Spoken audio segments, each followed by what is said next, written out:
After a season that saw German domination and a new generation of talent rise, the playoffs are here to settle the question, who is the best Xbox player in Europe? Let's go! During the season, we saw new stars on the rise. Listy will be your champion. He can lift his trophy. Congratulations, Misty. Predator FIFA, another German. And France have their champion on the Xbox. While some veterans stepped up once again. Gullum Mike is a man who has no mercy.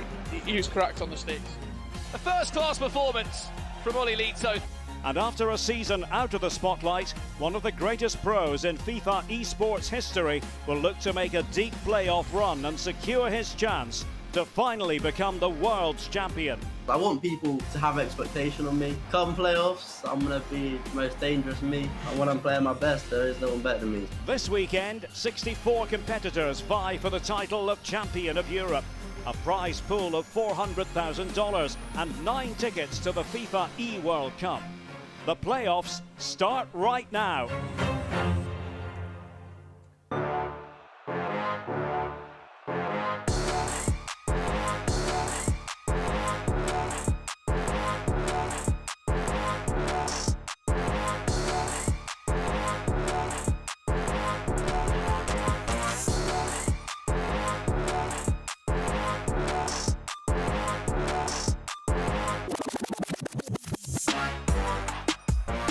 Yes, what is up everybody? Let's get after it. This is the European playoffs for the FIFA 21 Global Series season, and I'm here for it, everybody. I am here for it. This is what it is all about. Who is going to perform when everybody is watching and who isn't? I'm Jimmy Conrad alongside Mike LaBelle. How excited are you for this? We're going to book some spots for the FIFAe World Cup, Mike.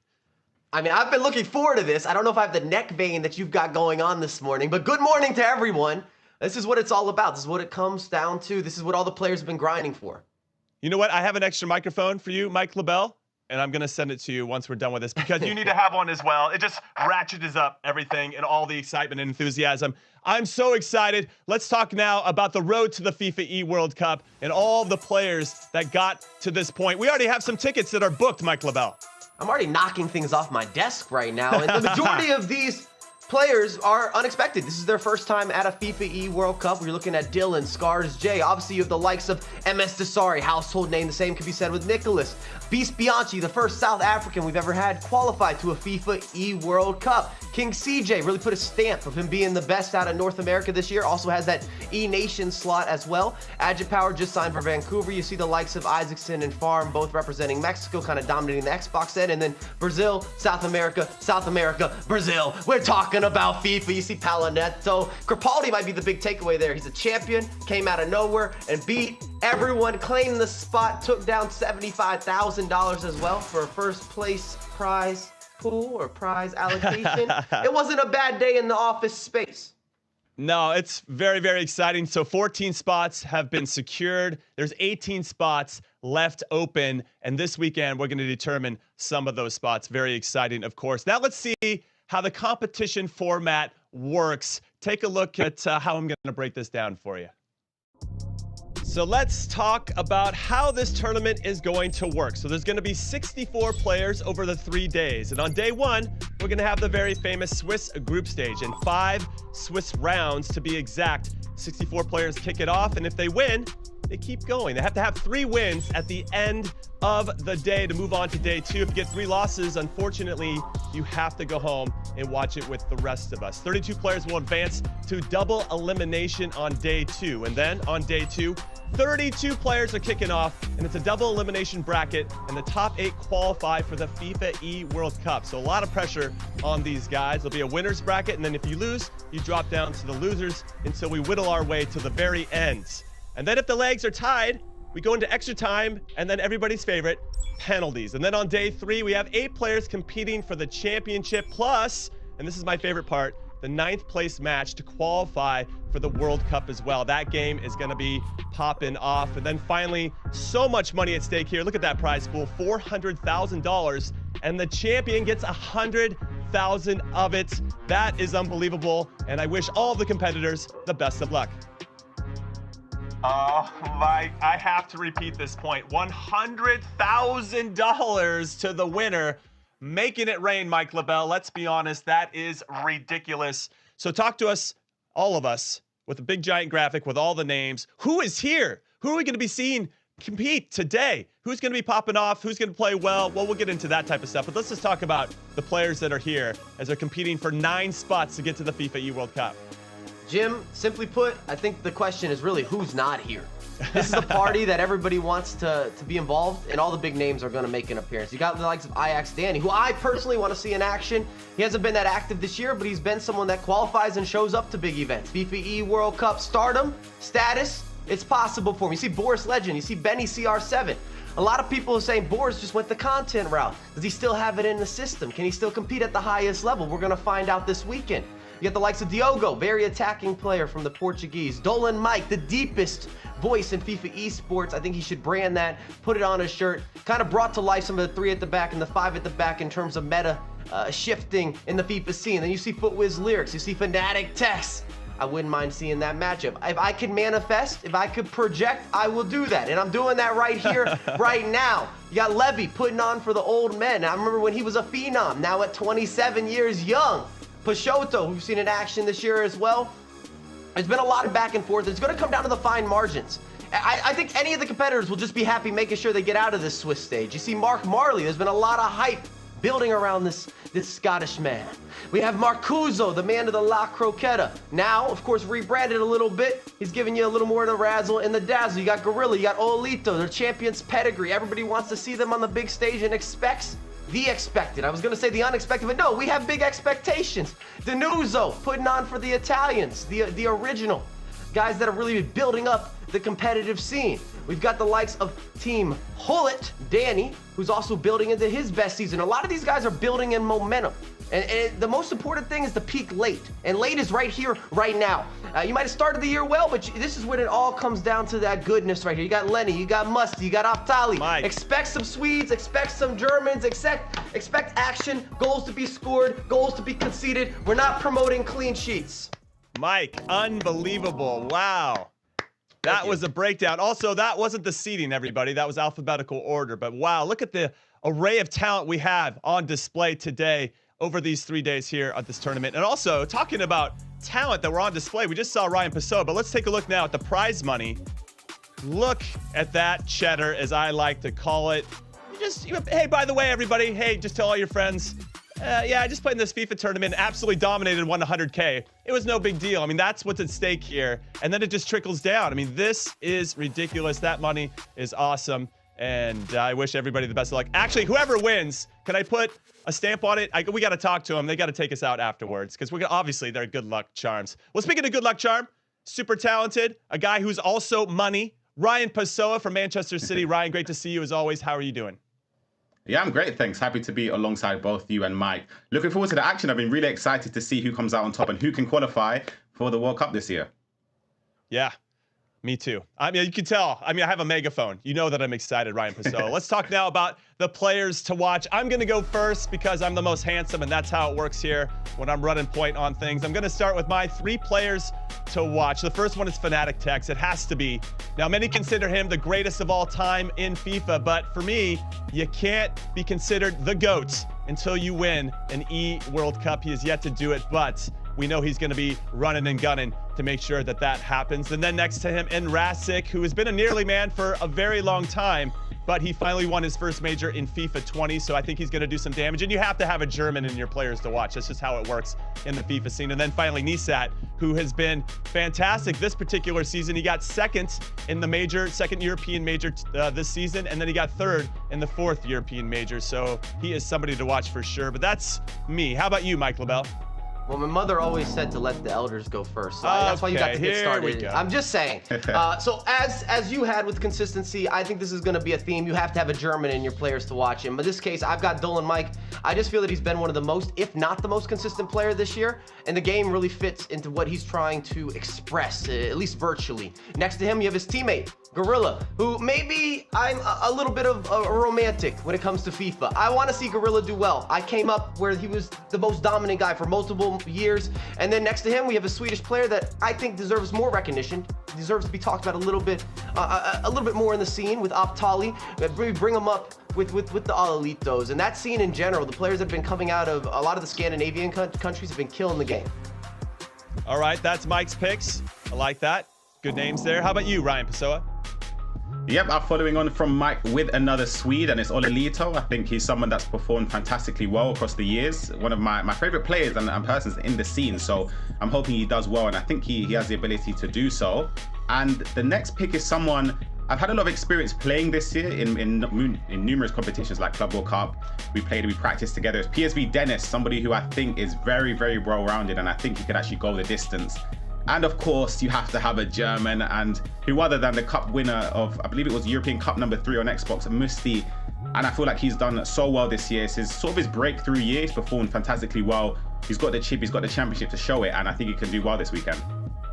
Yeah, those are some great picks as well. 9 top players, all from us that we think are going to be the ones to watch. All right, now the players are ready, everybody. But before we get to our first break, we have to have a little action on Twitter. Hit us up. EA FIFA Esports, use the hashtag FGS21, leave the chat just for a little bit. Come over and join us on Twitter so we can read one of your comments on today's broadcast and throughout this whole awesome weekend. And then we got a little reward for you. If you watch for more than 1 hour, we have some very special TIFOs that will be unlocked. The E2VC TIFO, E-Premier League, NEO, and Virtual Bundesliga. Those are looking pretty spicy. I like it. Make sure you link your Twitch and EA account to be eligible to win those TIFOs. All right, as I said, time is coming. The first match is going to be up right after this break. Don't go anywhere.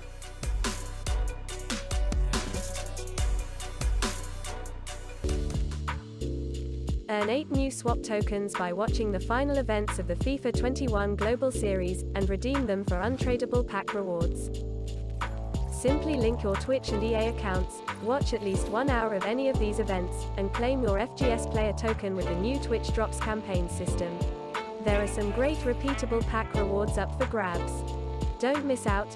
Link your accounts, watch the FIFA 21 Global Series and start redeeming your rewards.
The FIFA 21 Global Series European qualifiers are brought to you in part by Turtle Beach.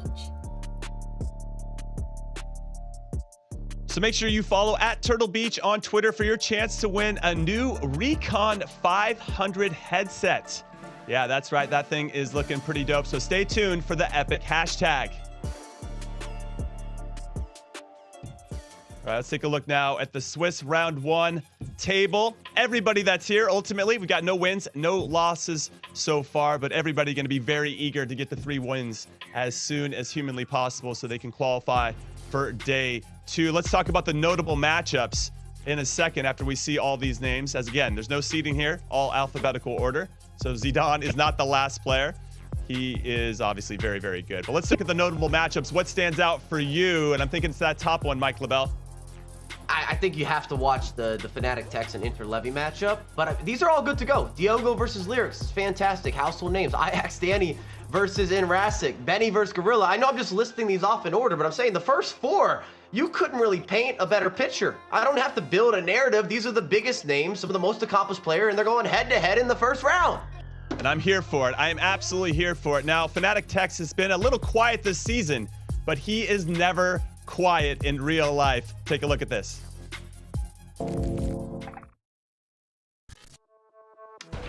I think Tom's clear number 1. What is it, number 2? Maybe Levy the Word on PlayStation. Number 3. I won't say myself because FIFA 21 I haven't been yet. You asked me this after playoffs, so I'll be number 1. Trust me on that. I'm gonna tell her, it's just me. I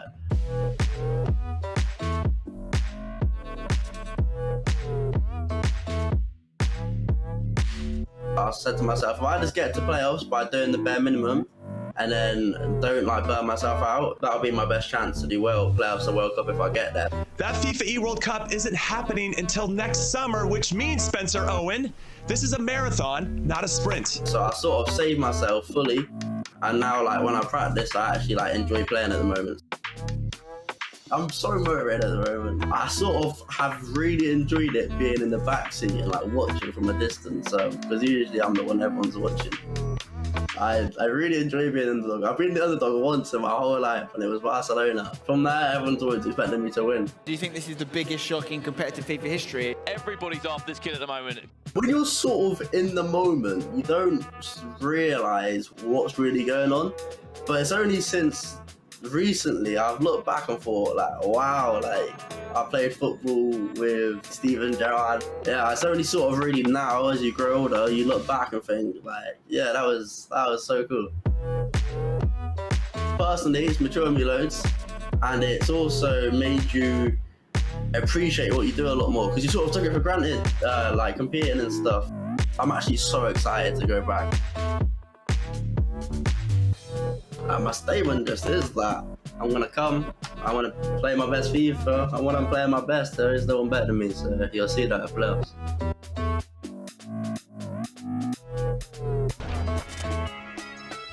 Always great to hear from one of the greatest to ever do it on FIFA, Fnatic Tex. I think that his track record speaks for itself. 10 major trophies, there are a few of them written below. Only 20 years old. He's currently ranked 31st, but we know, Mike LaBelle, that that's a little misleading, correct? It doesn't matter as long as you get to the playoffs, and all these guys have done that, and it's kind of a reset. It was a matter of qualifying. Now we all get into the same Swiss format, and then you go from there in terms of additional seeding, getting into day 2, where of course you're going to have the upper bracket and then the lower bracket, or the winners and the losers bracket, and it's kind of a constant reset until you get to the final day, or if you get to the final day. And the most competitors, day 3 means you've got the FIFAe World Cup spot. There's only that one playoff for the 9th place game, and I would not want to be in that position. You talk about sweat, nerves, tension, you name it, roller coaster of emotions. Well, let's talk a little bit about Levy now, his opponent in this particular one. Obviously a tremendous player. He's been doing it, as you mentioned, for a long time, age 27. My only fear for him is that the most notable games he played against Tex were in Singapore in FIFA 19. Tex beat him in the final, and then they played against each other in the FIFA 19 playoffs as well, and Tex was victorious. So he doesn't have a great track record against Tex, but maybe this is going to be different. This first game, everything to play for. What do you think about Levy's chances here? I think Levy can definitely be competitive in this matchup without a doubt. And I was just going to give you a counter argument. Who has a positive track record against Tex? Fair. I mean, I'm listening. Name a few competitors. I don't know. Maybe Enrasic has just 50-50, or like they've split results, or maybe even a slight edge to Enrasic. That's the only guy I can think of. Okay, what are your predictions then for this one, Mike? I think Tex will get the job done, but I would not be surprised if there is an early upset, and it is the Swiss stage. So remember, these guys are grinding it out. It's basically first to win 3 or lose 3. You're either going home early, cutting it off. It's the end of the year, or you're moving on. All right, I've got to go with Tex. Obviously, he's my player to watch, and he is one of the best to ever do it until proven otherwise. Though, I'm not going to sleep on Levy. I think this one will be tight, but I think Tex will do enough to see it through. Now, let's throw it over now to Richard Buckley and Ryan Pessoa, who have the call of our first match of the European playoffs. Take it away, you two. Thank you very much, Jimmy and Mike. Absolutely just fantastic place to be. Ryan, if you'd have told me sort of 12 months ago, I might not even thought we could have been here, but an incredible time. 64 of the best players in Europe. We've seen from the other regions, Ryan, you might have come in, I think 56th was the sort of the knockdown placement match with the rankings passed down. You could come in at that lowest ranked player and you can still get a spot. It's happened in other regions. The rankings go out the door coming into the playoffs.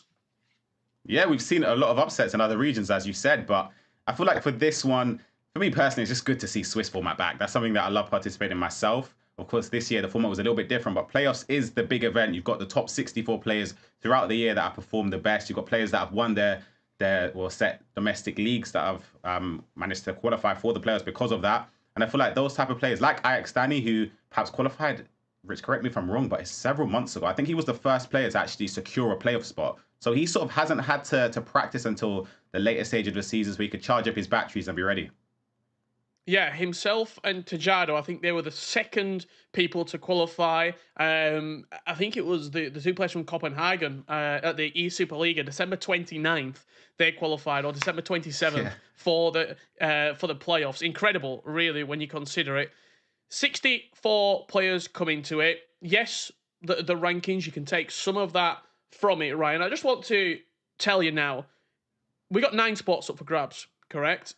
This is how it would have standard if the rankings were coming into it and they're accurate to how these players perform. This is your E-World Cup Grand Finals for the Xbox. If the rankings, if you're going by what has happened so far, if you're going by the form book, this is how it should go. Dull and Mike, Musty, Optole, Lefty, Odilito, Razek, Nisa, Olive Bailey, Skifter. They're the players, okay? Do you think that's going to be accurate? No, I'll tell you straight up. I can bet my house on it. There's 8 spots. There's not. Tex is taking a spot. Like, I'm that confident. I think Tex is going to perform. So I think he's going to get a spot for sure. And I think Razek, Olilito, those type of players should secure it as well. Well, Ryan said Tex has got a spot. Let's have a look what Tex will be using in game. We're going to get into our lineup analysis presented by Turtle Beach. Ryan Pessoa, you're the pro player here. Talk me through what the pros are going to be using.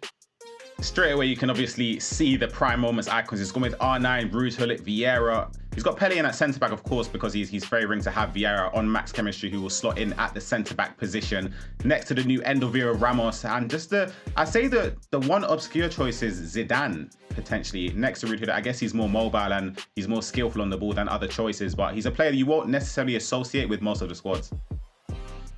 Yeah, absolutely. That's Tex's team right there. We get to have a look at Levy's team as well from Inter Esports. And talk to me here. There'll be a lot of people watching this event, Ryan, where they wouldn't necessarily play Neymar, an attacking player, at centre-back, but he's not playing centre-back in-game. Why has he started him there in this 11? Very, very similar to the reason why Tex started Pele in at centre-back, just so that Vieira can get max chemistry. Of course, Neymar will get 7 chemistry. You sort of would rather have a defensive player on max chemistry, but straight away, I'm liking the look of using De Jong team of the season. The Llorente card at right back as well, with one of the most outrageous stats across the board. He's got Bruno, he's got team of the year Ronaldo, the sort of staples in the squads as well. Yeah, incredible selections of squads right there. Every single region's had a slightly different team. That was your lineup analysis presented by Turtle Beach. We know the players, we know what they're going to be using. Without any further ado, let's get the European playoffs underway. It's going to be Tex from left to right, representing Fnatic, coming up against Levy Frederic. from Inter Esports. We've big Tex up a lot. We've said Tex is their favourite, but when you look at the rankings, only 3 spots separate them two. Do you think that's through almost lack of effort during the regular season from Tex? Did he know he had a playoff spot and maybe took his foot off the gas to get ready for these playoffs? Of course, it's difficult to say, but of course, Tex, as he mentioned himself, sort of saved himself. I think that's just onside, isn't it? And straight away, 5 minutes in, Tex has started as he means to go on. 1-0 up, R9 Ronaldo. What can I say, Rich? I mean, you said he was only 8 spots up for grabs because he was going to take one of these spots. It took him 4 minutes to get his playoffs underway. R9 Ronaldo, little finish over the top of an onrushing Van der Sar. Hullet with the pass.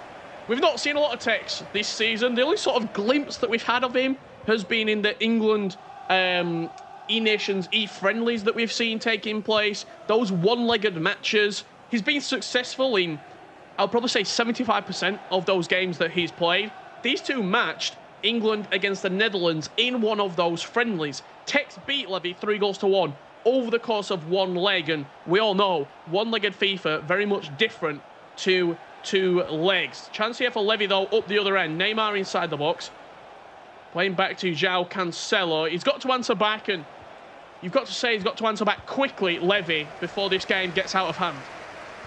It's true, it's harsh to concede so early on.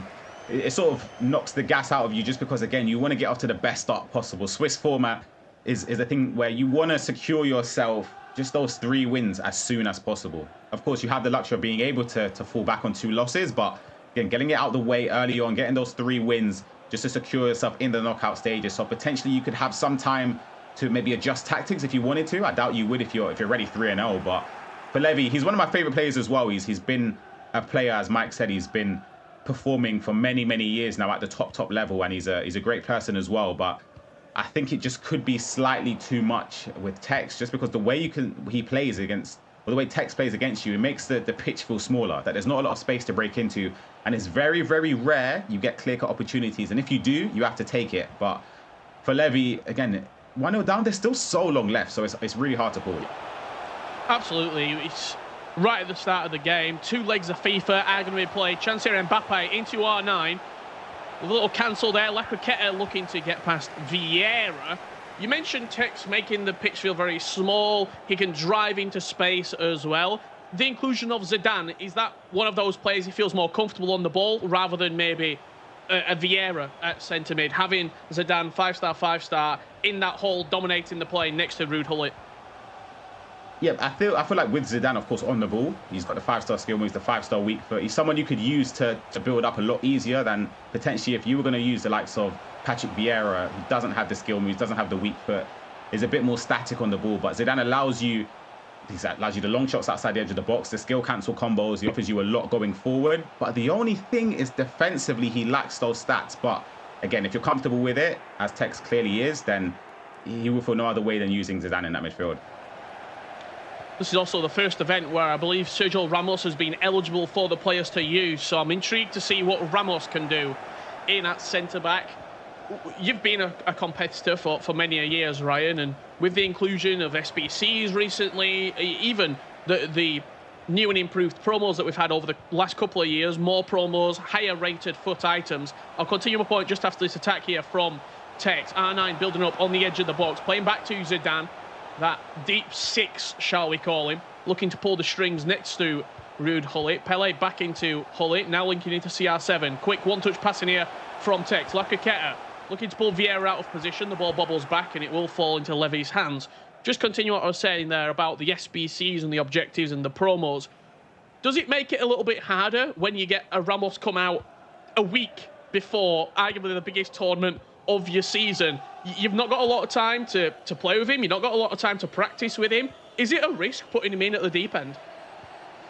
I would say that's the thing a lot of players might have become used to. So as we see an attack here, just get snuffed out there from Vieira for Tex. But that Ramos, there's some players where they're released due to SBCs. Of course, Ramos leaving Real Madrid was ruled with the end of era card. But when someone has stats like that, you just have to run the risk and put him in. Ramos has been one of the best centre-backs across the years on FIFA, especially when he has his Team of the Year items. But this one with that extra pace, in my opinion, will be the best centre-back on the game. So it's no shock that we'll see him featured in a lot of squads today. Yeah, well, I mean, statistically, he is the best centre-back on the game in terms of in-game stats, total stats, etc.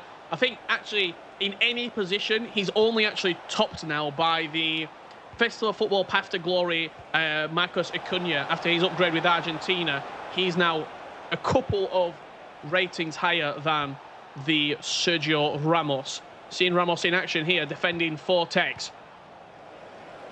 Does he also, that Sergio Ramos, encourage Tex to play a little bit more aggressively? High medium work rates, he's going to charge a little bit closer into the ball. He's a little bit more aggressive than maybe a Patrick Vieira, who you'd stand off and play for the AI interceptions, play for the blocks.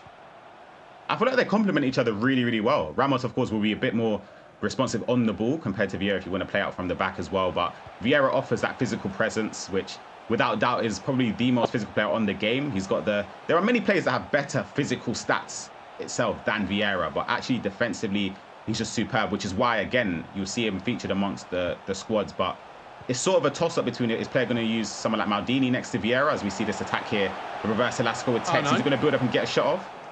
Oh, that's beautiful. He's going to get the rebound. It was worth it in the end.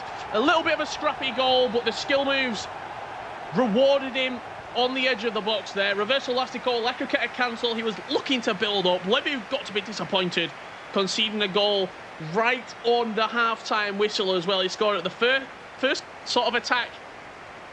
4 minutes in, he scored with the last attack of the first half. We can actually see each other for this event, Ryan, for one of the first times all season long. As that ball went into the back of the net, I saw sort of a grimace come across your face because it was an ugly goal to concede for Levy.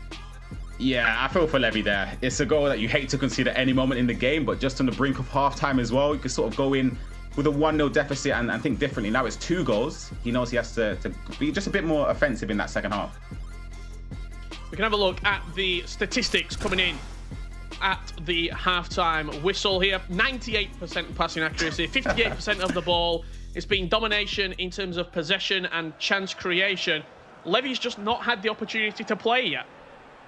98% pass accuracy says it all. He hasn't given the ball away whatsoever, or barely anyway, in those situations. I just can't remember it. Definitely there hasn't been a clear-cut chance for Levy, but he has to sort of push forward a bit more. He spoke about his favourite formation being the 4-3-1-2, which is definitely one of the most attacking formations. If it's partnered up with press after possession loss, you've got the fullbacks overlapping, but he needs to do something now just to, again, there's still a long way to go. That doesn't mean that he's out of it. All it takes is 1 goal just to bring him right back into it, but he needs to offer just a little bit more offensively, just because it feels like Tex is comfortable, and that's one thing you don't want Tex to do. You don't want him to get comfortable and start to get a bigger margin and a bigger hold of the game, because that's when he's at his most dangerous. Also, we are going to mention there's so many matches taking place right now.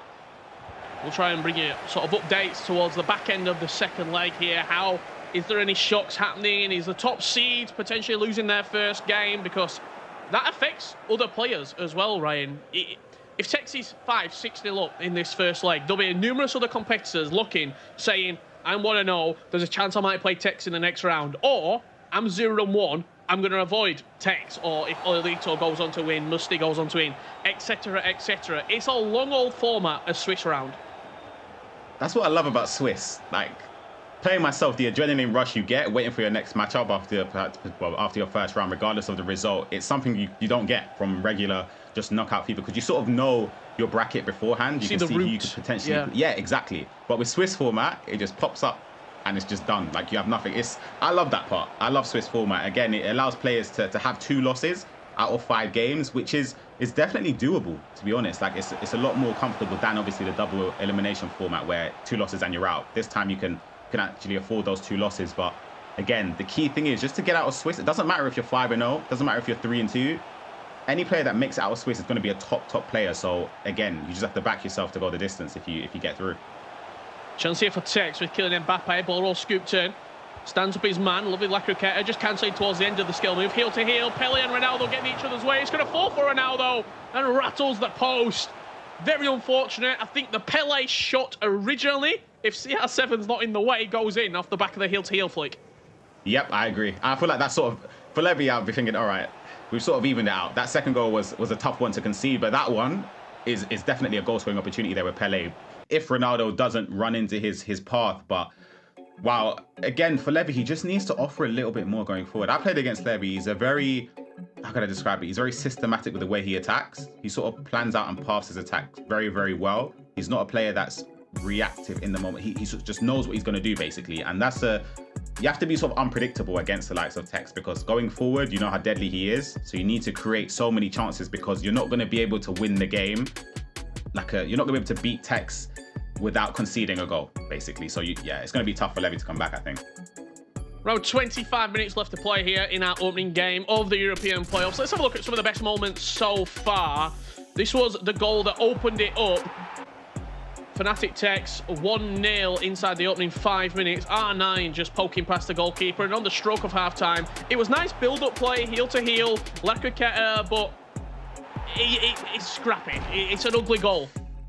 It's so scrappy. Actually, as you said, Grim is just thinking, I feel bad for Levy there. That goal is rough to concede, but for Tex, you have to take them as they come. You can see in the background for Tex, he's got his players coaching him. I believe I can see Ozio there. He's a fantastic coach as well. And Tex, looking at the formation, is rocking the 4-2-3-1, which is something you associate him from years back, being dominant. Yeah, exactly. He's been so dominant with that formation, and he's had a lot of success with it. So it's good to see him sort of go back to that. When this FIFA, you see a lot of players start to use the 4-4-2. You've got the 5-3-2, you've got 4-3-1-2. Used mainly in Europe. In other regions, we've seen, of course, Nicholas qualifying for the World Cup. He uses the 4-5-1, which is a formation you would never really see, especially in Europe. I don't think I've ever seen that or come up against it. Well, also in South America, Felipe, who went on to win the Xbox playoffs, used the 4-1-2-1-2 narrow the entire tournament. Zidane started for him. He played narrow all tournament, sort of really pushed his opponents, and you're seeing different formations emerging. You're seeing different tactics emerging. I feel like this is the first year in a long time, Ryan, where we've seen numerous different metas evolve throughout the year. FIFA 19, it was sort of the first time finesse shot came, stuck, it was here for the year, and also the scoop to the back post. Whereas this year we've had step overs, we've had cancels, we had the 5-back. Now we're in sort of a 4-3-1-2 narrow meta. Beautiful from Levy, sticking the hands of Thibaut Courtois as that goes out for a corner.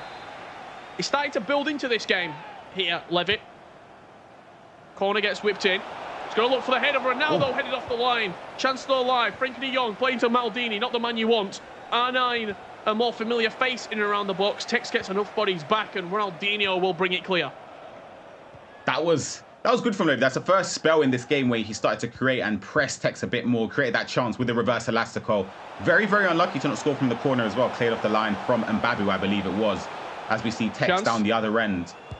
R9 into Mbappe, first time strike, goalkeeper doesn't move. And Fnatic Tex picking up where he left off all those months ago, where we saw him last lifting the trophy in that Fnatic HQ. 3-0 up. Tex came, he's looking to conquer the playoffs. See, I feel like the goalkeeper was a bit blindsided, but that strike from Mbappe, of course, to give Tex the 3-0 lead. Now it's definitely going to be an uphill battle for Levy, if it wasn't already, because now Tex is in the lead. This is where he starts to dominate. He starts to keep the ball a little bit more, force the opponent into mistakes, as the opponent has to sort of close the gap and flood a few more bodies forward. But for Levy, if you could get a goal maybe by the end of the game, I think you never know, anything could happen. But I mean, yeah, with Tex, it's tough. I'll be honest, Ryan, I don't know if you've seen it. In West Asia and South Africa, I saw Beast Bianchi throw away a 6-0 lead after one leg of FIFA. He was leading 6-0. He turned it around to 6-6. I'm not taking anything for granted anymore. Nobody is safe when it comes to FIFA 21. The team pressure, the constant pressure, anything can happen. But Tex, if you go back in history books, when he's in this position, he is a nightmare to play against. He will keep the ball. He's got no issue in seeing out the clock, forcing you to force on, to sort of pull onto him, frustrate you, and then just pick you off like a vulture picking at a carcass. It'll go 4, 5, 6, 7-0 before you even know it. That's why I said I back him to go the distance this weekend. I genuinely do. And I mean, I think he's just someone that's so tough to play against. Even when you might feel the game is, you're in control. He's somebody that's come back from many, many games. Remember that game against Gorilla? I can't remember what FIFA that was, but he was down by quite some number. Yeah, and he made a ridiculous comeback. Of course, though, it's a different FIFA, completely different mechanics. So it's, as you say, team press, constant pressure. There's so many different things now as you see potentially a chance. Bruno Fernandes inside the box, looking to twist and turn. Vieira just stands it up. And I know what you're saying in regards to the previous FIFAs. And look, if he was as good as he was at FIFA 19 and even FIFA 20, people forget he finished #1 seed by like 1,700 points when it was a global tournament as well. When the rankings were all global, Tex was still top on Xbox by like nearly 2,000 points over MS Desari. So even in FIFA 20, he was still the best player. I think people do forget that. Yeah. But in regards to Tex now, FIFA 21 maybe not gone his way in regards to the tournament so far and the qualifiers, but all season long, whenever I've spoke to him in interviews, in conversation, it's been get me to the playoffs, and he's showing us why he is regarded himself as the best player. Exactly, as you see his game management, he's actually waiting for the last attack there, ref. I thought that would have been played over, but that's it, Rich. 3-0 to Tex in the first leg is very, very dominant, and it's going to be tough for Levy to come back. We've got an incredible game shaping up here, Ryan. What does Levy need to do? Quick thoughts from you at half-time here, in between the two legs. What does Levy need to do other than score? It's tough. In all honesty, I don't even think he played a bad game. I feel like he got unlucky in some parts, but Tex just asserted his dominance offensively. I think Levy just needs to be a bit more risky going forward and take a few more risks on the edge of the box. Here at the playoffs, there's an incredible amount of games taking place right now. Our sideline reporter, Brandon Smith, is joining us on this broadcast as well, and he's been watching Diogo up against Footwiz Lyrics.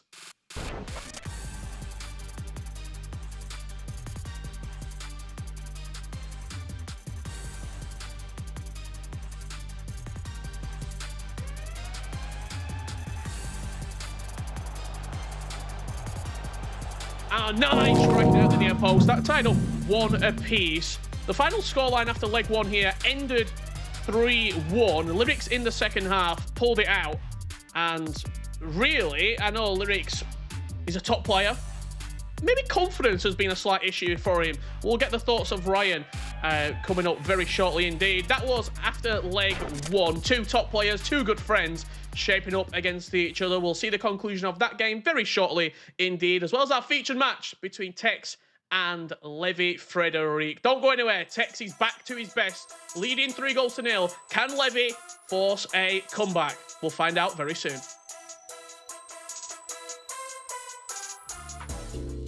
Earn 8 new swap tokens by watching the final events of the FIFA 21 Global Series and redeem them for untradeable pack rewards.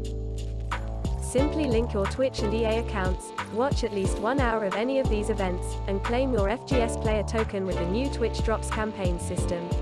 There are some great repeatable pack rewards up for grabs. Don't miss out. Link your accounts, watch the FIFA 21 Global Series and start redeeming your rewards.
people know about DHT. He came into the tournament with 200 followers. He's now got 18,000 followers. Here comes DHT, scoop turn, inside, Ronaldo, drag back, what a goal! What a goal! What a goal! He's come in 16 years old and he's dominated the FIFA scene. This is Tex now, heel to heel, Ronaldo inside! He is just a different level. Well, after I won the first one last time, people called me a one tournament wonder. Can't really say that now because I've won another. Standing up to my opponent, I had to let him know I had been chosen. This is my moment. This is my moment. This is my moment. I gotta go. This is my moment. This is my moment. I gotta go.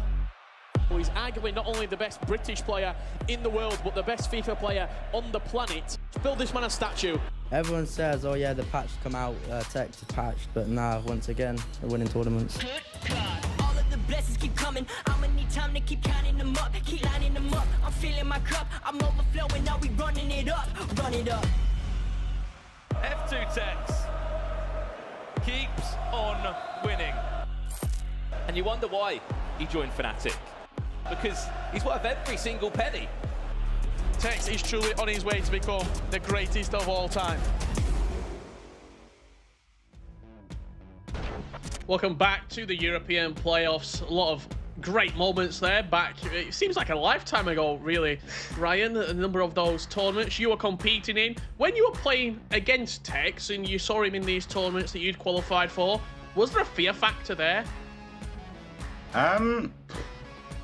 I wouldn't say a fear factor, sort of something where you know that Tex is there, and if you're going to reach the latter stages of tournaments, you know you're going to have to play him, whether it's the latter stage or early on. Is he going to beat you early on? He basically, as Mike said earlier, he has a fantastic record against everybody. I don't think there's anyone, maybe Dasari, I guess, that has like a positive record or like a neutral record, but yeah, it's tough.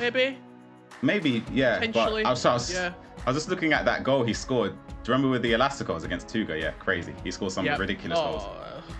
Yeah, that game in Atlanta was absolutely outrageous. I can see also the live comments right now, the live chat. A lot of people asking for Boras's update. Currently 2 apiece against Skifter. That he ended the first leg 2-2. So we'll bring you all the updates as we approach the end of the game. But as you know, in Swiss, slightly staggered kickoffs between the different players. Jimmy and Mike will bring you all the results after this matchup has finished and we've got all the results in for leg number 1. Be patient, we've got a long day ahead.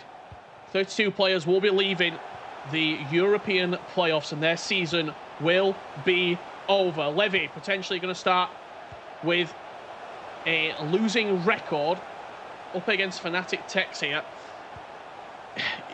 Is it a case of, for Levy, if he goes 4-5-0 down, don't let it get embarrassing, don't let it ruin like the rest of the tournament? Do you consolidate at some point? No, I don't think so. I know, of course, every player is different, but for me, if I'm in a situation where I'm 4-0 down against Tex, there's no shame in that. Like, Tex has beaten players 10-0 at tournaments before, so there's no problem in doing that. You just have to make sure you give yourself the best chance to get back into the game.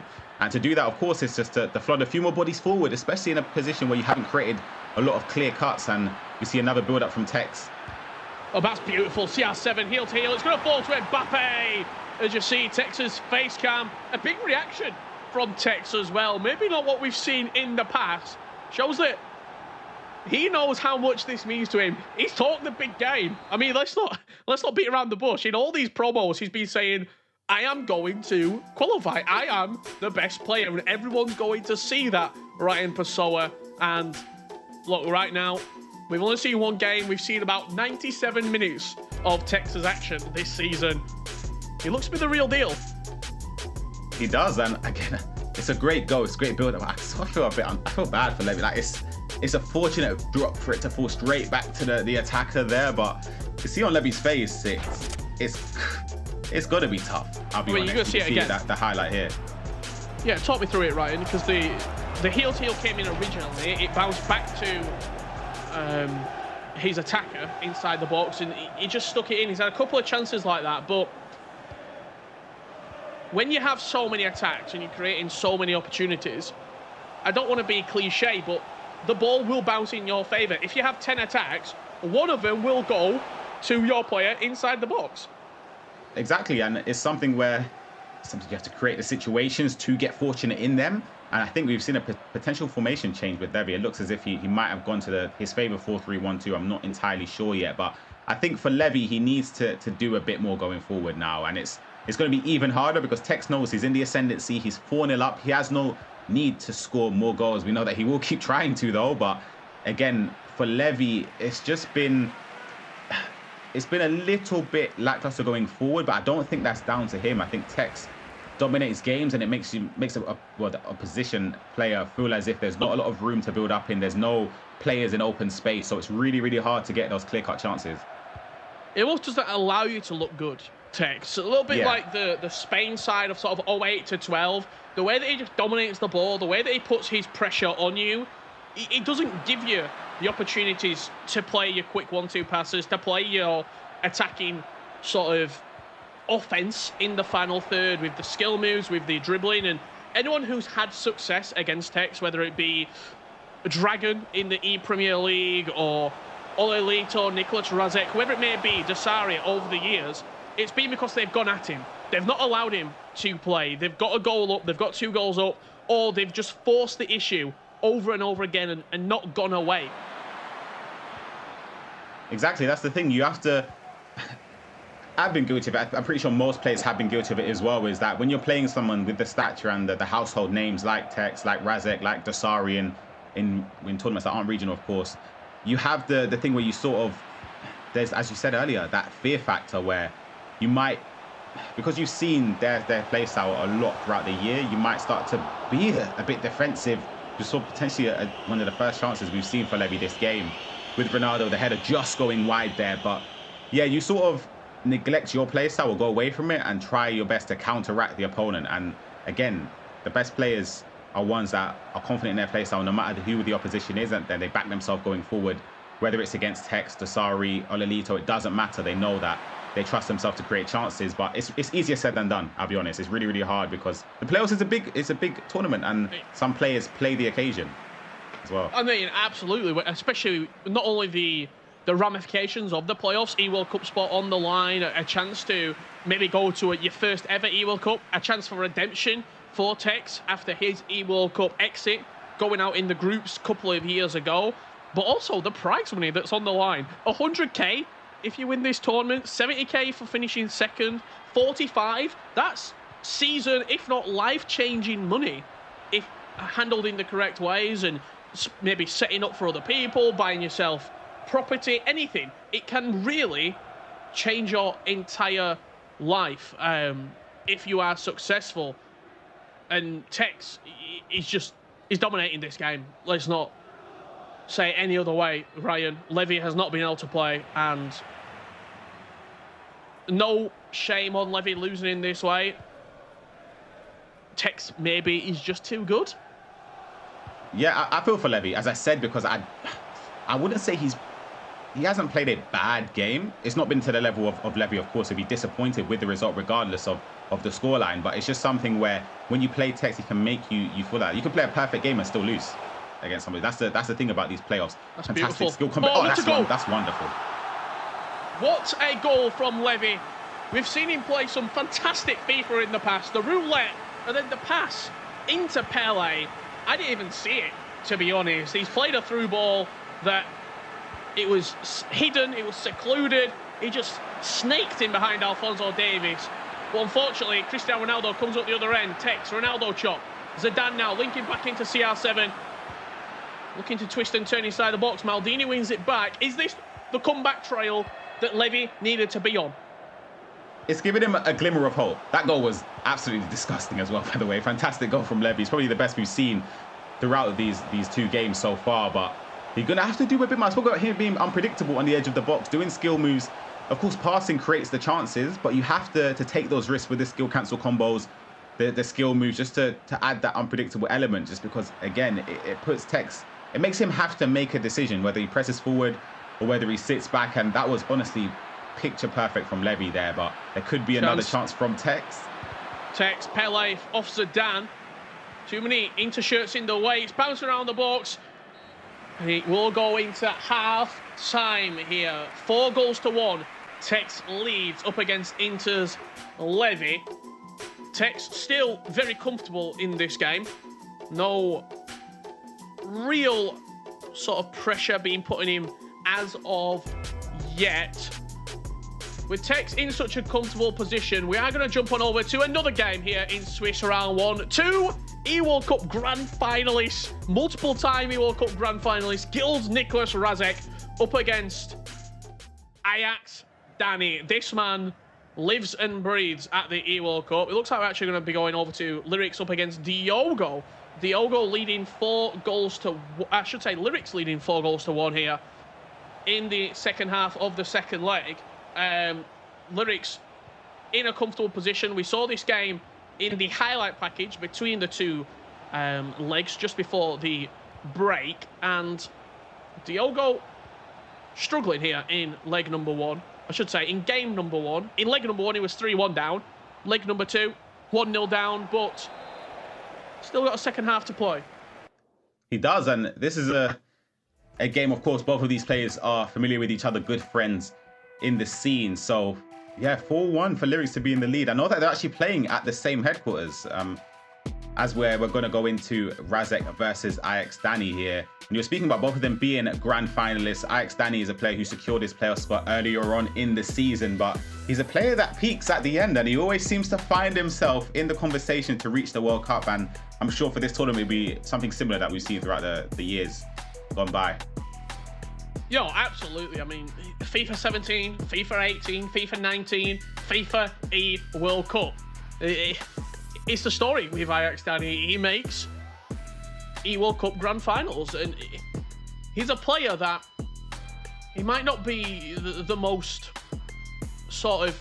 No, I'm sure he won't find me saying this in any way disrespectful at all towards him. He might not be the most glamorous in terms of his FIFA approach, but he does whatever it takes. I would argue he's probably got one of the best psyches in terms of he doesn't care how he wins as long as he gets the win, as long as he gets the trophy, as long as he gets the whatever it takes to win. And really, his trophy cabinet, his championship tally has added up to that. Multiple different titles across multiple different years, whether it's domestically at the Eredivisie or whether it's further afield in more international tournaments.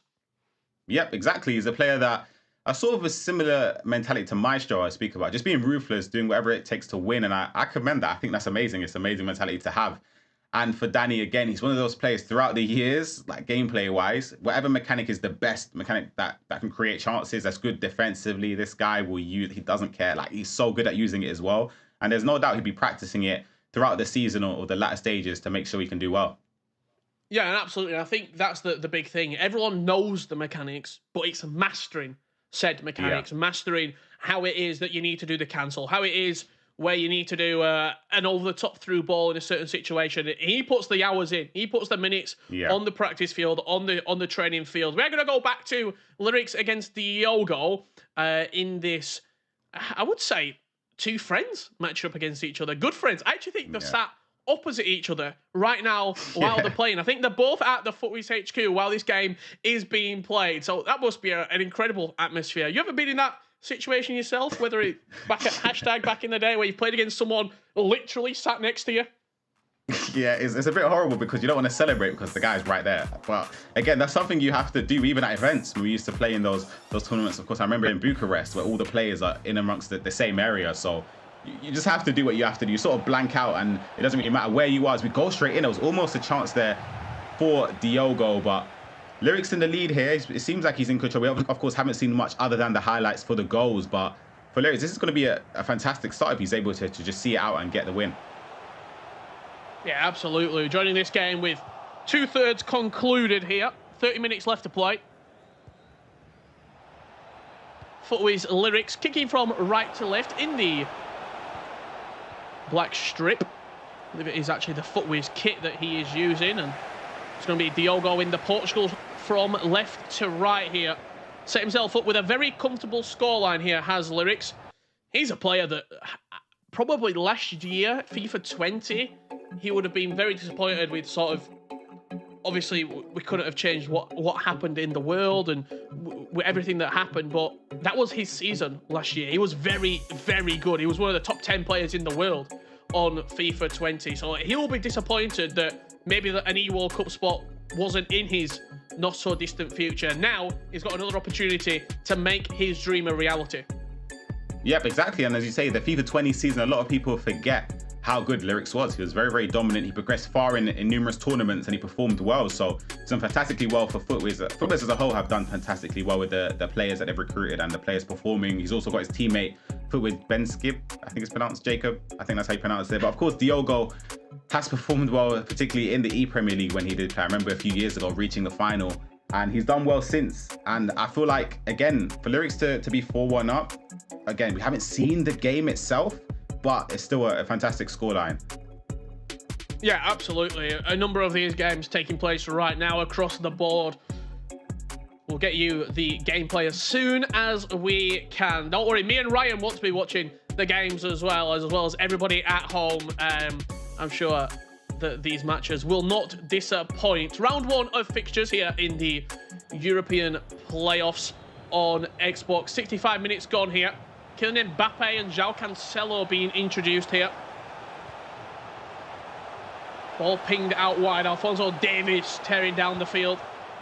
He's a player that just came straight into the squads. Typically, you might see an icon or even a right back playing at left back. But Alphonso Davies, the Team of the Year variant, he came in and he's stuck in the squads. One of probably the only players that, once he was introduced, didn't even move. Yeah, genuinely, he's got everything going forward. He's got the power, he's got the pace to recover defensively. He's sort of perfect in a 4-3-1-2 or even a 5-3-2, just because you have those fullbacks that venture forward. He has the shot as well. He's good on the ball. He's got the skill moves. He's got a decent weak foot at 4 stars. So he's a very tough player to get the better of. And I feel like, as you said, one of the very few players that have cemented their names in most of the squads.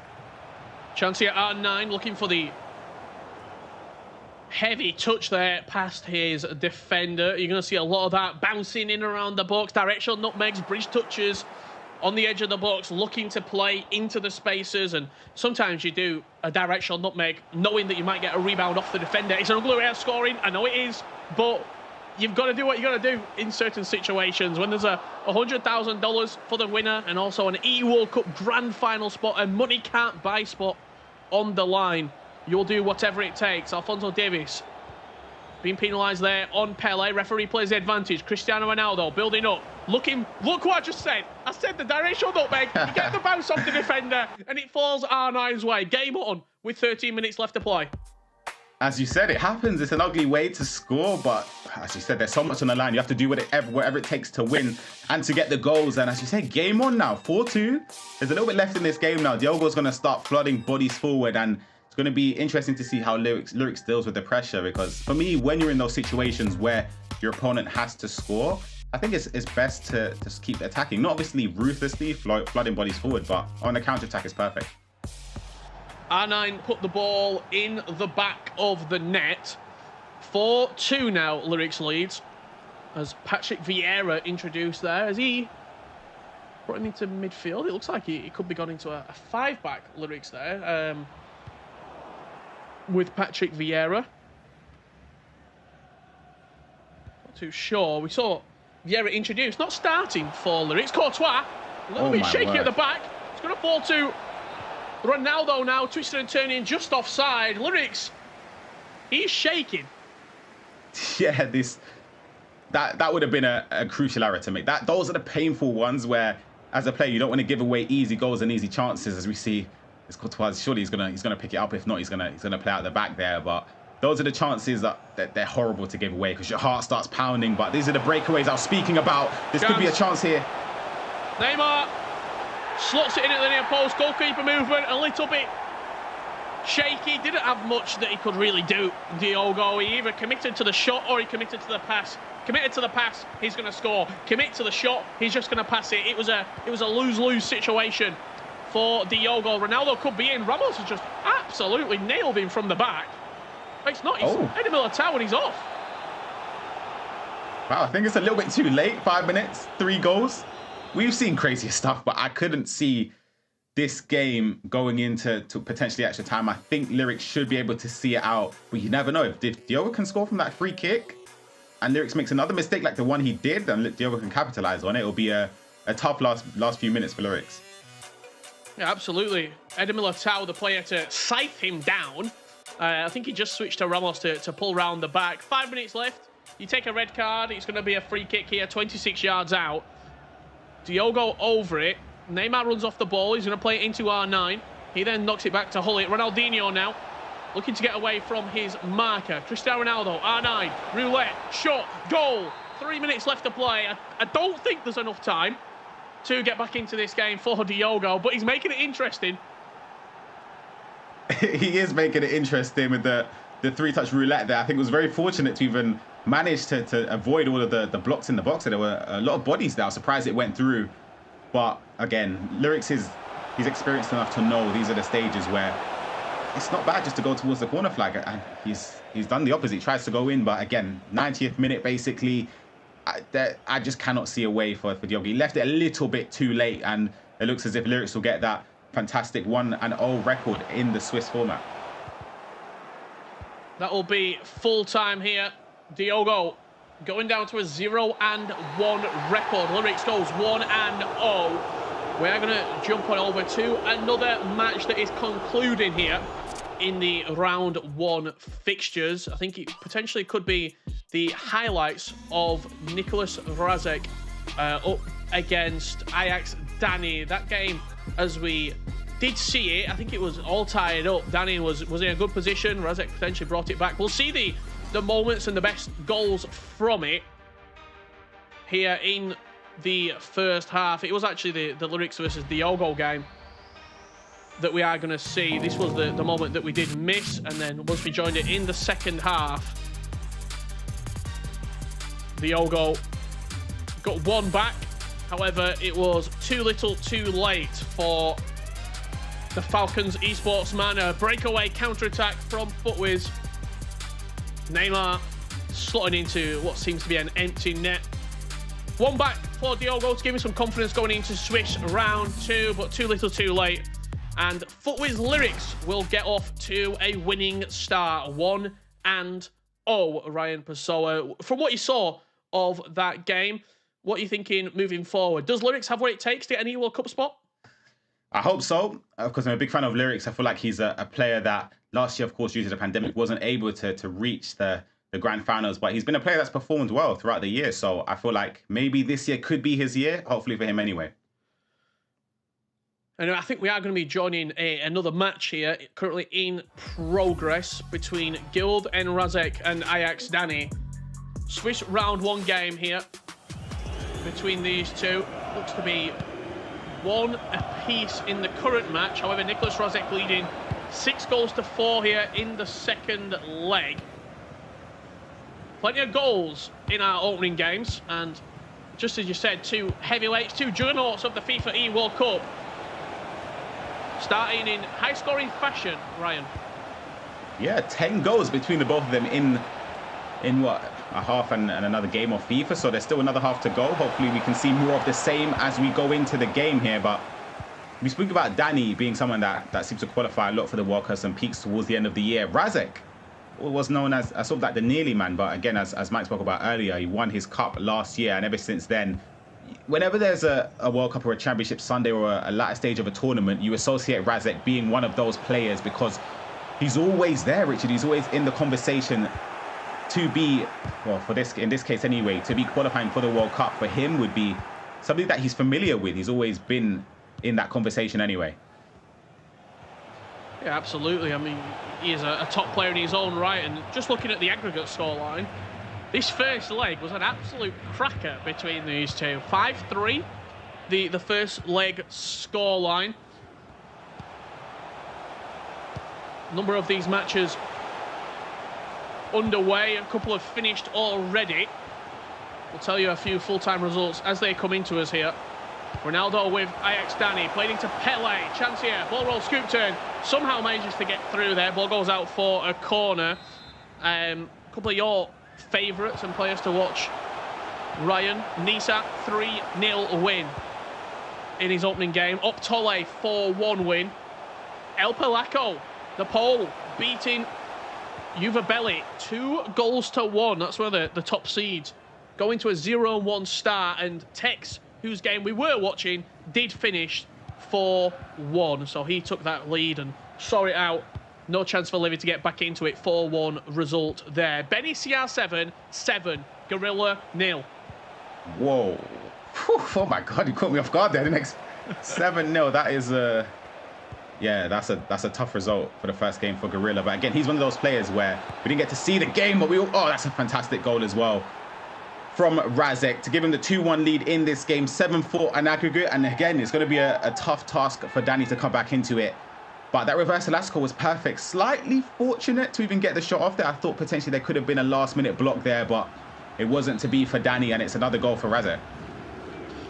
Yeah, Razek starting to flex his muscles here in the offensive third. Beautiful reverse elastico, just creating enough space between him and the defender before slashing it in at the near post. And I can see a lot of people asking for Boras's result.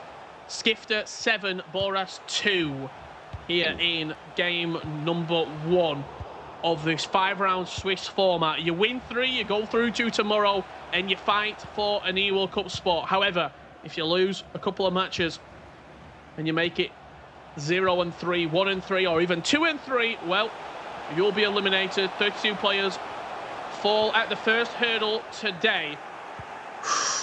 That's a little bit risky around the back. Ajax Danny will punish him. 7-5. An absolute corker of a first game here. You can't make those mistakes in the box there. You see Ajax Danny's press.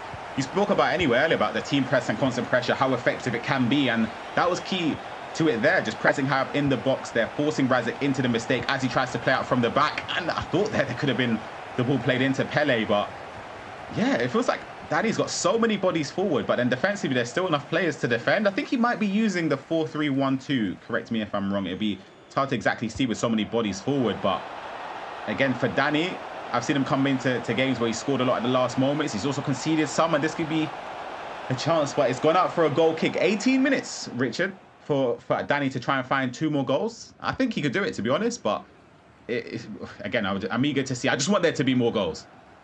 Yeah, I think it's been goals galore here between Ajax Danny and Nicolas Razek. Both of these two was at the E-World Cup only a couple of years ago at the O2 Arena. Will both of them, even one of them, be returning to London this summer? Nicolas Razek, you would say, probably a favourite coming into the tournament in regards to his Global Series rankings position and also his qualifiers that he's been successful in so far. Ajax Danny won the Eredivisie Season 1 championship here in, I say Season 1, in FIFA 21. They have a couple of seasons. Ronaldo makes it. Another, oh, it's at the post. Oh, that's tough. He done well there. Again, that's just the 4-star weak foot coming into it. You trust somebody like CR7 to even find the back of the net regardless of that, but gives Danny some hope now. When someone hits the post with a clear-cut chance, well, it wasn't a clear-cut chance, but a good opportunity, you never know. And it's straight down the other end, and it's a fantastic save there from Schmeichel. It's end-to-end FIFA between these two. Oh, unbelievable game to jump to here. We jumped here at the right time as well. As the second leg, final 10 minutes, really starting to hot up. Can Ajax Danny force extra time? Or will Nicolas Razek see out this 1-0, I should say 2-goal lead? Maybe no 1-goal lead as Kylian Mbappe beats his player at the back post. Game on, final 5. Wow. Again, it's fortunate, but again, you have to take the luck when it comes your way. And it's going to be a tough, I thought it would have been not done and dusted, but 3 goals. What, 30 minutes left to go? For Danny to lower the deficit just to 1 now. He'll be confident to back himself to get another, and he's gotten to build up another attack. Yeah, what a game between these two. Looking for that long ball over the top. Mbappe up against Vieira. Slightly low on stamina there, Kylian Mbappe against the icon. We'll get another chance here, will Danny? Ruud Gullit. Can he create one more moment and force extra time? Be an incredible turnaround for the Dutchman. Pele in behind, chance. Oh, it's flushed it across the front. He's picked it up, Alphonso Davies at the back post. Llorente comes across and tackles him inches from finding the back of the net right there. As we'll play this final attack, you see the right stick player switching. He's trying to find a spare man. He will throw the ball into Ronaldo. Alphonso Davies into Ruud Gullit. looking to create one more chance. Hullet bundles him over, and that will do us. What an incredible game between Ajax Danny and Gil's Nicholas Razek. Wow, I thought that would have been it with Pele. And we're going to go into PSV Dennis against Hexon Goma. PSV Dennis, one of the players who are highlighted to be one to watch for this tournament. He's currently 5-2 up, giving me extra belief as to why I said, oh, I thought that was in as well. I thought we were seeing highlights for some reason there, the way he was building up as soon as we went into it. But yeah, Dennis is somebody, as I said, I have a lot of experience playing against, and he's someone I really like in the scene with the way he plays. So again, that's the reason why I backed him to go far in the playoffs and reach the World Cup. And Hexon Godmod, again, is another fantastic opponent. So 5-2 against him is definitely not easy to do. No, absolutely. All these matches here in the first round of Swiss. The action doesn't stop. Hexon Godmode from left to, I should say from right to left in the white strip, and PSV Dennis in the PSV kit. Red and white stripes from right to left. He is leading at the moment with just around 14 minutes left to play. From one Dutchman to another, Ajax Danny goes 0-1. However, it looks like PSV Dennis will start his campaign at 1-0 here. I'm telling you, Rich, he's somebody to watch. Why? Tell me why, Ryan. Tell the viewers. Why should we watch out for PSV Dennis? I believe they won their domestic league, him and in Ali Aigan. I believe it was. I could be wrong. I'm sure they did. Correct me if I'm wrong, Rich. Yep. But that was sort of recent. He started to peak. Yeah, and he qualified back-to-back broadcasts. I was able to commentate on that. We had the luxury to do so. Just watching him play, and I also played against him in Club World Cup each week. And he was somebody where we had tough games back and forth between us. And again, he's somebody that I noticed straight away just to keep an eye on in the season, just because of the way he attacks. You can see here with his skill cancel combos, he's confident. He's wonderful. It's going to be a fantastic save there from Van der Sar. I thought the rebound could have fallen to him.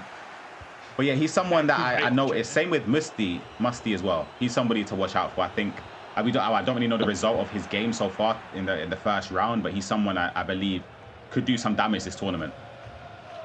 Well, it's funny you say that because you might have put a spell on him. He actually lost his first game 2-1. Wow. Okay. Musty can't win them all. Musty 0-1 at the moment. He was against fellow German from Leno Esports, Sahatino. So, but still, quite a bit of a shock. Musty losing his opening match, especially coming in as such a highly ranked seed. Obviously, that first game is seeded, so one will play the lowest ranked player, etc., etc. But doesn't always work like that. The top seeds don't always find a spot in the E-World Cup Grand Final. Just like Matthias Bonanno and Joksan. Double elasticos off the post. It's just not been Hexon's day, unfortunately. Beautiful play in the final third. But PSV Dennis will come away victorious here and start his campaign in the playoffs with a 1-0 record.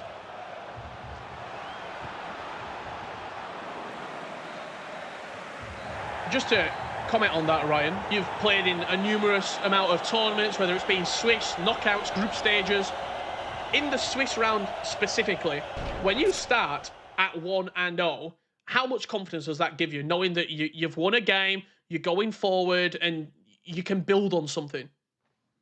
It helps a lot, as you say. It helps you build momentum because, again, it's 5 rounds. You win 1, there's 4 rounds left. You just need 2 more wins out of 4. It's basically win half of your games to secure yourself the knockout spot. And I always speak about it's just important just to reach that stage, to be in the conversation, to make the World Cup by being in the knockout stage. Swiss format is very important. It's great to go 5-0, 4-1, but if you go 3-2, it's fine. You're in that stage, you're in that competition where you can reach the World Cup in the top 9. So again, it's a fantastic start for a lot of these players. We see some tough games, we see some goals, but hopefully we can see more in the next round. Yeah, now, whenever we talk about Swiss or group stages, I always say, you can't win the FIFAe World Cup. You can't win a spot on day one, but you can definitely lose the E-World Cup spot on day one. Exactly. So you've just got to get through. And numerous players, whether it's 0-1 or 1-0, they've got a little bit of time now. They can rebuild. They can look forward to their next match and just go and express yourself. You've got to play the match. You can't play the occasion, though, Ryan Pessoa. Yep, exactly. And as you say, some players do start off a little bit slowly. We've seen some fantastic turnarounds, so you never know what could happen throughout this weekend. Incredible first round of fixtures here in the European Xbox playoffs. Round 1. Let's head back over to Jimmy and Mike. We had 64 competitors, and they're going to break down all the matches.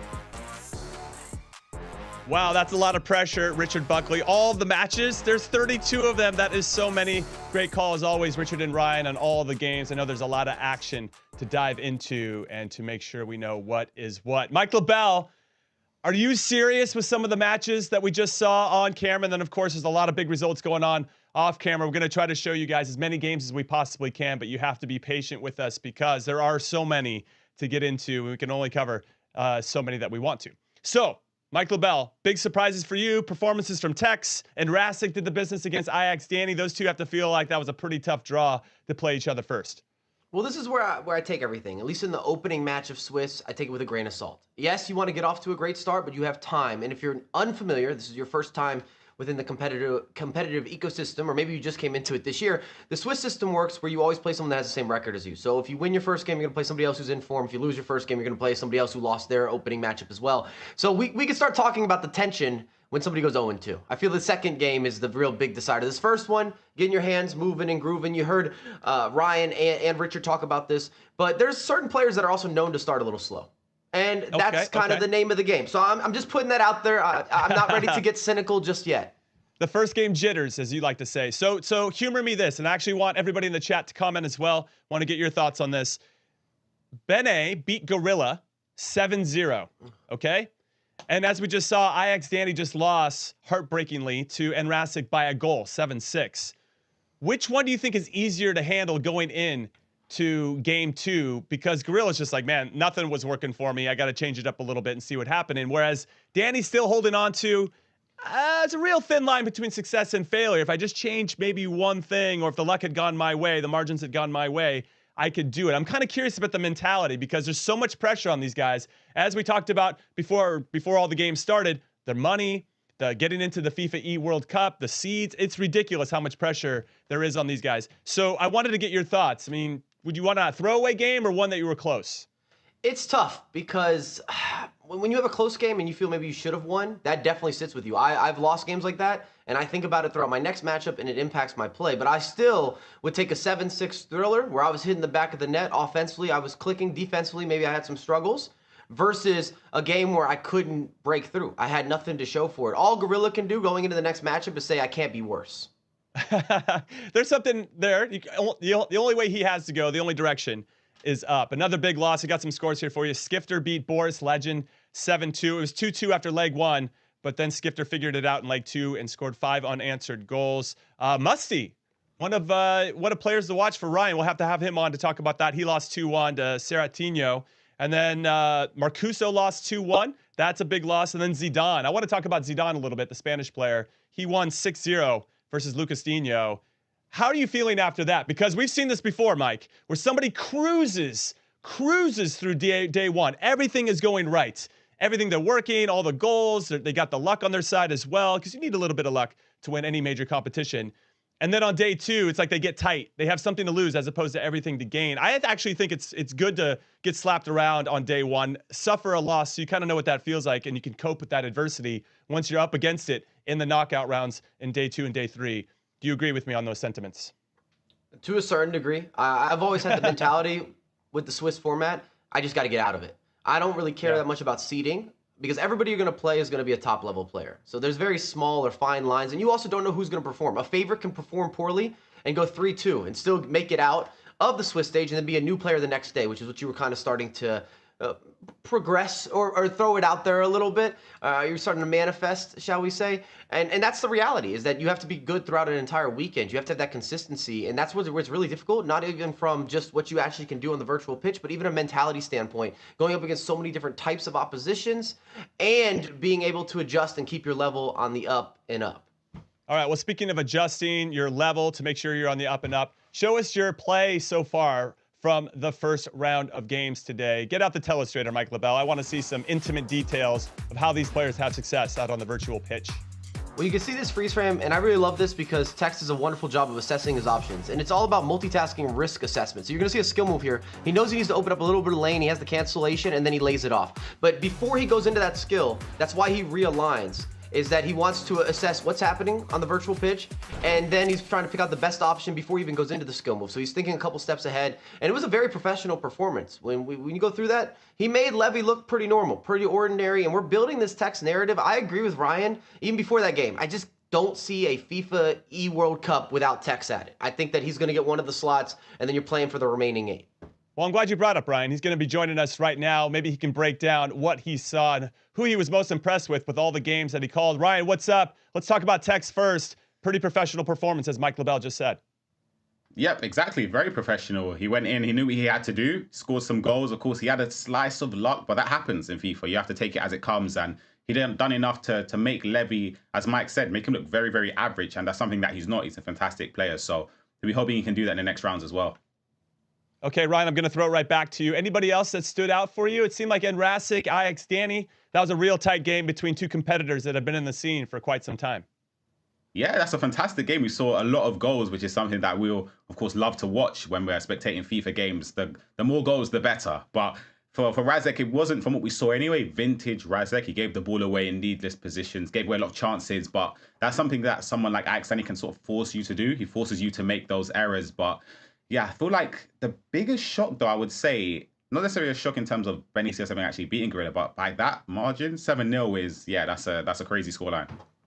Yeah, it's a pretty crazy scoreline. On one hand, with Gorilla, I'm like, nah, it's not coming home. And then I see Lyrics and I see Tex, and I'm like, maybe it is coming home. So we have to wait and see. All right, the Swiss round format, the round 2 is going to start. But we want to see you guys on Twitter. Hit us up, FIFA Esport, EA FIFA Esports, excuse me. Use the hashtag FGS21 to join the conversation. Be a part of this broadcast in a very meaningful way.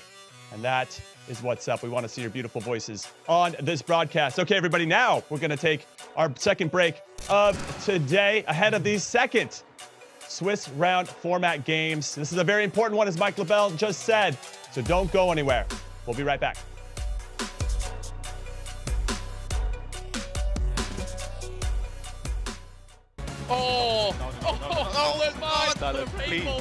Please, Dallas. What a performance.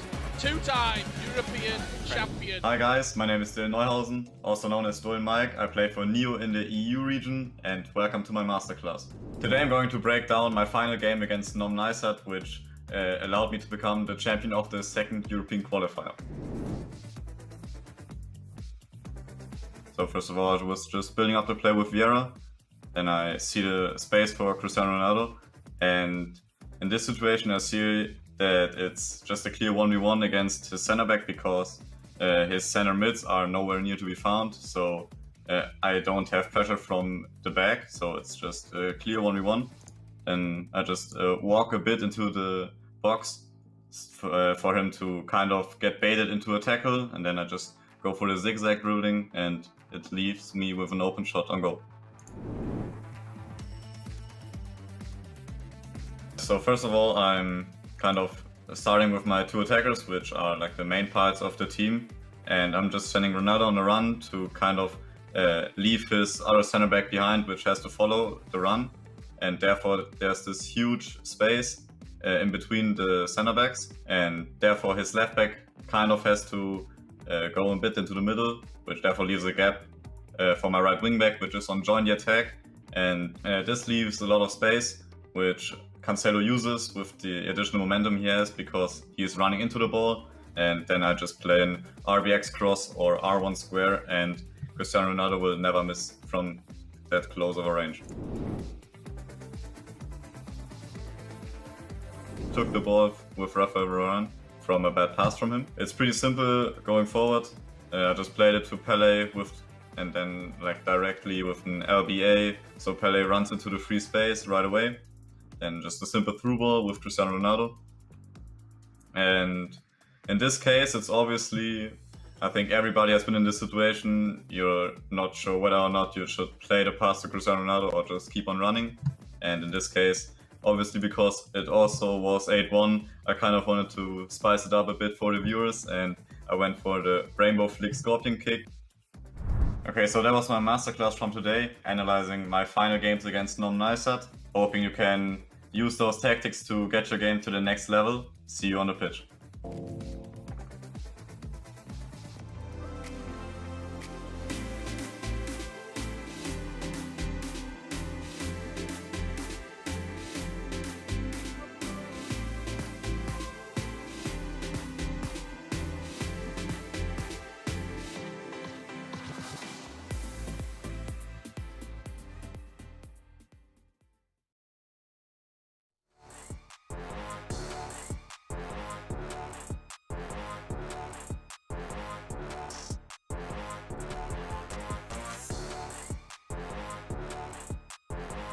In the North American playoffs on Xbox, we had Farm from SB18 Esports clinch first place and take home $40,000. That is a lot of cheddar, as I like to say.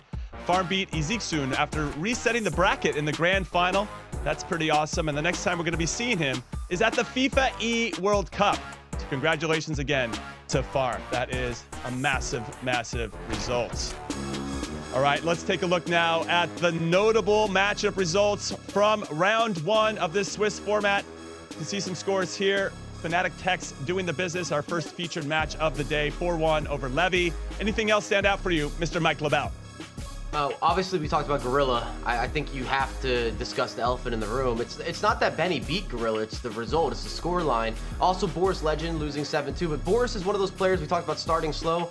That's kind of always been something consistent in his career, and he's had a very successful career competing at the highest level. So he's just not someone who starts tournaments usually with his first foot forward, or the left foot forward, or the right foot, whatever it may be. And then also Denuso getting the result. You see where I'm going. Versus Mark Marley, and Mark Marley's been really built up. If you talk to a lot of the pro players, they're saying this is a guy to watch.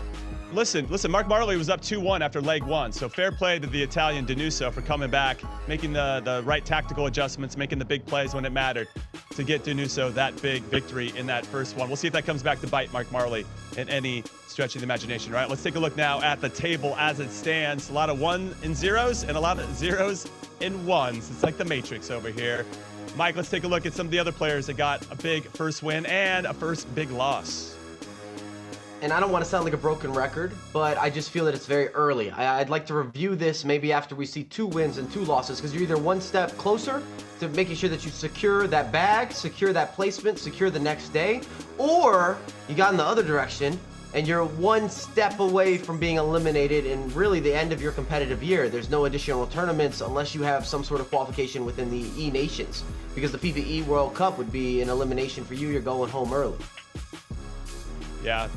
It is, I love all your points. How about any big losses here? Obviously, we talked about Gorilla, talked about Boris, Danny, obviously heartbreaking to lose against Enrasic. Mark Marley, we just mentioned as well. Any other names that stand out for you? When I'm looking at some of these losses, I think it comes down to, well, who'd they play against? That's where you have, and what was the result? In terms of who lost and how they lost and the situational and what kind of form that they're in. That's why we brought up the Gorilla loss. It wasn't that Daddy got beat, but it was the scoreline. I expect players like Marcuso and Mark Marley and Gorilla to bounce back, though. I'd be very surprised. There's too much experience, both online and offline, for those guys not to get a result. I think maybe the biggest surprise outside of the Gorilla result is Musty losing a game as well, because Musty has had so much success this year, and because of that success, he's coming in ranked very highly.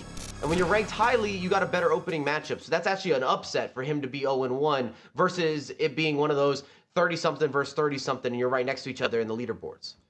So what do you say to somebody like Musty? Put your coaching hat on, or for anybody that's lost their first game, how do you get them to find that confidence? I think that's the trickiest part, whether you're playing the real game, whether you're playing the virtual game. How do you generate confidence when you don't really have anything to go off of, especially a loss as so much at stake here, Mike? Well, in particular with Musty, he's not really used to losing either. He's someone who's really set the tempo and set the tone this year. We've seen him on multiple broadcasts. This has been his opening year in the competitive scene, and it's been very authentic. It's been loud. It's been flamboyant. You have to take notice and talk about him.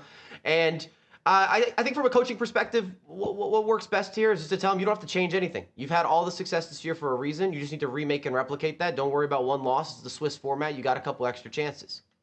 Okay, let's take now a look at the notable matchups for the second game of this Swiss format. Our featured match is going to be Olelito versus Nick Sneb.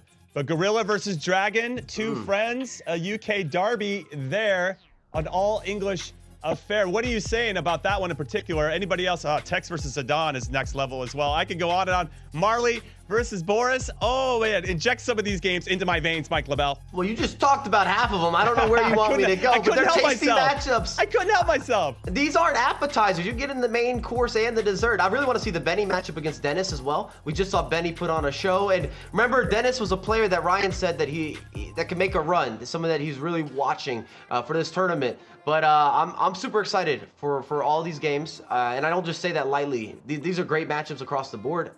This is what it's all about. This is why we're here for the playoffs. Swiss round 2. Look, I mean, that Mark Marley one versus Boris Legend. Now, both of them lost their first match. So important, as you mentioned before the break, Mike, about not losing that second game and how this one is the most pivotal. What do you do here? It's unbelievable what you do here. But before we get into any of these matches moving forward, we have a masterclass from one of the best in the FIFA scene right now, Olelito. Check it out. Can Olelito do it? He wins it! So good, it's just so good from Olelito. And it will be back-to-back victories for the Swede. What's going on, everyone? My name is Olle Arbin, more known as Olelito. I'm representing Ninjas in Pyjamas in the EU region, and welcome to my masterclass. Today I'm going to show you how to play the 4-2-2 formation like a pro player, and I'm also going to provide you with one of my favorite skill moves combinations on the game, the ball roll into scoop turn. So my tactics in the 4-2-2 formation, especially in defense, is kind of balanced. I'm using a balanced defensive style, and that's because I don't want to get countered very easily or play with a pretty low depth, because I like pressing myself. And you can see that throughout my width and depth as well. I'm using 4 on both of them, which is very balanced. I don't really like to pressure very high up. I still like to press manually, but I don't like my players to be out of positioning a lot. So that's why I'm playing 4 depth, and width is basically the same here. And when I'm moving into the offensive style, it's kind of the similar approach here. I'm playing very balanced in offensive, and that's because I want to change it up for the most attacks. Sometimes I want to go quickly, sometimes I want to keep a bit more type of possession. So there are a lot of players that just like to play possession. The most important instructions in the 4-2-2 formation is to have your both strikers on getting behind. They are making great runs, and especially in the 4-2-2 formation, your cams are a bit more into the pitch than if you're playing a 4-4-2 formation with wingers. In this clip, Neymar is much more closer to CR7, and he creates a very good run with the getting behind instruction, and he scores. So I'm going to show you the most important skill move combination in the game, and that's going to be the ball roll into scoop turn combination. In this clip, you will see me play Dylan Mike, who is the best Xbox player in the world. And in this clip, I'm doing it inside the box with CR7. It creates a lot of space for my Neymar, who is outside the box here. And when I'm passing this, I have 2 options. I can go back to CR7 again, or find R9. And in this clip, I'm passing it to R9, scores because of it. You do this skill move by pressing the right stick button on towards the left or the right, depending on which direction your player is moving. And then you do a X and A at the same time.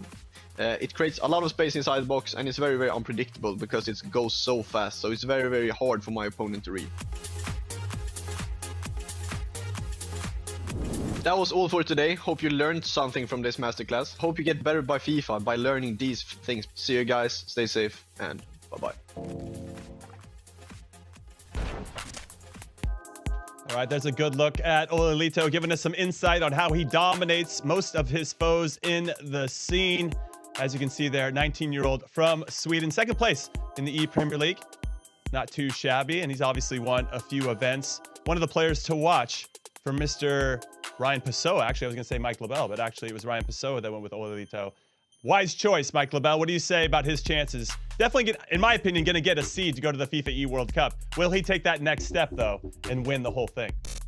He's a player that I expect to make a FIFAe World Cup, and it was Ryan that talked about Olelito, Ayat Optali, both Swedish. Both I think can definitely make that move. This year has really been, for me, a lot of the Scandinavian countries, and then Germany. You always seem to be talking about a German reaching a final, new, old, somewhere in between, veteran, novice. They go on runs. They go on runs. There's always whatever they're doing in Germany, whatever they're eating, whatever they're doing for the FIFA Academy, it's working because we have new players every single year that are ready. And you heard it from Olelito there as well. He's very mature. for a 19-year-old. And he's almost a product right under that Boris legend training. They're both from Boris. They live down the street, to give you guys a little bit of some background. And I know that's an inspiration, and that they've been able to work together in terms of really building and maximizing his potential. And it's shown. Yeah, what do you think about Boris's influence? Obviously, he's a big character in the scene, super smart, loves the game, knows the game quite intimately. He's been on the broadcast team with us before, but it seems like he's really been a positive influence, an inspiration to a lot of these Swedish players. 1000%. He's also a world champion. He was the first Swedish world champion we've ever seen, if you want to date back many years. Also a huge price tag, or prize pool, prize tag, big price tag. Everything was big. But he, I think it was a couple $100,000 for that event too. I was there when he won, and that was coming onto the scene. That was massive from a national standpoint, and an international standpoint, and a career standpoint. And then also you can look at August Rosemeyer, who's also joined us on some of the broadcasts. Huge for Denmark. If you talk to Danish players, they talk about August and the success that he's had, and that he's been a multi-world champion. It's very important for their own belief. You talked about self-belief and having self-assurance. Sometimes you need to see somebody do it before you, and that helps say, I could do this too. Absolutely. It definitely helps with the belief. Let's take a look now at Nixneb, his opponent, Olelito's opponent in round 2 of the Swiss format. He also won his game, similar to Olelito. 4-1 in the first game of the day. 16-year-old here from the UK, ranked 39th, top 8 in an EU qualifier, the third one that we had this season. Inexperience, this is what I'm going to be talking about here. Olelito has the opposite. He's got a ton. Nixneb does not have as much. Mike, where are you leaning on this? Talk to me about Nixneb and being so young. He's one of our youngest competitors here today. Well, this is not to take anything away from Nixneb. I just don't think that Olelito is going to be beat. I think he's one of those guys that is ready to claim a spot. He's playing well. He's been consistent all year again. And Nixneb, frankly speaking, we just don't know as much about yet. Not at the current moment. He doesn't have a lot of competitive history. He's got a couple events that he performed well in this year, and this is his only year. We don't have that backtrack. We don't have the historic track record that you can go through and bring that up, but he represents FootWiz, which means that he's going to be prepared. Those guys have a great organization. You see he's in the office space now. Yeah, I'm going to say that the one time I saw a young player come out of nowhere and blow everything up was Tex back in Barcelona. Really put his name on everybody's radar. Nixneb, obviously getting a big sponsor with the team FootWiz.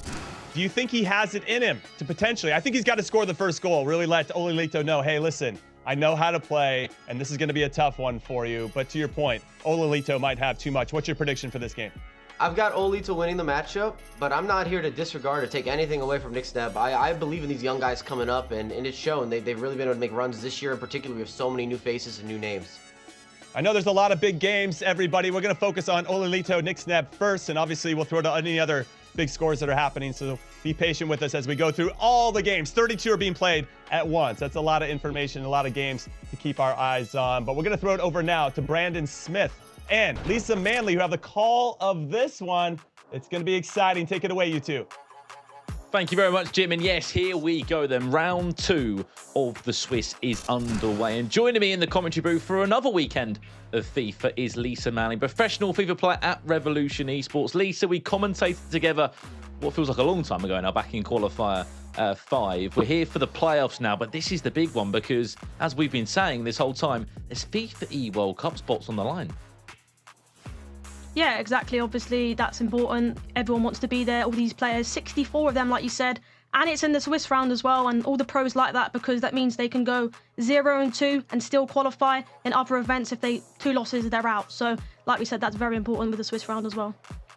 Absolutely, as we said. Of course, Lisa will be joining us across the 3 days, bringing your analysis, as you said, as a professional FIFA player. And of course, you were involved in Qualifier 5. Did you enjoy that? Because it was the last one of Europe. We saw a couple of interesting storylines there. Another winner came out on the Xbox side too. It's certainly safe to say that there are so many storylines, and I can't wait for these Swiss rounds to unfold because every single win means so much. As you said, 3 wins, and you're through to, what, day 2, and you got a chance for a FIFAe World Cup spot. Yeah, it was very enjoyable. First one that I've done with EA, and obviously it was so entertaining end to end. You didn't know who was going to win the game, and I think that's going to be the same with this one. All top players, and I'm looking forward to see who comes out on top. Absolutely. As we said, $400,000 prize pool as well this weekend. It's going to be an exciting one. 3 days of action here if you have just tuned into the EA Sports FIFA 21 Global Series playoffs. And you might be thinking, what is the playoffs all about? How do you get to the FIFAe World Cup? Well, check out this video because it tells you everything you need to know about those playoffs that are unfolding, of course, across this weekend. I believe it's a promo in front of my face. Apologies. These are the 3 days that we are looking at right now. This is day 1, Swiss rounds. We will be finding our final 32 players. Tomorrow, we will be giving away 8 FIFAe World Cup spots. Here you say, Brandon, but there's 9. Yeah, we'll do number 9 on Championship Sunday, of course, where the 9th player will book a spot for the FIFAe World Cup. And then we return again this time next week for the exact same storyline as we're doing today. We'll have Swiss for you on the Friday. Again, a top 32 will break down with 8 World Cup spots being decided next Saturday. And again, on Championship Sunday, we will be crowning a console winner. That person will bag themselves a lot of money, and that 9th FIFAe World Cup spot will be booked. And by that time, Lisa, in what? However many days' time, we will know who will be going to the FIFAe World Cup. And look at that money. That's what you play for all year long, to get into the playoffs, Lisa, to have a chance to walk away with that sum of cash. $100,000 one player will be winning this weekend. Yeah, I mean, it's a lot of money, obviously. It's life-changing, really, isn't it? So even if, just getting here, you get yourself $750. I mean, you're looking, obviously, for top 9. But overall, I mean, all a lot of money there, and obviously it will help you towards, sorting your setup up, and any, just putting money towards FIFA points and what else you got to do. So it's great. Oh, absolutely. As we said, it's great indeed. 14 players already have booked a ticket in London. What a stage that one plans to be. I know you've obviously been a fan of the FIFAe World Cup in the past, Lee. So it's so nice as well, because for those that don't know, it will be a LAN event. These players will be travelling in to London for that tournament. And we think this is big. 400k on the line for that World Cup, Lisa. There's $500,000 on the line. I think the winner gets about 250k as well. So some serious money. And again, it's the first LAN event for a lot of these guys in what? It's been a year now, even longer. So I'm sure they'll be over the moon, not just to get to the World Cup, but to actually perform at a LAN event, get to see each other. We get to see the players in person. It's going to be an exciting weekend, I think it is. Yeah, I mean, a lot of pressure, obviously, but if they do book themselves a ticket, it's live, like you said. A LAN event, it'll be a lot of pressure, a lot of fun as well, because obviously it's the first one since lockdown. So I think overall ecstatic for all the players, and obviously a lot of pressure going into this next game as well.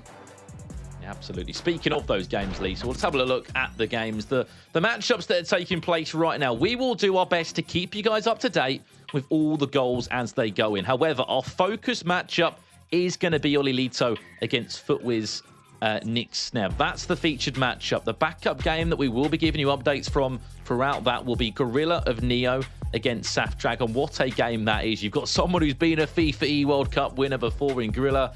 2 friends as well that were in the scene for a long time. Dragon coached Gorilla to a FIFAe World Cup. Just years before that, Dragon was snatched away from an World Cup victory against Mo Basha in the most dramatic of finals all that time ago. Optole against Lenny. We saw Tex kick off proceedings in the right way with a win. So did Zidane of Spain. Mark Miley of Scotland up against Boris Legend, the Swede, as I know everyone's been loving him. FUTWIZ Lyrics, teammates of FUTWIZ Nick Sneb. He's currently in a very good position, and plenty more games to be played there. A quick word on Tex. He's been full of confidence coming in to these playoffs, Leagues. When he backed up on the big stage, I mean, we were sitting back watching the game, had the pleasure to sort of sit back and watch it. Tex looks very good, doesn't he?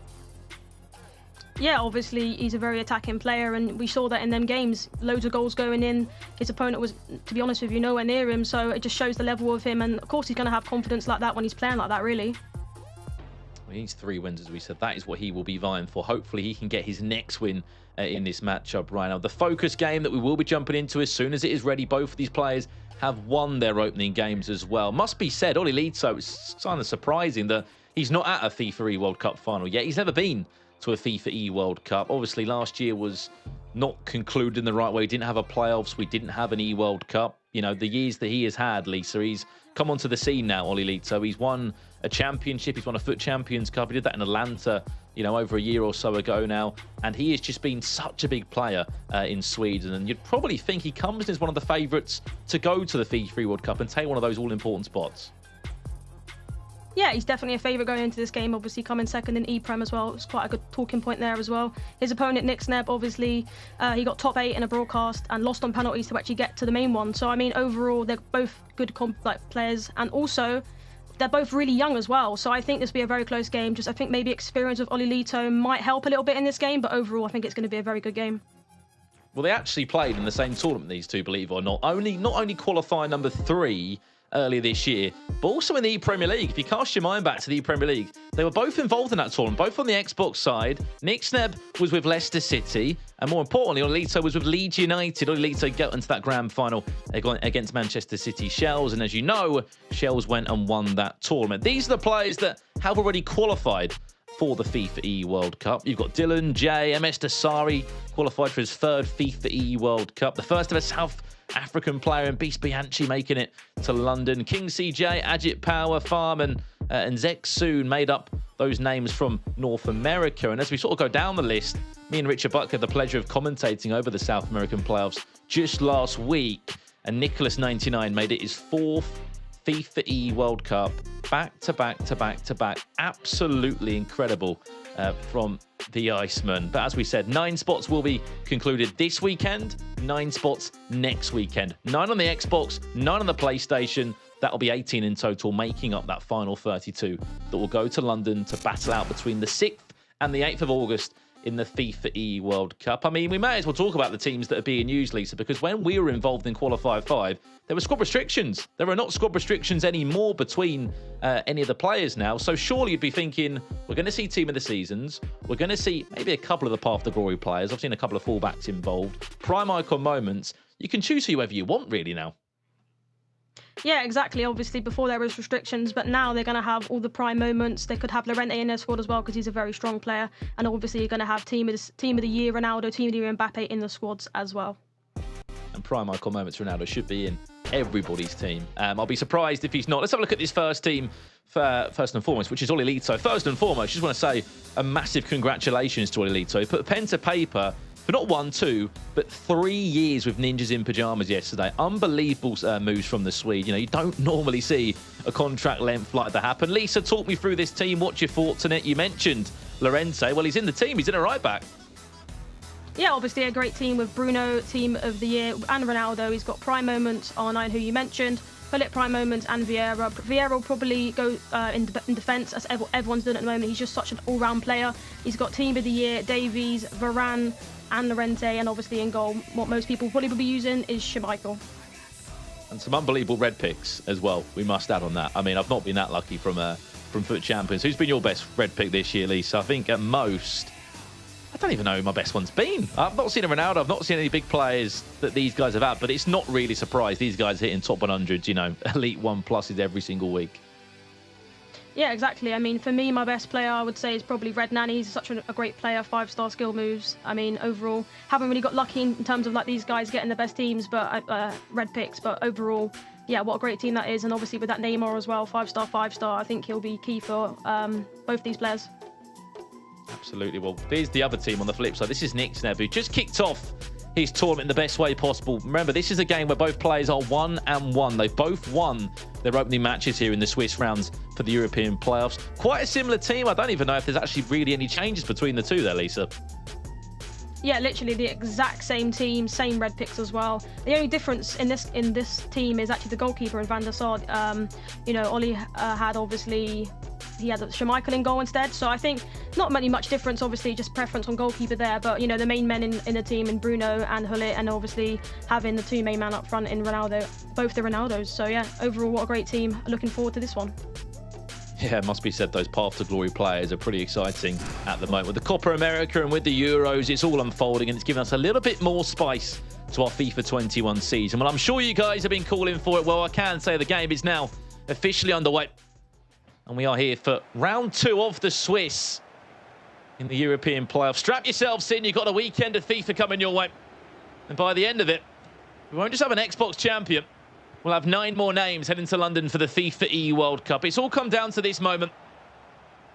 To provide your best performance, to bring your best game. Doesn't matter how you got it.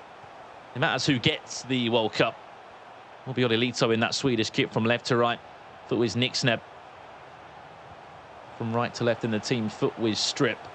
Of course, Olilito playing from the comfort of his own home in Sweden. Nixneb is in the Footwiz HQ. Great to see everything that they have been doing behind the scenes. I know Rowan and Dan have been putting so much time and effort in to ensure that HQ is good to go for their players. And I think it gives you a bit of an edge, Lisa. You know, having somewhere to play like a HQ where I know, for example, Diogo's playing in there right now, Lyrics. You've got a bit of banter between each other to bounce off. And also, you're just in the right frame of mind. When you play in your bedrooms at times, when you play at home, it's so difficult to get into that sort of competitive mind frame as Nick Sneb comes in with his first chance of the game, and it's defended well in the end by Olilito. Yeah, great defending there. And in terms of the question, obviously, I think it really does help having people around you that is also at the same level as you, having a coach around you, being at HQ where the internet's perfect. So I think it really does help these players in performing at the best. Not no further than the hashtag HQ in terms of what they've been able to produce in terms of results. Speaking of hashtag players, hashtag Tom in action next week on the PlayStation. Well, sure, on the Xbox, just missed out. Here's Olilito now. Cristiano Ronaldo into R9. Somehow blocked off the line by that new Sergio Ramos. I'm sure he'll be featuring in plenty of teams across this weekend. Cycled well, Ramos. Trying to be the man to create the chances going forward. It's R9 who just spins away, tries to get his heavy touch in. It's going to be that path to glory. Lorenzo does come back in the end. Ronaldo. I'll find a way through the fullback there. Speaking of those path to glory items, Lisa, anyone that sort of tickled your fancy so far out of the new promo, whether it's Copa America players or, more importantly, players from those Euros?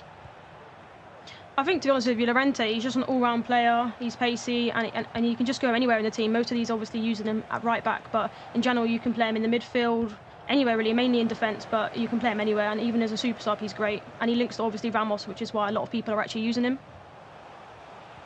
I mean, we'll come on to Ramos in a minute because he has been a handful already across the games that we've seen at the back. I mean, you don't need us to say centre-backs at times have not been always used this year in FIFA 21, especially in the esports landscape. The things to say the least. Fullbacks have been used, they've been put out of position, but remained effective for these pros. They know what they want to use. And now they've pretty much got an open field where they can use any single player they want with the squad restrictions. There is not a squad restrictions. These players been awarded with the ability to use the best players in the game. As well done to them for making it to the playoffs this year. Olilito, the only thing that he's missing this year is a qualifier victory in his back pocket. Qualifier number 3. Did make it to the grand final all that time ago, which was back in February. Lost against Musti, not once but twice. After going down to the loser bracket, he jumped back up and unfortunately couldn't beat the German player, losing 10 goals to 4 across the 2 legs. A bracket reset was not needed on that occasion. Funny story. Thought it was Nick Sneb was also in that tournament. Here he comes now of Neymar. That cut back into CR7, fakes to go one way, won't go the other. It'll be Vieira at the back. I don't know what it is, Lisa, but Vieira just keeps on popping up as a centre-back. He might be a defensive midfielder by trade, but for these pros, they absolutely adore him as a centre-back. Yeah, obviously a great player defensively, and obviously he can put a great block in. So I think you'll see him a lot this weekend, all-round great player. So looking forward to see whether he can help all these players, really. Fernandez. To Neymar, patient build up from Nick Sneb. He's the 6th highest ranked player from the UK on the Xbox rankings. Whipped into the box. CR7 will be there. We know he's deadly in the air, both defensively, as you just saw. Olilito R9 fakes to go one way, goes on a finesse. It was ambitious from that far out. However, when chances are far and few between, you've got to take a risk from that far out. Nicely done. R9 into CR7, a phrase that will be used time and time again across the weekend.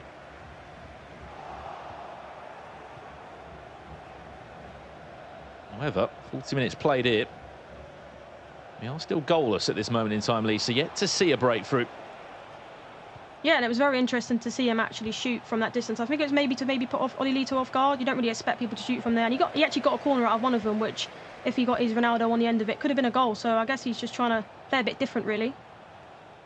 I think the point of that is that, you know, normally as a competitor, from someone that watches a lot of FIFA in terms of myself, you're not going to worry about a shot from that far out. You're more worried about, you know, the combination of the skill move to come in or a directional nutmeg or a bridge touch, so to speak, that's going to push a player into the box and into more of a deadly position, what we might see now with Pele. I don't really care too much about a player taking a risk from the edge of the box. That will do us, it seems, for the first 45 minutes here, but it's the first half before concluded.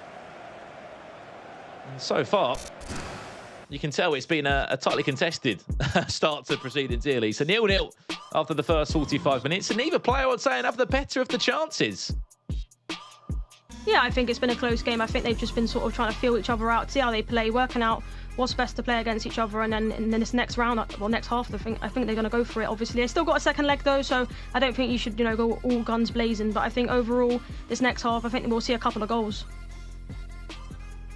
That man on your screen must be over the moon, as I mentioned on the introduction to this matchup. Just signed a new 3-year deal with Ninjas in Pyjamas. Didn't have a player that I can honestly think of that's had a deal that long as Ajax Danny with Ajax Esports, a player that has done so much in the past and done so well. Here's the stats at half-time, and we said there wasn't much to talk about, Lee, so there really hasn't been. One shot for either of these two, but it's what we expect to see at this level of FIFA. You've got players that the best of the best from their nations on their console.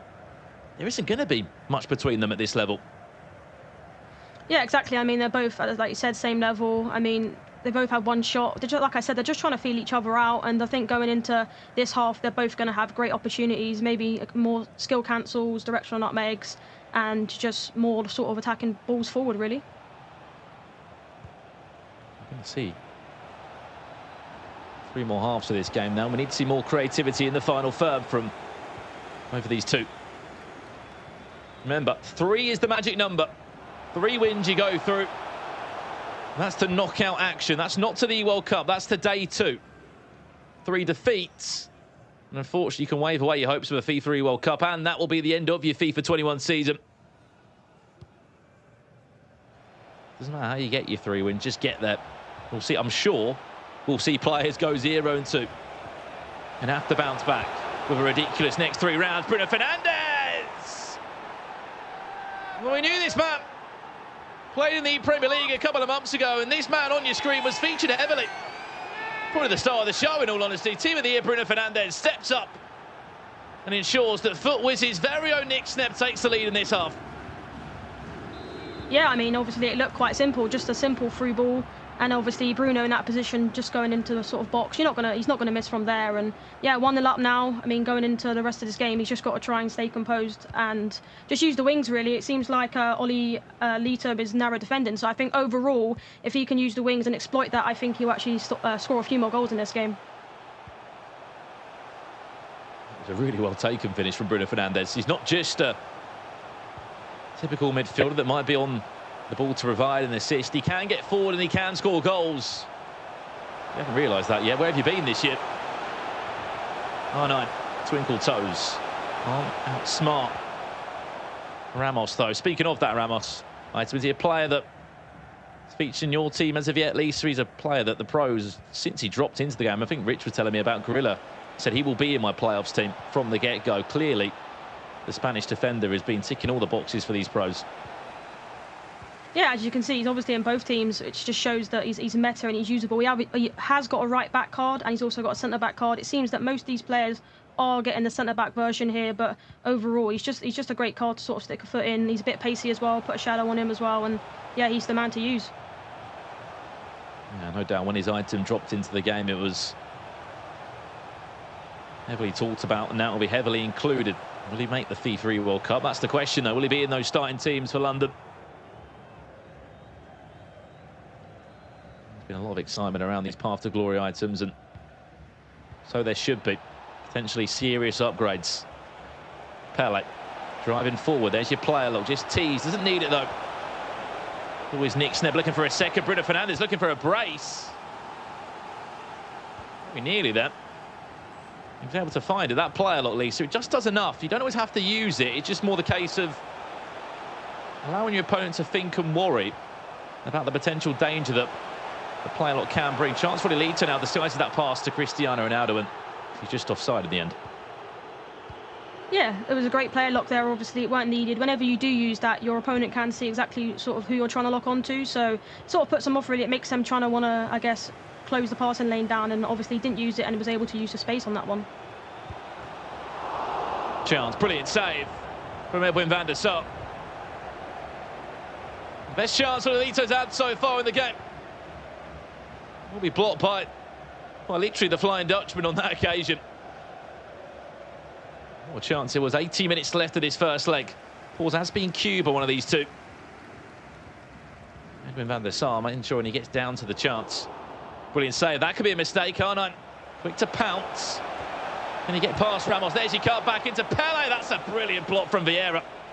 He still just about keeps this chance alive. Neymar does well down the byline. Looks for another cut back, and he's there to save the day again, Vieira. Two massive interceptions. Yeah, and that's why obviously you use him at centre-back. Great interception there, great directional nutmeg by Nixneb, and obviously it sort of almost worked for him, and yeah, so close. And that's why you actually use him at centre-back. He's so strong, you can just get a tackle in for you. Place right time for French icon on that occasion. Final 10 here in leg one. Olelito trails by a goal to nil, looking for the equaliser.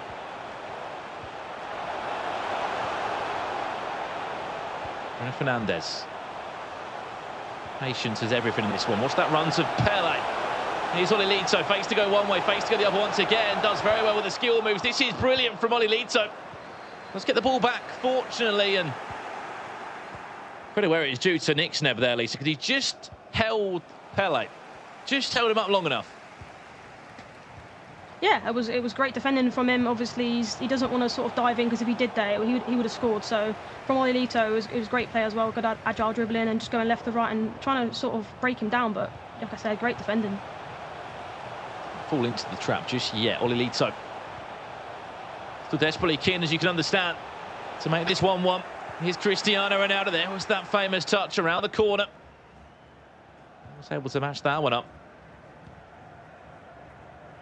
As we said, there are plenty of games taking place as we speak right now. 31 of them, to be exact. Of course, we will keep you up to date with all the main games here in the Global Series. But if you do have a bit of spare time and a spare browser on your screen, head over to the FIFA 21 Global Series on your browser. There is literally, on EA's website, all the games taking place right now.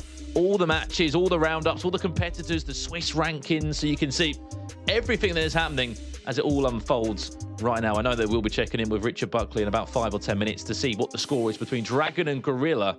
That one, an all-UK matchup between two players that have rich history in the FIFA esports scene. Changes are being made, Lisa. 5 minutes in, what would you like to see from either of these two? Looks like just some fresh legs. Yeah, I think they're going to make some changes. Obviously, only 3 minutes left, so you might as well bring on some fresh legs. Maybe try and get a couple of more shots off in the rest of this game. Try and, obviously, for Olelito, if he can get a goal going into the next leg, it will obviously give him a bit of confidence boost. So I think for him, he's just got to go forward. For Nixneb, he's just got to keep defending. He's doing really well in this game.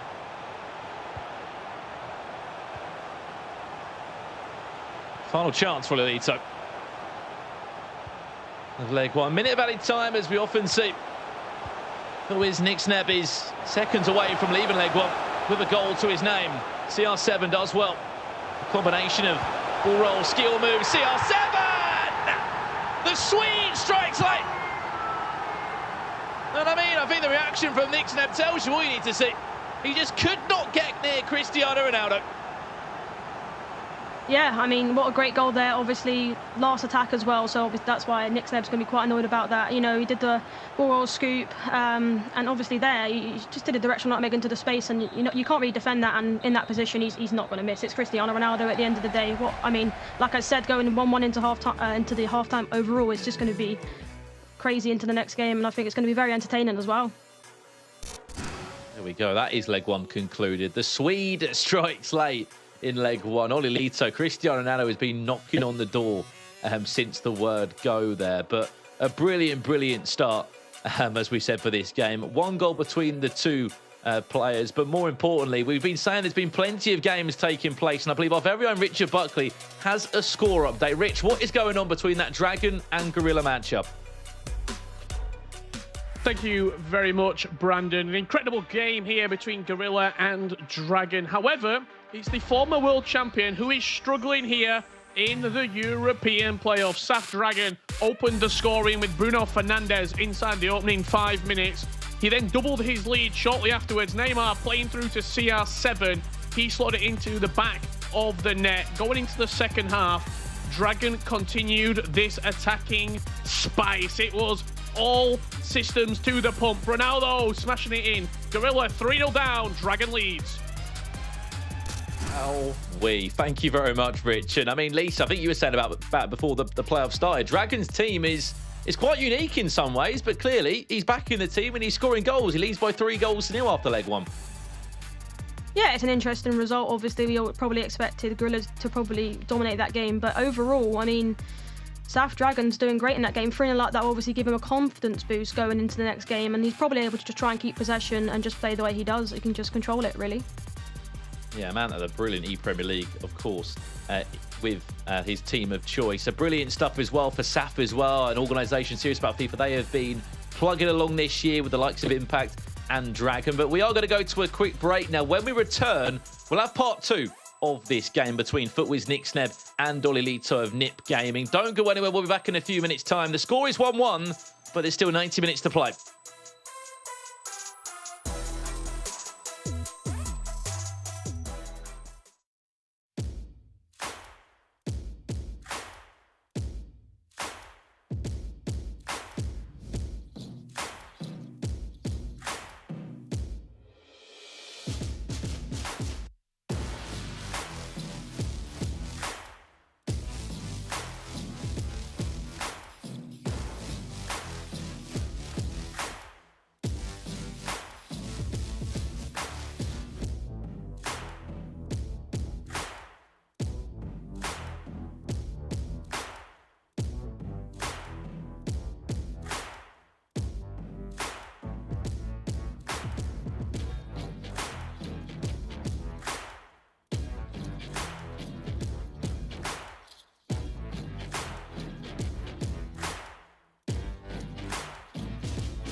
For Olilito, this is uncharted territory. Can Olilito do it? He wins it! Olilito, a giant killer. Grimes turns to the left, and Olilito did not hesitate that time. There's some kind of story that's forming about Olilito. In my opinion, it's his time to do it for Sweden. Eusebio into R9, it's a good turn. There's the second goal. The drag back just keeps on coming. Olli Lito, the man from Sweden. Well, here we go. It's the grand final Summer Cup series. Olli Lito has shown time and time again why he is arguably one of the best players around. Olli Lito is going to be your European champion of the Summer Cup series.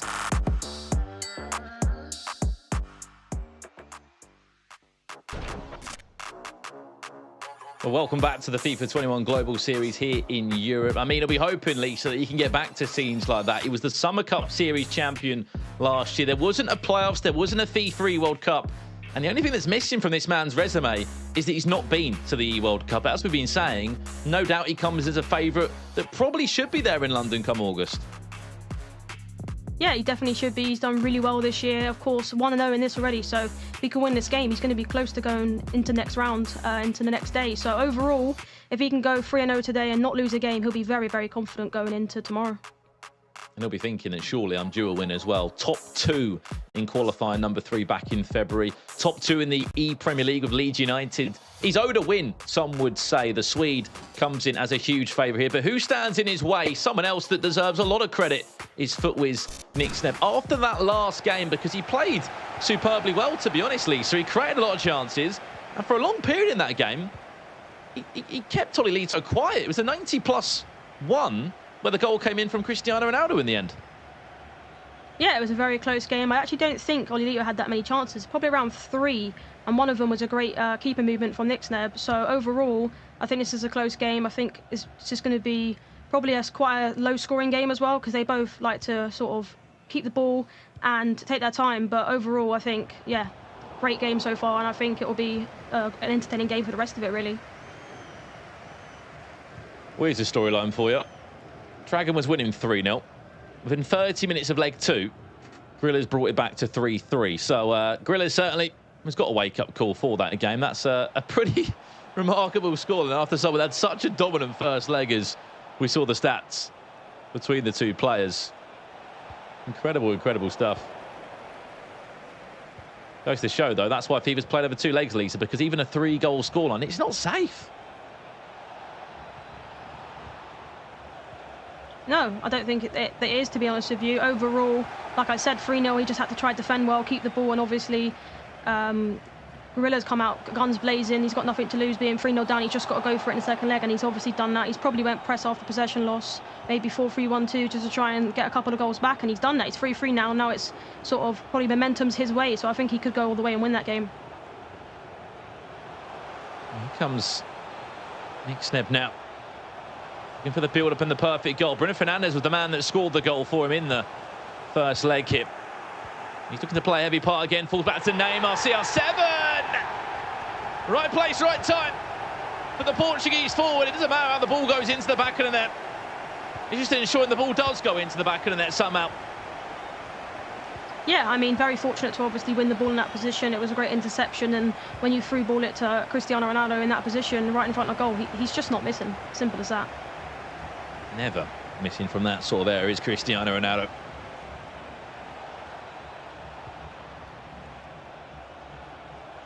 "15 minutes played, it's only taken a little time for Cristiano Ronaldo once again to find the back of the net. Olli Lito looking to reply. Instantly, he's loved that, getting the ball into CR7's feet and then trying to create that bit of magic, whether it's a combination, whether it's a couple of skill moves, back-to-back, chained together.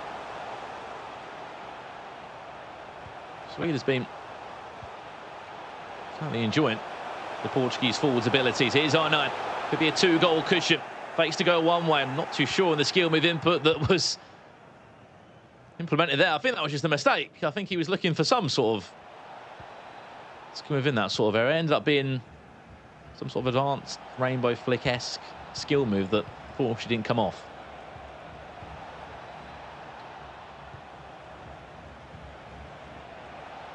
Here's Olli Lito. Chance for Neymar. Let's get bundled away by Llorente, who hasn't looked out of place. The path to glory right back of Atletico Madrid. Well, Spain's still in the Euro, so there is a chance that maybe, just maybe,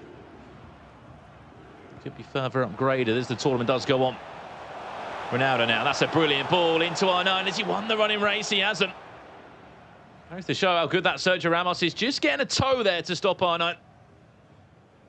Yeah, I mean, Nick Stebb's getting a lot of free balls through here, but Ramos is obviously in a position to stop it.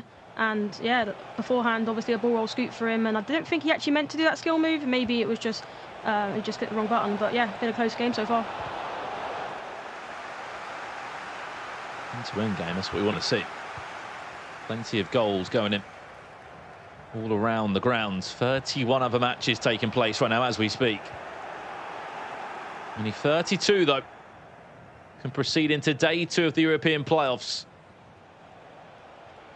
in which FIFAe World Cup tickets will be booked. Ronaldo tries to bundle off that Varane, no chance there. It is nice to see centre-backs being used, Lisa, because for a long time this year it's been the case of full-backs in its centre-back all year long. Now it's, for a lot of these players, it's the Madrid duo. There's a player like Olilito. What a block from Ramos again, just echoing that sentiment of how good these centre-backs are. Yeah, I mean, wow. I mean, I thought that was going to be a goal there, but player locked there. It was obvious where he was going to aim it, so that's, in that aspect, it's quite unfortunate. But yeah, what a great slide there from Ramos. And like you said, you know, we're seeing centre-backs in defence, and it's actually kind of crazy because all year round we've literally been seeing full-backs, you know, pacey right-backs in defence, and maybe people are realising that centre-backs are worthy. No doubt worthy of their position, the team. When you're making blocks and interceptions that these guys have, whether it's Varane or Ramos, Van Dijk would get the occasional nod into a starting 11 as well. Whipped in deep in the box. Olilito does well. Alphonso Davies called into action, does just about stop Cristiano Ronaldo from jumping over the Canadian fullback's head. CR7 now, acres of space to drive into. Massive win by Vieira.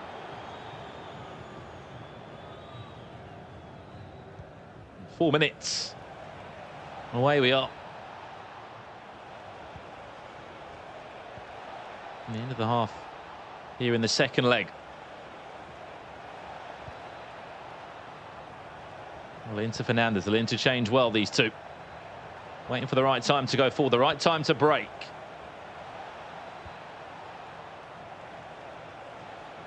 Half time. Looming, a minute of added time, probably no more. Here's Pele. But be careful, does well. Olilito recycles it back to Bruno, back to Neymar again, a fake shot. Tries to find a way with a reverse elastic over. That will do us for half time. He's trying his best to unpick the defence of Fulwiz Nixner, but fair play, the UK FIFA player at the moment, Lisa, is standing strong and resolute against the Swede. Yeah, he's definitely standing strong, defending really, really well against his opponent. I mean, going into this, you probably would have thought he would have been the underdog, and he's actually coming out on top at the moment. So credit to him where it's due. You know, he's defending well. Ramos is doing actually great for both opponents here. But overall, going into this next leg, I think, you know, stats wise here, you know, one goal and he scored it. So I think overall, you know, I think Olilito needs to go forward here because he's had no shots in this game and he needs to score. So. And I think if you look into those stats, Lisa, anyone's going to sit there and go, oh, come on, Olilito, take a shot. But it's because he's waiting for the right chance. He's waiting for that 95-plus chance of him being able to score. The right skill with combination, the right player. More importantly, got to be in the right area. You've got a player like R9, he's going to offer you a 5-star week for alongside incredible finishing stats. I'm sure the Swede will be taking a chance in this second half, but this would be a brilliant result for Fulwiz Nixner. Player that we haven't seen on a broadcast in terms of a global series event. We saw him in the E-Premier League. Speaking of that E-Premier League run that he did have, he was involved in quite a stat group. He was involved on the Xbox side in Group D that, funny enough, Tex was in. You had Sean Flossy of Wolves and Painter of Fulham, Royal Funky of Southampton. Cricket comes in, it's timed, and it's off the bar. That was an ambitious effort, but adding on from that point, he got to the semi-finals of sort of how the bracket went to get yourself out of the group stages, sorry, in the Premier League. He lost to Tex, dropped down to that loser bracket game, then lost to Sean Floss, who did have an unbelievable tournament, in fairness. However, his ticket didn't come from the Premier League to the playoffs. It came from the Champions finishes, 27 and above, playing in all the qualifiers, and a top 8 finish in qualifier number 3. The tournament that Olilito came so close to winning. Speaking of which, he comes forward now. Speaking of a confidence booster, Lisa, I mean, you go 2-0. You 1 win away from day 2. Pretty much there. Yeah, I mean, obviously it's going to be a very much confident boost, but it's not over. You still got a few games to play. So I think overall you just got to take each game at a time. And yeah, it's very much confident boost being 2-0.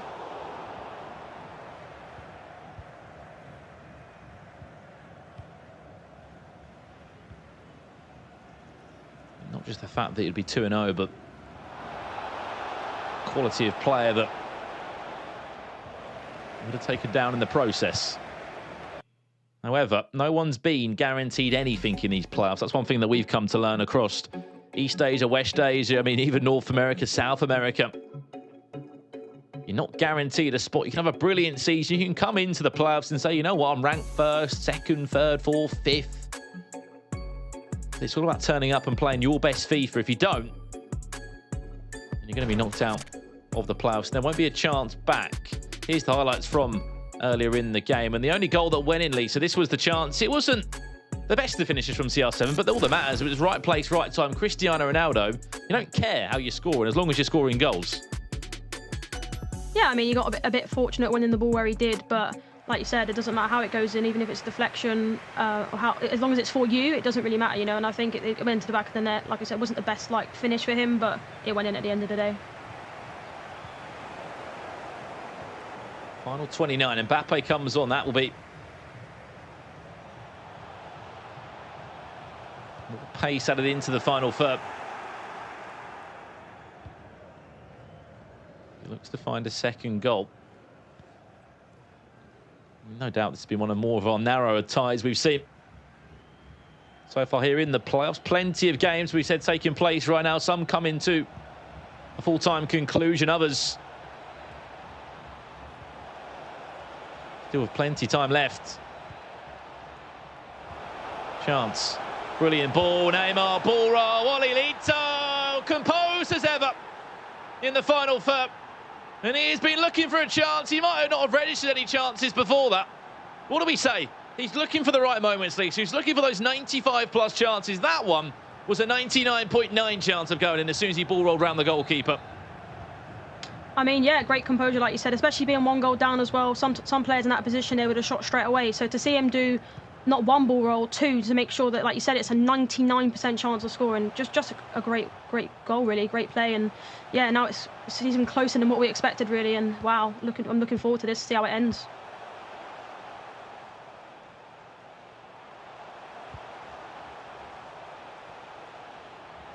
We are all square after 90 minutes. We will be on our way to extra time. And then penalties if needed. I'm sure we will be going there a couple of times.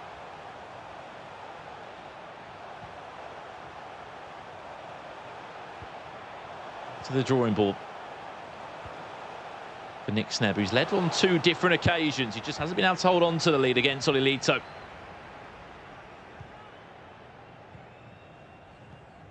He has no doubt taken the game to the Swede. He said, you know what, I'm here to play. He knows what's on the line. And that's a ticket to the World Cup. Ronaldo back to Mbappe now. CR7, this will be an unbelievable turnaround from the Swede. It could potentially be so. Brilliant save, and the sub. Corner taken very quickly. 1 of 15. Goal certainly bringing Olilito to life now. Snebb being made to defend for his life. Llorente down the byline, does well. The cutback was perfect. He nearly got pickpocketed though. Yeah, I mean, a great overlap for Llorente there, and put it right in the place where defenders don't want to see it, right across the box. And yeah, very, very fortunate there for the keeper to actually catch that, because otherwise it could have led to a goal. Been disastrous for Nick Snebb. Still can be. Mbappe now teasing. The goalkeeper tries to squeeze into the nearest of angles, the tightest of angles, sorry. And the post will save the day. But suddenly, you can see what that goal's done to Olilito. It's just given him so much confidence going forward. However, is there the opportunity to catch him on the break? Nick Snebb Gets a second bite of the cherry with Cristiano Ronaldo. He'll two in the box. Where's the cutback? R9 pings it in. It's defended well. I think we're minutes away from extra time maybe being needed. Or not. R9. The finesse was on for a split second. Yeah, interesting there. To be honest with you, I saw the finesse as well, but he seemed to try to cut in. Maybe he thought that Oli Lito would have expected that, but yeah, a finesse there, and he greens it. Maybe it would have been a definite goal, but he's going forward now, so. Mbappe. Is there a cutback available? Nick Sneb, composed in the box, back to R9. La Croqueta from left to right does get dispossessed again. Pause has been Cuba, one of these two. I doubt they're going to see that pause in time that's remaining now. Mbappe, or maybe we won't need extra time. Here's Cristiano Ronaldo, cuts back, brilliant save, Van der Sar again. And that will do us for 180 minutes of FIFA time, and surprise, surprise, it follows the storyline that this game has provided, Lisa. A very, very narrow and tightly contested game. We need 30 more minutes of it to conclude a winner. Yeah, very, very close game. I thought he was going to take it there, but great lack of cancel. But overall, great save from Van der Sar. He's been very good for Nick Sneb. That's why he's obviously used him. So I think going into this next bit of the game, I think it will be very close. And hopefully we don't see penalties, because we never like to see the game decided on penalties. Chances at either end coming in late, but neither player been able to find the back of the net. If you have just tuned in, this is round 2 of day 1 here in the FIFA 21 Global Series European playoffs. We are all playing towards the FIFAe World Cup. 9 spots this weekend will be guaranteed, of course, for those top 9 players. These two will be vying for a chance to travel to London in August on the biggest of stages from the 6th to 8th. However, it's a long old road to get there. 30 more minutes needed of extra time. And no doubt this has been one of the more narrow of matches. Looking across the board, this is the only game that has been to extra time so far here in the Global Series playoffs. We're in for a treat. 30 more minutes to decide who goes 2-0. And be one win away from booking a place into the knockout rounds. Nick Sneb, he's led 2 times before this, looking for a third. Goal across the 2 legs, but will that be the match winner this time? Big win there. Pull it. Mbappe. The La Croqueta looking for the right skill move combination on the edge of the box. It's really well done. Davies getting that ball across. The dangerous ball. It will be not R9. It will be Ronaldinho, R10, who came onto the pitch quite late on, into the first leg. The right place, right time for the Brazilian. A really worked goal. Now he leads by 3 goals to 2. I mean, overall, I mean, he used his wing as well. Davies came across there and he's whipped it, probably an RBX across the box. And Ronaldinho has just come on, so fresh legs. He's sort of like for Neymar, and yeah, he's not missing from there. Calm, clinical. Here's Ronaldinho. It just tells me that's not the last goal we're going to see in this game.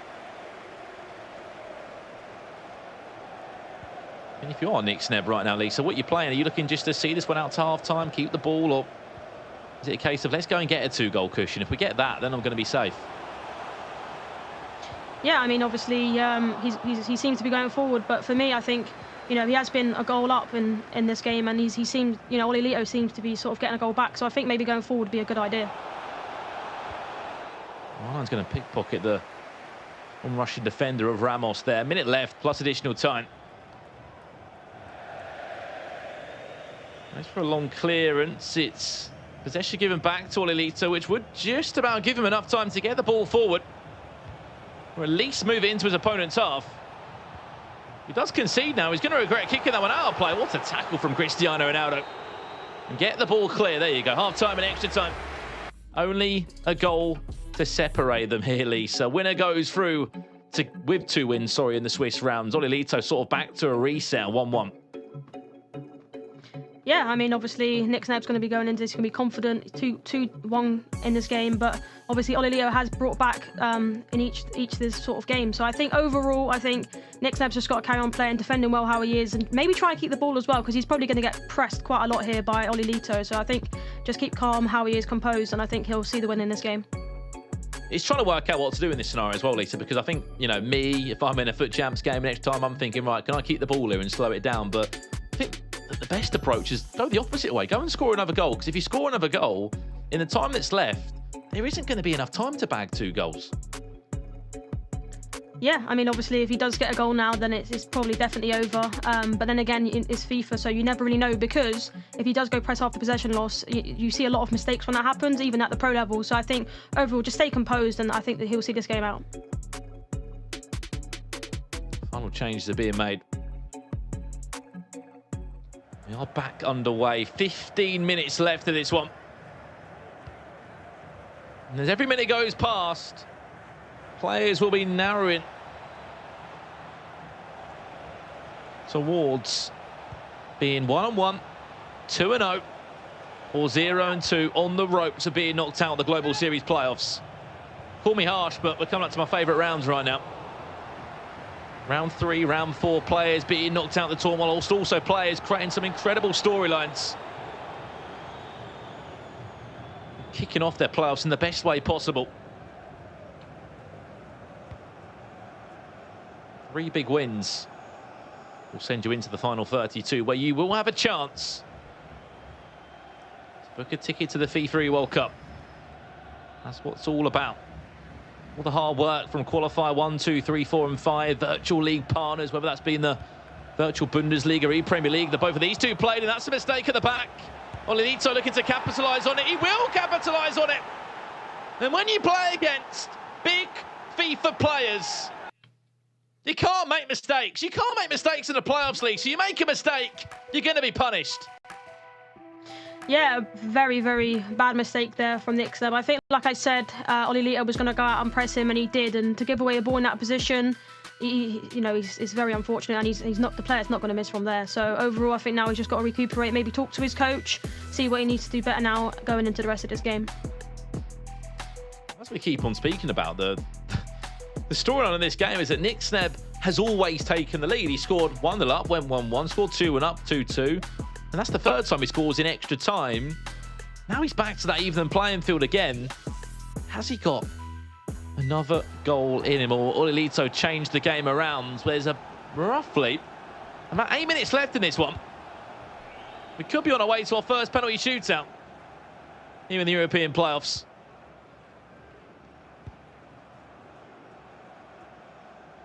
Let's see what will happen. Some interesting scores coming, as we said. Speaking of UK FIFA talent, West Ham United's Redlac 2-0 wins another game in the Swiss rounds. He'll be over the moon with that one. 7-6 it was against Rasmussen.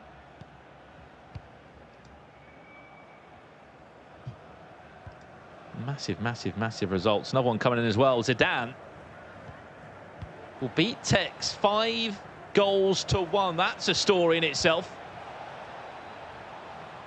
Keep us to date of all the other goals as they go in from around the grounds, where to conclude this one, we are minutes away from penalties for the first time on broadcast here in the playoffs. It won't be the last time. Fernandez back to R9 now. Olilito looking for that last roll of the dice, that last final chance. Clutched up in leg one with a late goal from Cristiano Ronaldo. Will he get another chance again now? Vinicius Jr. defended well, and it looks like we're off to a penalty shootout, Lisa. Here we go. Yeah, great interception. Up steps. Mbappe first. He will go down the middle and he scores. Brilliant start there for his Nick Sneb. Up steps Mbappe on the flip side. Cheeky chip from Olilito makes it 1-1. Round 2 already. The penalties are absolutely flying. Here's Ronaldinho. He scores as well. That's going to be 2. That was 2 for Footwiz Nick Sneb. Fullback Theo Hernandez down the middle. Perfect pen so far here.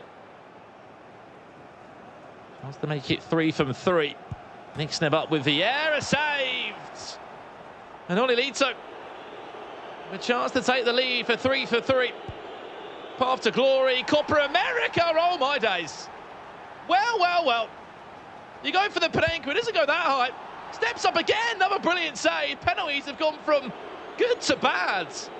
Bruno Fernandes, penalty for that one's should have probably been saved as well. Must score. Well, it will be Olilito that gets the result. Up steps Ronaldo, same corner, puts it away. And now the Swede to win the game. And to go 2-0 in the Swiss rounds. Up steps Ronaldo, goes left, scores. Olilito goes 2-0.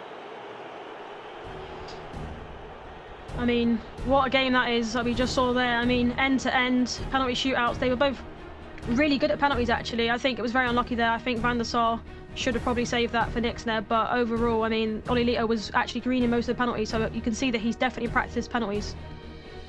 I mean, you speak about big players at big moments. You can question mark the Panenka, you can question mark the goalkeeper. It wasn't great either way, but Nix Neppe will look at one part of that game and it'll be that pass. That one pass that just did not go to play. We are going to go to another game now.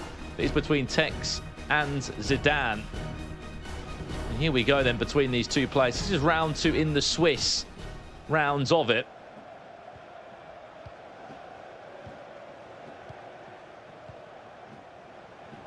At the moment, Zidane does lead by 3-1.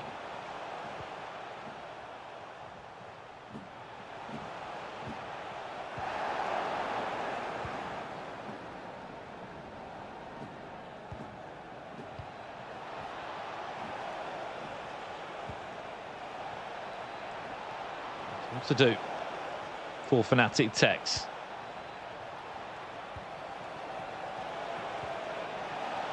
Ronaldo back to Pele, looks to cut back inside, fake shot after fake shot, those skill cancels causing all sorts of problems. Yeah, I think it's very interesting to see that. I think when he did that fake shot there, I think he was in a great position to shoot there, but he seemed to do another one back the other way, and Zidane did very well defending that because, you know, he's very unpredictable as Tex. So I think, you know, you need to sort of stay composed, and he did well there to defend that.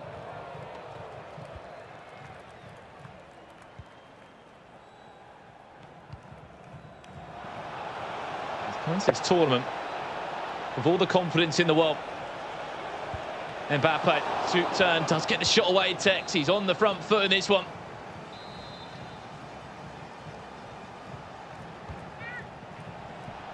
Came into this with all the confidence in the world. He's a player that we've missed seeing on the global stage. Build him. Trying his best. Find a way back in. I mean, Lisa, I've had the pleasure of watching Tex quite a lot with his involvement in the E-Lions, the England setup there. He's going to the FIFA Nations Cup. They absolutely dominated. The FIFA Nations qualification process did the E-Lions with Tex. And even then, when we were speaking to him, Lisa, he said he didn't really care how he got to the playoffs. It was about just getting to the playoffs. And he was always saying, as we've seen in these little promo videos, that he's going to be bringing his A game to the playoffs. And it's great to see a player that is just back with all that confidence in the world. He might be 4-1 down, goes out of play, and it will go for a goal kick there. Yeah, I mean, he's very confident. Obviously, England have done really well, him and the other boys involved in that. So I think, you know, he's going to be confident. And obviously, like you said, he sort of took a back seat this year. He hasn't been at many broadcasts, so I think he's definitely going to be doing well. Obviously, at the moment, he is 3-1 down, but I think he is sort of going forward in this game. He likes to sort of do a slow build up, sort of walk the ball, and make for his opponents to make a mistake. But overall, I think he'll probably get back into this game, to be honest with you.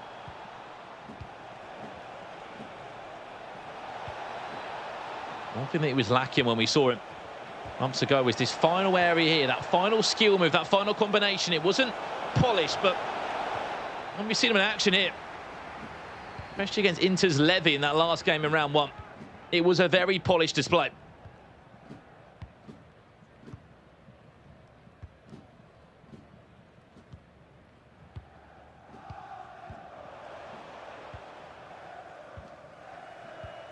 Speaking on the other side for Zidane.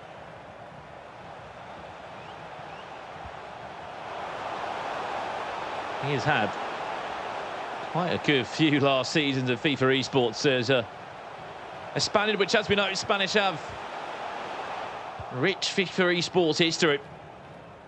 Alfonso Ramos being a two-time FIFA Interactive World Cup champion. The players such as Andoni being at FIFA World Cups. This man's been to a FIFA World Cup. Back at 2018 it was, this man made it to London. He'll be hoping that he can go there again this time round. Talk more about his year in a second, how he got to the playoffs, building his tech, still can't find a way through. One of those players you play against, Lisa. When you play against Tex, you're not just playing against a very good FIFA player, you're playing against the name. It's the name power.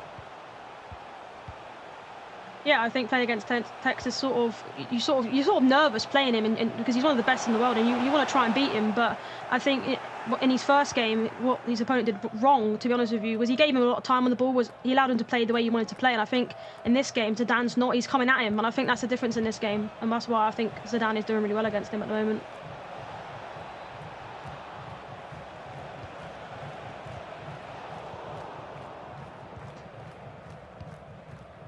Speaking of Zidane, he's been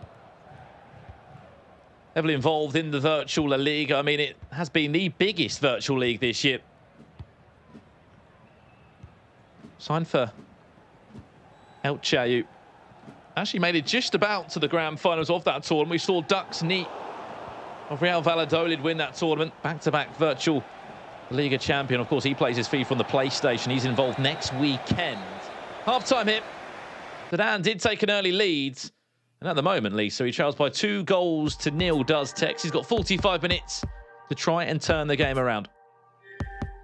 Yeah, I mean, obviously it's a great performance from Zidane. I think this year he's done quite well as well. So I think, you know, going into this game, I think it was probably quite an even game. People probably thought Tex was going to go all the way in this game. But overall, 3-1 going into this, you know, the rest of this game. And I think overall Tex will have to press him, maybe press off the possession loss, try and play a switch as quickly as possible to try and get the ball and just to try and get a goal. Because if he gets a goal early in this game, it's game on.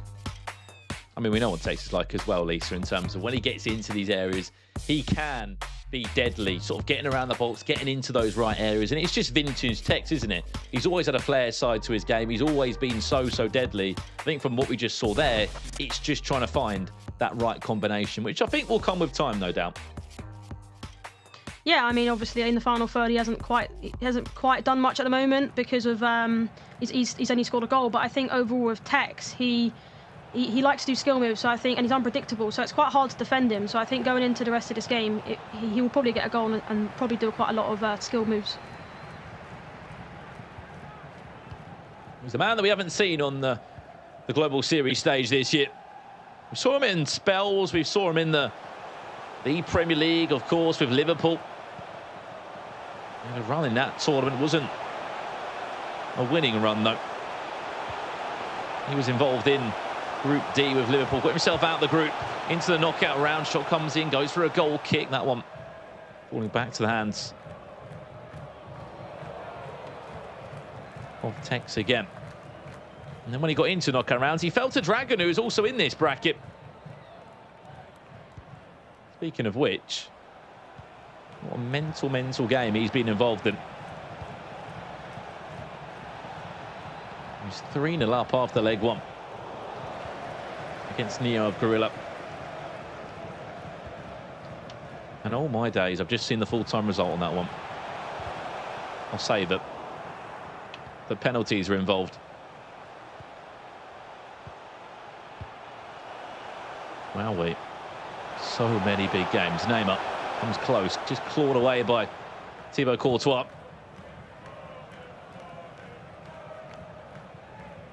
I mean, this is what we're going to see. You're going to see repeated matchups. You're going to see maybe close friends in the same.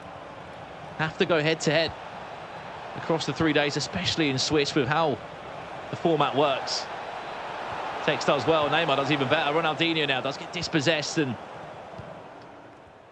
think we saw that earlier in terms of this whole friend-to-friend matchup. We saw Diogo have to play against Lyrics. They're in the same HQ league, so they're literally next door to each other playing that game of the FIFA.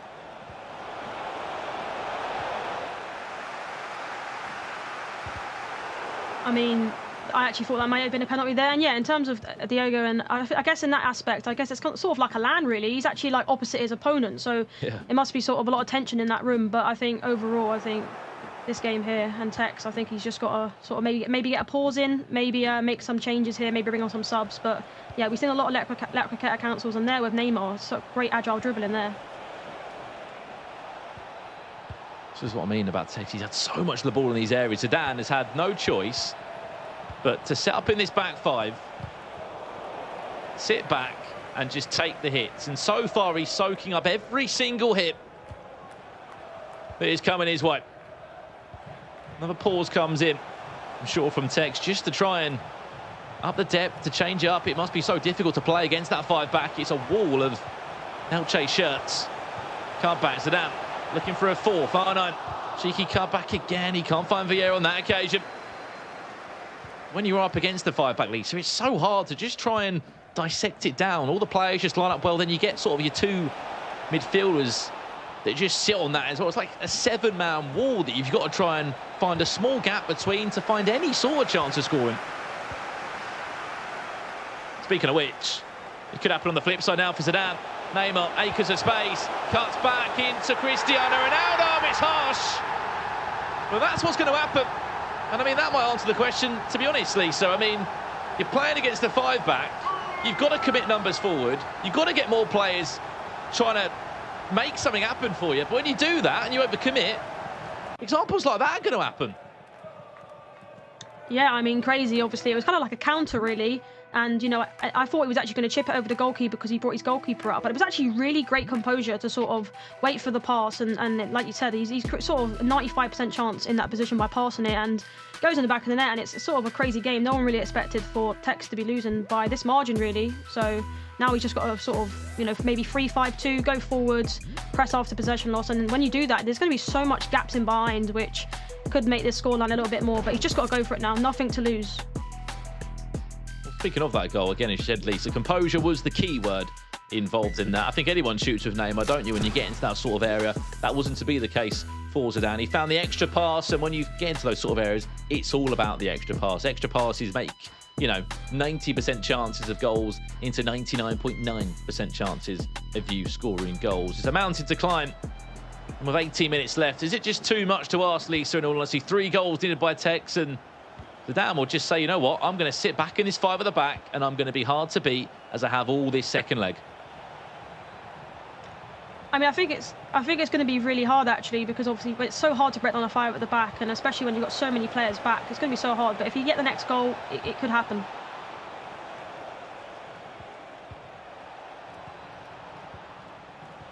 Well, we are going to jump away from this game now. It's a 3-goal deficit. Zidane looks to be home and dry to be 2-0. We've got another game in focus, and it's between a very familiar name, the man that actually won qualifier number 5, an event that we commentated on together, Lisa. It's Leandro Peixoto up against Serhatino, the German pro player of Leno Esports, who bagged himself a ticket to the playoffs, from a top 4 finish in the virtual Bundesliga this year. 21 minutes played in this one. And I mean, he was so impressive, wasn't he? What, all that time ago, back in May now, the Frenchman, the brother of Diogo Peixoto, who plays on the PlayStation, just popped out of nowhere, didn't he? He had such a good tournament. Next thing you know, he was the Xbox champion. Yeah, I mean, like you said, he's the brother of Diogo, and people actually knew who he was, but they didn't know who his brother was. So I think overall, going into that tournament, he's probably the underdog, and he came out on top. And now going into this tournament, he's probably going to be one of the favourites to book himself a ticket. So I think, as you can see here, he's 2-1 up. So I think he's just got to keep playing how he does, and he's not here. He's here for a reason. So I think he'll probably come out on top and book himself a ticket. And he'll be kicking from left to right in this second leg. He's a professional FIFA player for Landside Wave, the organisation that's actually being run by Sané of FC Schalke. Remember that man? Well, I think he had a foot freeze item this year on FIFA 21. And it was sort of win after win for Peixoto. He was involved with the French national team in the eFoot de France. He also won the E-Ligue 1, the virtual league, out in France with FC Lorient. That was with Fuma FIFA, his teammate there. So a lot is on the horizon. He's already booked a ticket to Copenhagen for the FIFA Nations Cup in August. He would love back-to-back weekends, I can bet you. A trip to London, a trip to Denmark. It could be quite a busy August, Lisa, if he does end up qualifying for the FIFAe World Cup from this event. Yeah, I mean, obviously he's won, like you said, he's done really well this year. He's got into quite a few competitions, and obviously he came out on the win on the last cup. So going into this, he's going to be he's going to be guns blazing. He's going to be, you know, confident as well, which is obviously quite a good point, really. If you're confident going into a match, you're going to be so confident going forward, defending. You'll take risk as well. So I think it's going to be great. Well, comes to nothing on that occasion. Quick word on the German player, though. 419th he sits on the rankings. His ticket here was, as we said, via the virtual Bundesliga, a top 4 finish in the 2021 season. He's playing for FC Heidenheim. A brilliant run in the tournament, a very, very good group stage as well. In terms of the Swiss round, he was in the bracket with Sakal and Nicholas Razek, Dylan Mike. It was full of stacked German players, as you'd expect to see. Looking to come forward now, last chance of the half. Defended well again by Leandro Peixoto.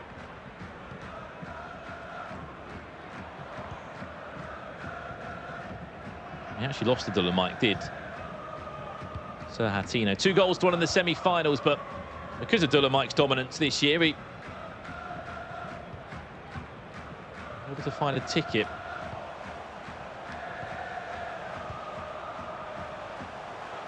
For the 21 Global Series playoffs. Last chance of the half for full to Mbappe. Goes for a player lock, and that's an example of the player lock gone wrong there. It's don't get me wrong, it's effective when you can use it, but sometimes if you use it completely wrong, it can look a little bit like that. Yeah, I mean, very unfortunate there, because if he would have got that off, there was a few players in the box that could have got on the end of that, and it could have, you know, he could have been a go up. So I think going into this, I think he needs to carry on how he is. He seems to be defending really well as well. So same as he is, and I think in the rest of this game he'll do very well. Playing for Bernard Leno's esports organisation, becoming even more of a popular subject that now. Professional footballers getting into the world of FIFA esports, running teams and signing top quality FIFA talent.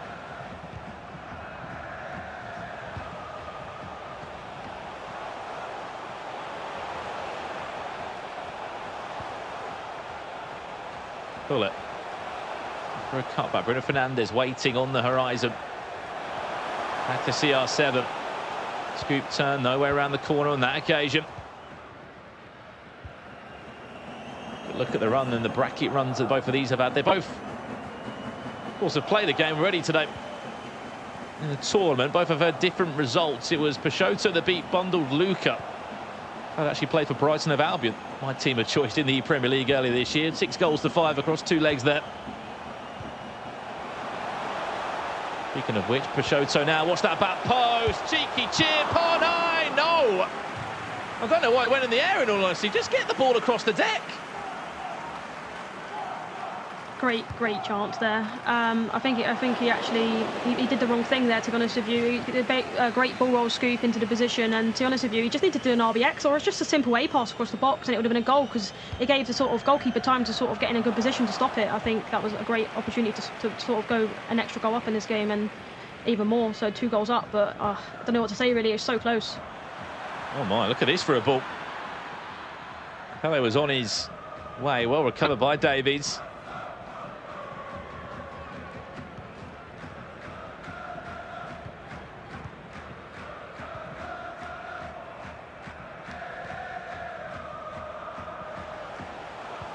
Final 30 minutes of this one now.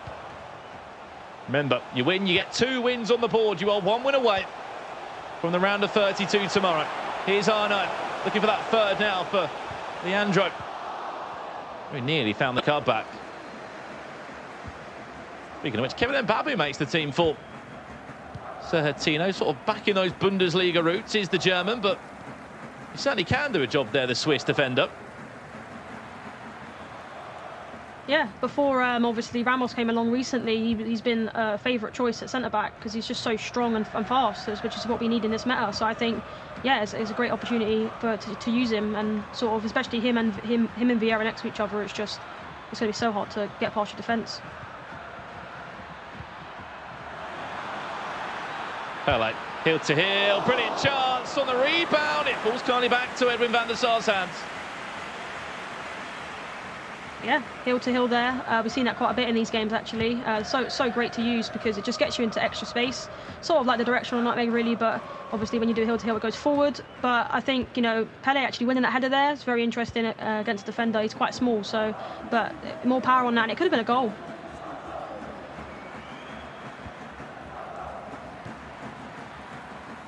The chance goes begging, and as we've seen in the last game, one simple mistake, one chance you don't take, you end up being punished for it. We just saw that between Footwear's Nick Snebb and Olilito. Olilito going 2-0. Tex looks to be going 1-on-1 with Zidane going 2-0 cut back. CR7! Sertino makes it 2-2 with just 20 minutes left on the clock. I mean, what a great goal there, to be honest with you. I mean, when you're a goal down and to pull something like that off out of nowhere, you know, great roulette there, and he's not going to miss from there. Top corner, crazy goal when you need to score. Great composure.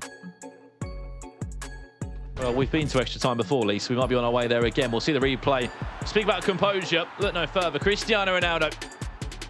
Cheeky little turn on the ball. And you speak about skill moves being so popular, Lisa, in those moments. Just trying to decide which skill move you want to go for, because there's such an array now, isn't there, that you can use. It just depends on the play you're using, and also you've got to be unpredictable. You've got to be so unpredictable at these moments in time, because FIFA's played, you know, you play so many games of FIFA, so many games of Swiss round. Potentially today you could be playing 5 rounds of Swiss. All matches are 2 legs. It's so crucial, isn't it, that you have to have a repertoire of, you know, all these different skills you can use at different moments in the game without being predictable. Yeah, I think that's why Tex is so good. He uses so many different skill moves, and there he did the roulette, and he just you know, powered into the back of the net. I think there's so many skill moves you can use. You know, heel to heel, you can use lat croquette cancel, you can do a Berber spin. There's so many skill moves you can do this year, and obviously with the skill cancels, you could do a Berber spin and go back the other way, and it's so it's not predictable at all. And I think that's the main thing this year. Skill cancels are such a major part of the game, and if you use them, you can go to the next stage in your FIFA ability. Just to echo that sentiment, that the players that have been adding it into their games and, you know, providing some of the best goals we've seen, have no doubt been using a mixture of skills, skill cancels. It's often already hard enough to predict what skill moves your opponent's going to do, let alone having to then try and read all the cancels of skill moves, which can cause nightmares for any defender. 15 minutes away from extra time. We're here in round 2 of the Swiss stage is on the Xbox here in the European FIFA 21 Global Series players. For those that have just tuned in, we'll keep you up to date with everything that is going on from around the grounds. No one's gone home yet, no one's gone through, don't worry. That will all be happening in the next round, round 3. Players will be packing their bags. When I say packing their bags, most of them are at home, so I'm sure they'll just be turning off the console and saying, that's be done till FIFA 22. 32 players will make it through to tomorrow. FIFAe World Cup spots will be decided tomorrow, people. Make sure you're here tomorrow for it. Final 8 minutes. Will there be time for one more chance? Ronaldinho, fresh off the bench, he'll be looking to cause problems. Mbappe also recently added into the fray. He's got a brilliant goal with Cristiano Ronaldo. A simple roulette in an area where we felt so much pressure. What a ball that is! Oh, he's just offside.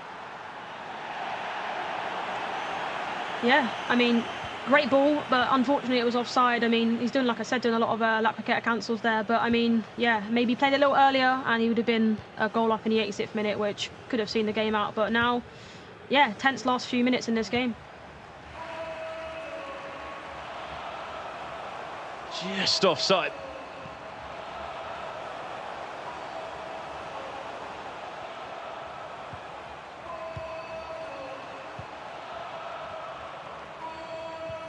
Building again. Hullet. Last chance of the game. Leonardo Prosciutto. Watch that through ball into Cristiano Ronaldo's feet. Last chance saloon. Ronaldo, hill to hill. Let's fall back kindly. Extra time again? Surely not. Keeper? Keeper? Mbappe, back to CR7. What on earth has happened there? It's an absolute shambles at the back. Philandro Peixoto, sorry, his goalkeeper's come flying out 99% of the time. You trust your goalkeeper in those sort of moments. On that occasion, Edwin van der Sar has just caused what I'd call a murder scene at the back there. Everyone was everywhere, but next thing you know, from Peixoto having the best chance down one end, Lisa, Sartino has just got himself another win. He might be a player that was ranked quite low coming into this tournament, but he's on his way to 3 wins right now. Crazy, to be honest with you. He sort of tried to do what Neuer does in real life, where coming out and trying to head the ball. But I mean, terrible mistake from Van der Sar there, and great composure from him, because obviously he did a pass and then another pass and then pull it into the back of the net. But to be honest with you, he had a good chance over the other end. He did it heel to heel, and to be honest with you, there was an extra pass that he could have made there instead of shooting to actually have literally like a 95% chance of scoring. But he just didn't take it, and obviously he got punished for it over the other end. Yeah, absolutely. I mean, what a way to end the game. It's only round 2 done and dusted here, but players are slowly but surely making the steps, I should say, towards day 2 into tomorrow's knockout bracket. I did say we are going to catch up with Richard Buckley. Rich, what happened in that game? Because Dragon was winning by 3-0, but I'm hearing murmurs of there was plenty of goals and plenty more that happened in that game. There was plenty of drama indeed between Saf Dragon and Neo Gorilla here. Gorilla started the second leg in fine form. 2 goals inside the first 22 minutes. He then made it 3 just before a third. Yes, a third of this game was complete. He tied up the match to 3 apiece. We went into the second half. Dragon refound his form. He fired back. Neymar, heavy touch, ball roll past the goalkeeper, kept his composure with the man sliding on the line and slotted it into an empty net. Dragon stole the ball. Got the ball stolen off him, I should say, by Gorilla. That made it 4 apiece. We went into extra time. In extra time, Dragon struck first. Pele inside the box, dancing. Beautiful directional nutmeg round the corner. He managed to just bundle the ball into the back of the net. And once again, Gorilla had to answer back. Johan Cruyff player lock to CR7. He found Ronaldo, and it went to penalties from the spot. As you can see, Dragon missed 3. Gorilla scored 3. 3-1 Gorilla goals into Swiss round number 3. Well. What a storyline that was between those two players. It was 3-0 at one point to Dragon. Then it was 3 goals in quick succession from Gorilla. Goals are flying in. There are upsets happening all over the shop right now here in Europe. But that is round 2 done and dusted from myself, Brandon Smith, and Lisa Manley. We're going to throw it back over to Jimmy and Mike, who have got more games and more goals and more scorelines. Gents, take it away. Brandon, Richard, Lisa, thank you so much. I got my megaphone out because Mike LaBelle, this is popping off. I got to talk about Gorilla first. We have to talk about Gorilla first. And you know why? He gave up 3 goals. He lost 3-0 in the first leg. He gave up 10 consecutive goals to start this tournament before he scored his first, but yet he finds himself digging it out, figuring out a way to cope with adversity, and getting a massive result against Dragon. Dragon's got to be gutted. Talk to me about Gorilla and his mental fortitude. He's been doing it on the scene for so long.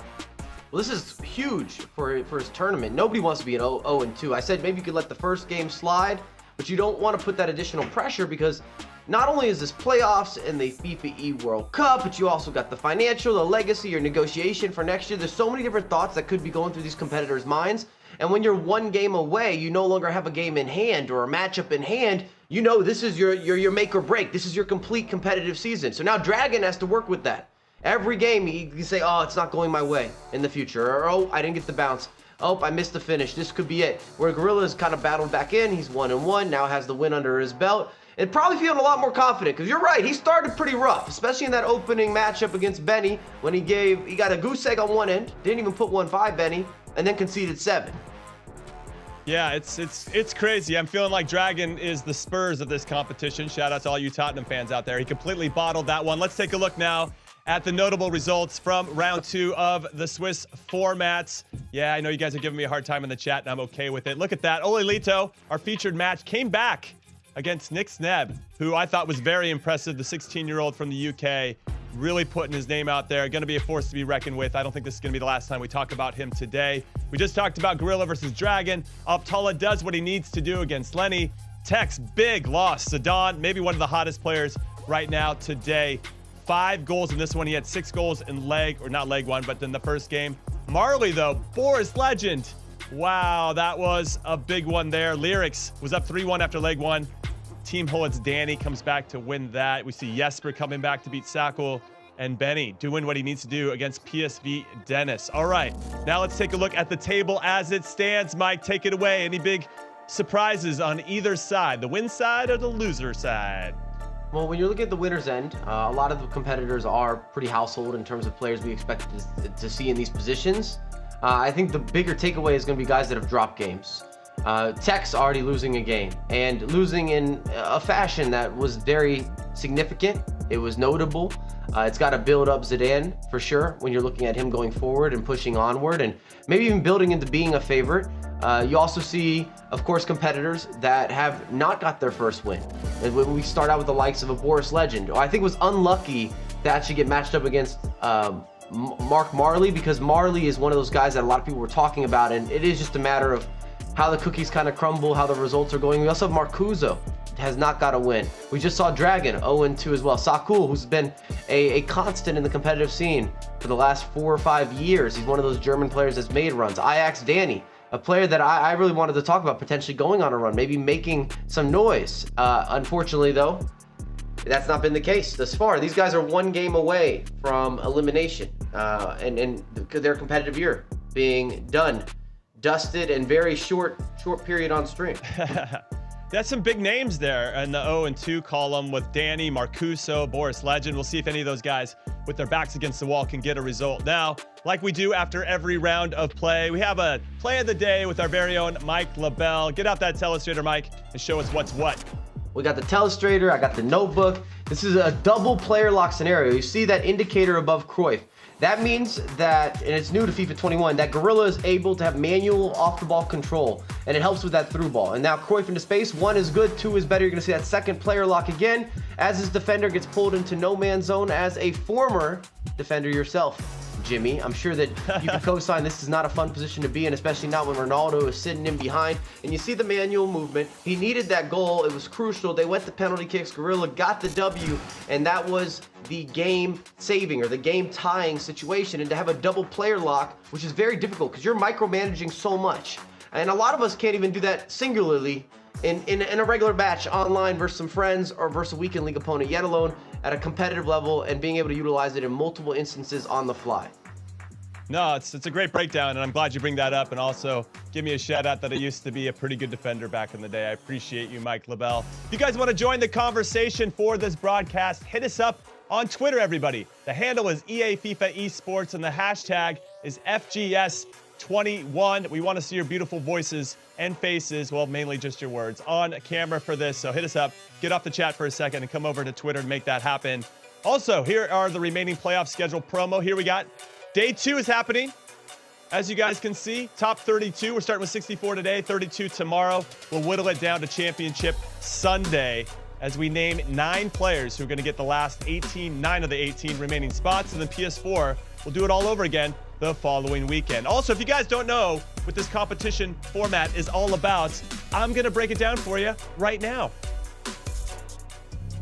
So let's talk about how this tournament is going to work. So there's going to be 64 players over the 3 days. And on day 1, we're going to have the very famous Swiss group stage and 5 Swiss rounds to be exact. 64 players kick it off, and if they win, they keep going. They have to have 3 wins at the end of the day to move on to day 2. If you get 3 losses, unfortunately, you have to go home and watch it with the rest of us. 32 players will advance to double elimination on day 2. And then on day 2, 32 players are kicking off, and it's a double elimination bracket, and the top 8 qualify for the FIFAe World Cup. So a lot of pressure on these guys. There'll be a winner's bracket, and then if you lose, you drop down to the losers until we whittle our way to the very end. And then if the legs are tied, we go into extra time, and then everybody's favorite, penalties. And then on day 3, we have 8 players competing for the championship plus, and this is my favorite part, the 9th place match to qualify for the World Cup as well. That game is going to be popping off. And then finally, so much money at stake here. Look at that prize pool, $400,000, and the champion gets 100,000 of it. That is unbelievable, and I wish all the competitors the best of luck.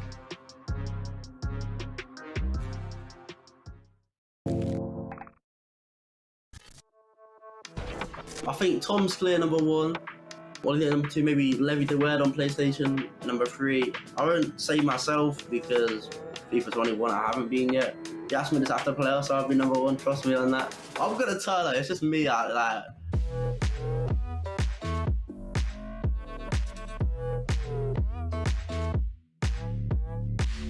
I said to myself, if I just get to playoffs by doing the bare minimum and then don't like burn myself out, that'll be my best chance to do well playoffs or World Cup if I get there. That FIFAe World Cup isn't happening until next summer, which means, Spencer Owen, this is a marathon, not a sprint. So I sort of saved myself fully, and now like when I practice, I actually like enjoy playing at the moment.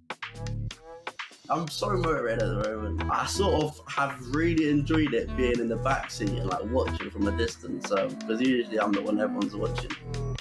I really enjoy being an underdog. I've been the underdog once in my whole life, and it was Barcelona. From there, everyone's always expecting me to win. Do you think this is the biggest shock in competitive FIFA history? Everybody's after this kid at the moment. When you're sort of in the moment, you don't realise what's really going on. But it's only since recently I've looked back and thought, like, wow, like, I played football with Steven Gerrard. Yeah, it's only sort of really now, as you grow older, you look back and think, like, yeah, that was so cool. Personally, it's matured me loads, and it's also made you appreciate what you do a lot more, because you sort of took it for granted, like competing and stuff. I'm actually so excited to go back. My statement just is that I'm gonna come, I wanna play my best FIFA, and when I'm playing my best, there is no one better than me, so you'll see that at playoffs.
The FIFA 21 Global Series European qualifiers are brought to you in part by Turtle Beach. So make sure you follow at Turtle Beach and tweet using the hashtag HearEverything for your chance to win a new Recon 500 headset. That's right, excuse me, the hashtag was wrong. The sound of victory. I was just testing you guys. I was just testing you, everybody. Good luck with that. I hope you win.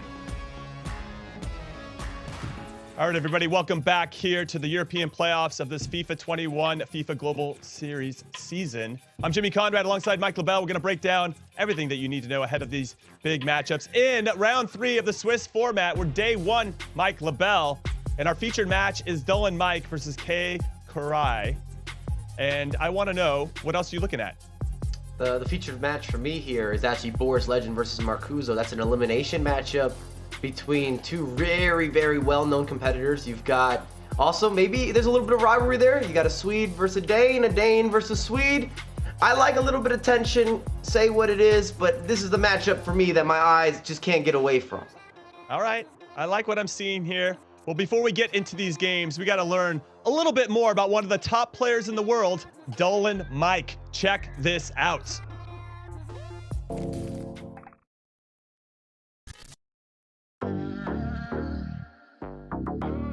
For Ollie Lito, this is uncharted territory. Can Olilito do it? He wins it! Olilito, a giant killer. Greif turns to the left, and Olilito did not hesitate that time. There's some kind of story that's forming about Olilito. In my opinion, it's his time to do it for Sweden. Eusebio into R9, it's good turn. There's the second goal. The drag back just keeps on coming. Olilito, the man from Sweden. Well, here we go. It's the grand final Summer Cup Series. Olilito has shown time and time again why he is arguably one of the best players around. Olilito is going to be your European champion of the Summer Cup Series.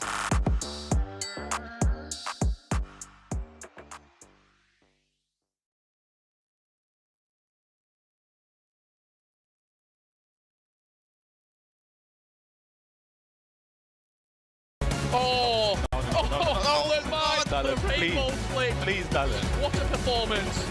Two-time European champion. Hi guys, my name is Dylan Neuhausen, also known as Stolen Mike. I play for Neo in the EU region, and welcome to my masterclass. Today I'm going to break down my final game against Nom Neisat, which allowed me to become the champion of the second European qualifier. So first of all, I was just building up the play with Vieira, then I see the space for Cristiano Ronaldo, and in this situation I see that it's just a clear 1v1 against his center back because his center mids are nowhere near to be found, so I don't have pressure from the back, so it's just a clear 1v1. And I just walk a bit into the box for him to kind of get baited into a tackle, and then I just go for the zigzag routing, and it leaves me with an open shot on goal.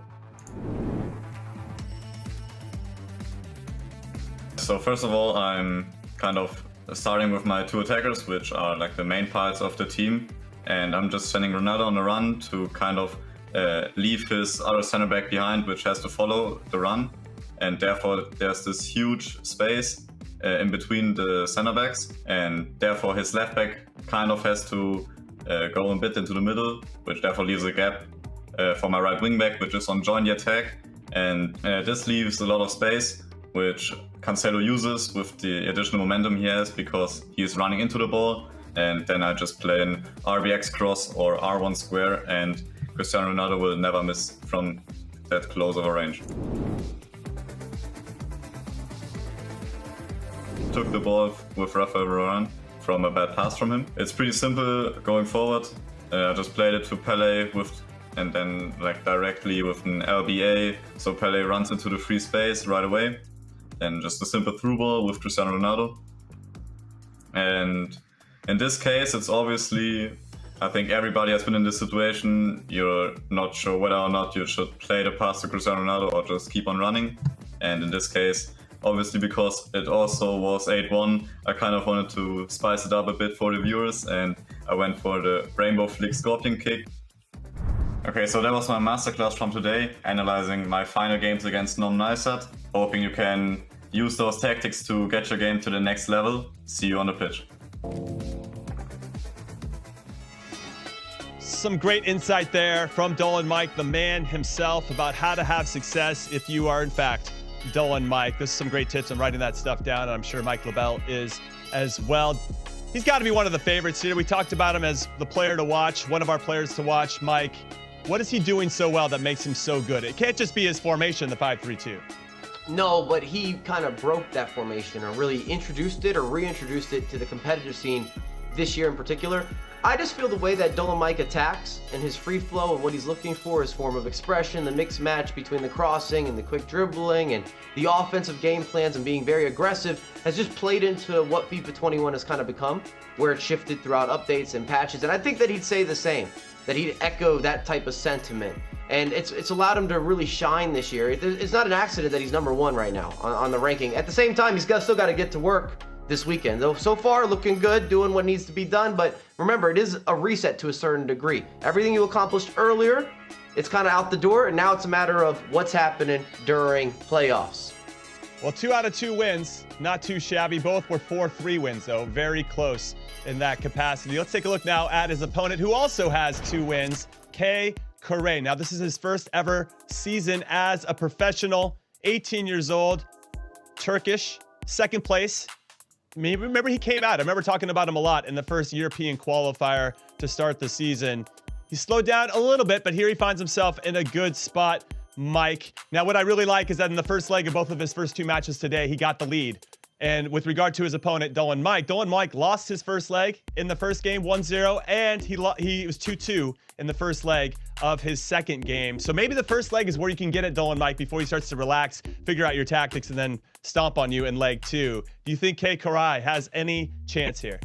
Yeah, for sure. I think both these competitors have been very impressive this year. I mean, also their rankings and their appearances on broadcast also says the same thing. It's not really just a subjective opinion. We have history here that makes sense. And I think this game is going to be very entertaining to watch, that it should be a lot of offense. It won't be low scoring. Expect both these guys to score and concede goals. So it comes down to those key moments. And that's often the separation. Prediction, Mike. I'm putting you on the I spot. got Dolan with your Mike. prediction.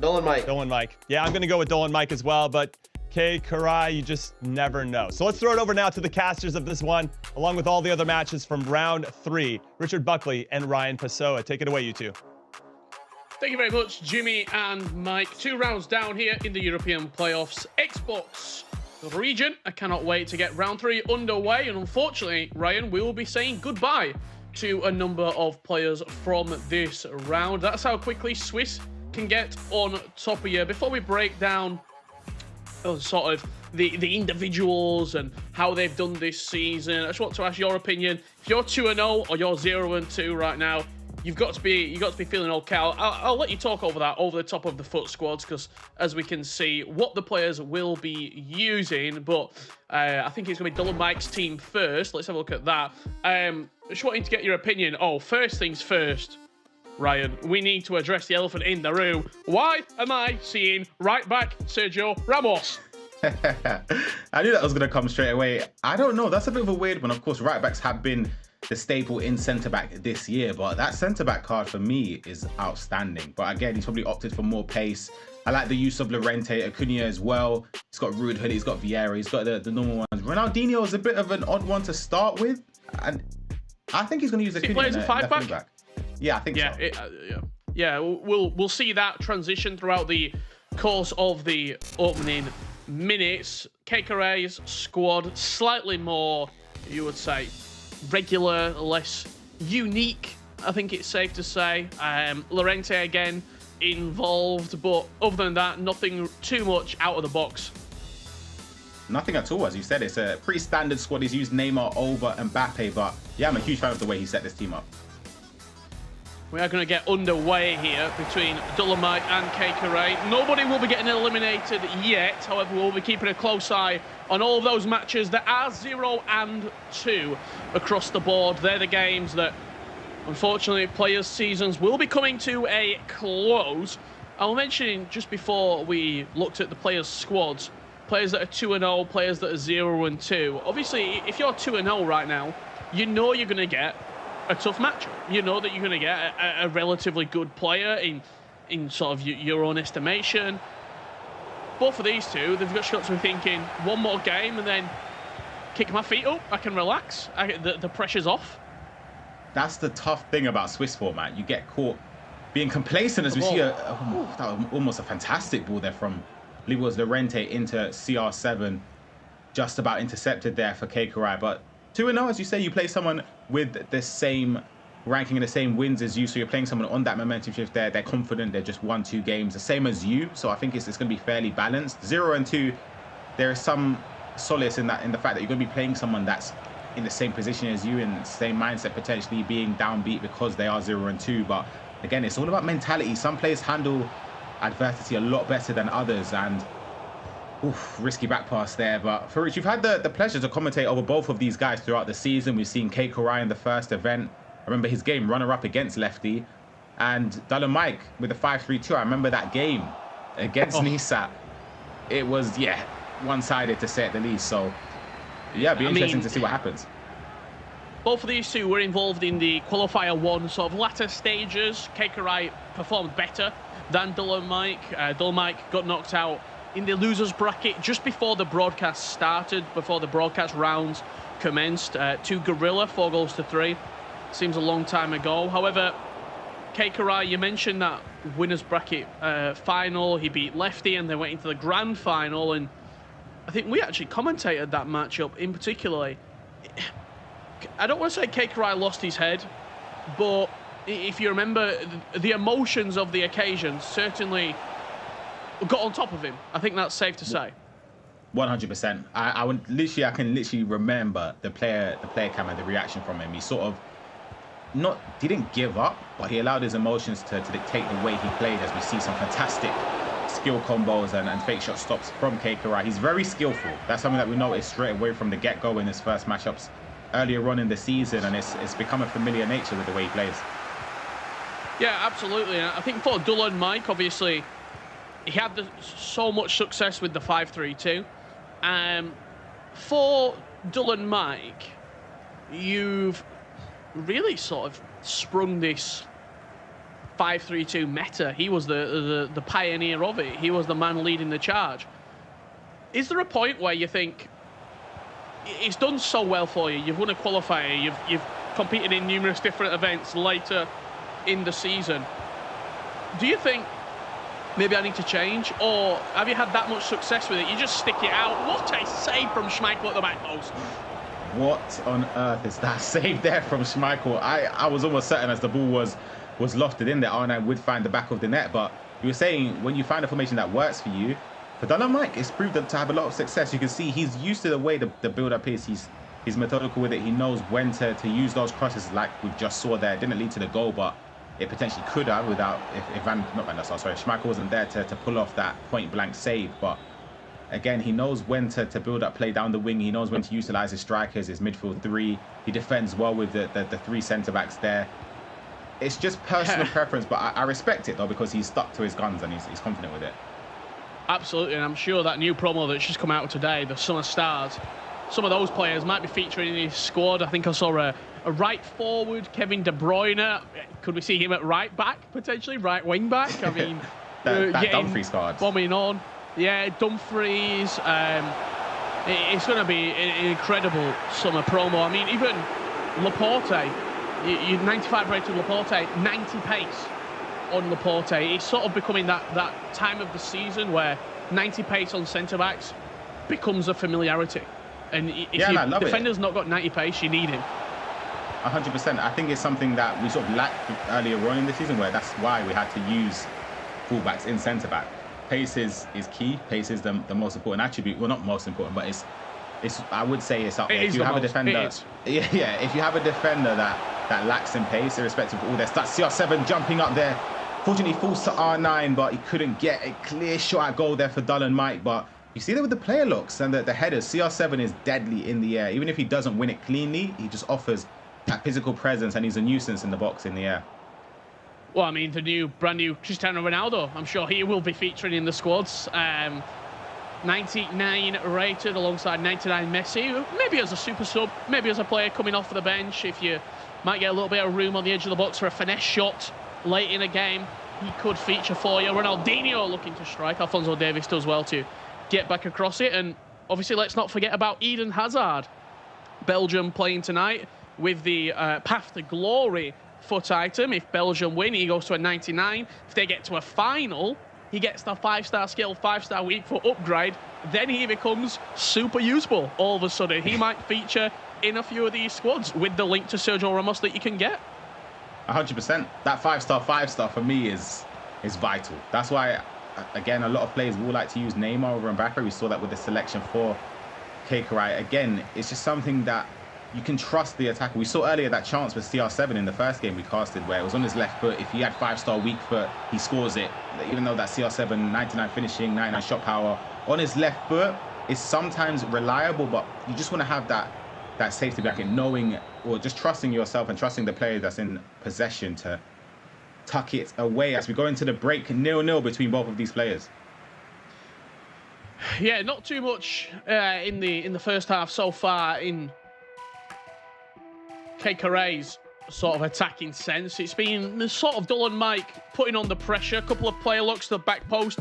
Cristiano Ronaldo has been lurking with intent right there, as you see the stats. Pass accuracy a little bit lower than the games that we commentated on earlier, Ryan, but neither of these two players typically known as possession-based players. Both like to attack, both like to get in the final third, be quick with their attacks as well. And Dull and Mike, you're not going to have good passing accuracy when you're putting crosses into the box as well. When you're putting in crosses, exactly, some of them will go to the goalkeeper.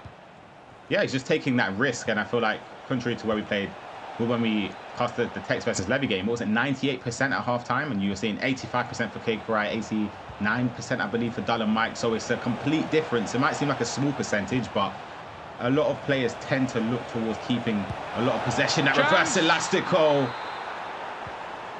Karai, huge goal from R9.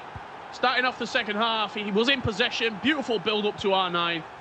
Just a quick injection of pace with the reverse elastico. And a good finish.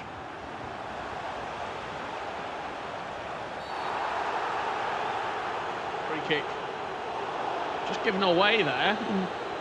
Quite a decent area, 29 yards out. It's going to be 3 over it. Sergio Ramos as well, he runs over it. It'll be laid off to Sergio Ramos. Maybe not the player you want running past the wall. No, I feel like that was a bit rushed. Maybe you tried to catch him off guard there, but when it's kind of hard to catch your opponent off guard when you're having the players run over it. Waste a little bit of time there, but yeah, Ramos not the player you would want to have in that situation. As we see a lofted pass, is it just about goes out of play there for Karai? But for Dull and Mike, we're speaking about Alphonso Davies being a staple in all the teams we've seen so far. In this game, we have Acuna at left back, but I like that. At left wing back, sorry. I actually like that. He's got the attributes, he's got everything. That card is one of my favorite cards, stats-wise, on Ultimate Team this year. Well, interesting you say that, because what was it? About an hour and a half ago, I was saying Acuna, the highest rated statted player in the game. Well, Luka Modric said, step out of the way, Acuna. And he's taken the top spot now. The brand new item that just was released today. Beautiful play inside the box. Dull and Mike showing us why he is top seed in Europe. Ryan, what a goal. That's beautiful. The lack of get cancel there. Sort of like strafe dribble to gain and just keep the control there with R9 on his left foot. Straight past Schmeichel. That's a wonderful goal, and it brings him back 1-1 now. Yeah, the use of the heel-to-heel, little lack of get cancel inside the box. Not only can play out wide and get crosses into the box, can Dull and Mike. He's also one of the best attacking players in around the penalty area that we have the joy to watch. Yeah, I cannot believe it that Luka Modric topping the pile. Over 2,700 in-game stats. Not the first time Luka Modric has done that as well, because what was it? FIFA 19, I think. The 99 rated Luka Modric when he was released, and the Team of the Year variant, that is. Unbelievable foot item. He always seems to get like a top end foot item, does Luka Modric. Last year it was the flashback as well. Chance for Neymar, puts it wide of the post. 5-star weak foot. Maybe in his locker, but still puts it wide of the post. Wow, I speak about weak foot being important, but again, the reason I say that, if Ronaldo, for instance, Cristiano Ronaldo missed out on his left foot, you'd be thinking I should have had Neymar, at least he would have had a better chance. As we see the highlights in the game, going to Ajax Dani against Impact. Yeah, we just saw a glimpse there. What a piece between Ajax Dani and Impact. I'm sure we'll head over to that game in due course. But Dull and Mike up against Karai here, the highlight featured matchup in round 3 of the Swiss matchups. One apiece. You were talking about Ronaldo being in that area. He's sort of the scapegoat. If you miss with the left foot, you say, oh, it's because Ronaldo was on his left foot. Neymar, on the other hand, R9 on the other hand, you cut him less slack. You've got a 5-star weak foot fella. You should be scoring. Exactly. There's no room for error there. You've taken the choice, your selection to be up front, as we see Neymar. Can he redeem himself with the reverse elastico? And he does just that. Karai takes the lead. And it's very similar, Rich, to the first goal he scored. Yeah, reverse elastico inside the box. You can see the tendencies. These players have been competing at this level, since October? You pick up familiarities. You pick up patterns that you like to do in and around the box, and that reverse elastic hold, the Lacricator cancel, everyone has sort of a go-to move that they pull out in those areas, and you've seen Keikarai execute a couple of really, really tight reverse elastic holds, and I think the big thing is, you can explain on this, Ryan, as well. After the skill move, he's then not taking another touch. He's shooting right off the back of the skill move, right off the exit of the skill move. Why is that? It's very similar to like the heel to heel, where the moment you execute it, you hit it straight away. They have like some sort of extra elevation, extra backflip with the shot. Just has more power behind it. Is Dolomite going to learn from his earlier free kick mistake? It looks as if he might be doing the same option, but this time it's Ruud Gullit running off with it instead of Renat. I'm sorry. Oh my words! Oh my God! Ramos. Bit of a strike there, you know. Yeah. I tell you what, if that had gone in, honestly, just shut off the show. That's it. We're not getting any better than a Sergio Ramos power free kick. 2 players running over it. It being top beans. I mean, shows the confidence that he's playing with as well. Dullen, mate. If you'd have had the centre-back version of Ramos, that goes in. Yeah. No, that was a strike and a lot of power behind that, I'll be honest. But I like that, though. I like direct free kicks. It's something that I do myself, and I admire it. It's not as... It's sort of still effective, but I think that's just offside there, isn't it, from Alphonso Davies? No, he's actually onside. I thought the defensive liner for Keikarai might have done just enough there, but yeah, direct free kicks are not as much of a common theme as we've seen in previous years, and we see that always that over-the-top ball seems to be very, very effective at counter-attacking and transitioning from defense to attack as quickly as possible.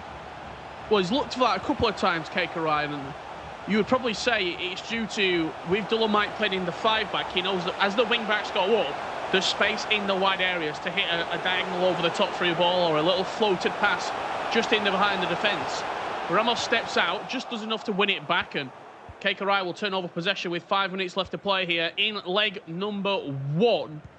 This is a round 3 matchup.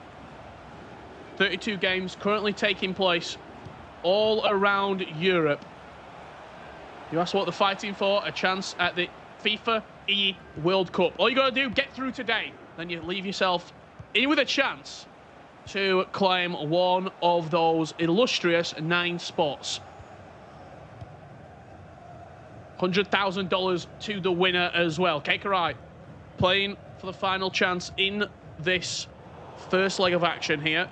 However, he has given the ball away and will give Dullen Mike an opportunity to come forward. Cristiano Ronaldo just looking for the edge of the box. The defensive Ruud Gullit of Keikarai will do enough, and that will do us for leg number 1 here, Ryan, between these 2 juggernauts. Both players sit in the top 15. Not much to separate the 2 at half-time.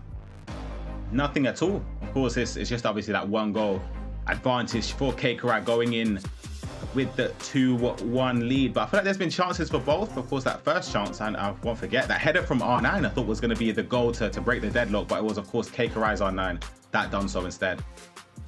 Yeah, incredible game that we're getting to watch right now. However, there are a number of top matches from this round 3 matchup, and our sideline reporter, Brandon Smith, will be giving us the highlight and rundown of another one of our top clashes.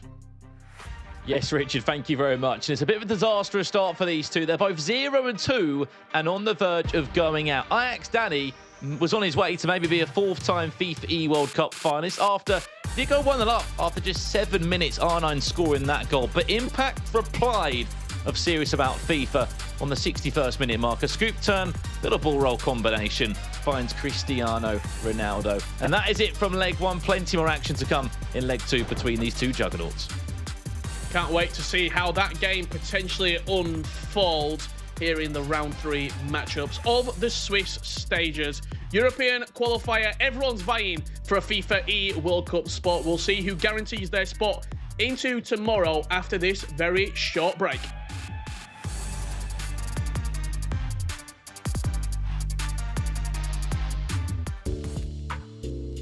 Earn 8 new swap tokens by watching the final events of the FIFA 21 Global Series and redeem them for untradeable pack rewards. Simply link your Twitch and EA accounts, watch at least 1 hour of any of these events, and claim your FGS player token with the new Twitch Drops campaign system. There are some great repeatable pack rewards up for grabs. Don't miss out. Link your accounts, watch the FIFA 21 Global Series and start redeeming your rewards.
Welcome back to the FIFA Global Series playoffs here in the European region. We're battling through the Xbox this weekend, and you can see not only are they playing for a FIFAe World Cup spot, but also a whole lot of money. Total prize pool of $400,000, with the top spot taking home $100,000 themselves. You make it to the top two, well, you're guaranteeing $70,000. I'm joined by Ryan Pessoa in the commentary booth to break down the matches from this round 3 bracket. And Ryan, we're in the Swiss rounds. Not only, I mean, firstly, 100k for winning the playoffs. I mean, that's gonna be pretty nice.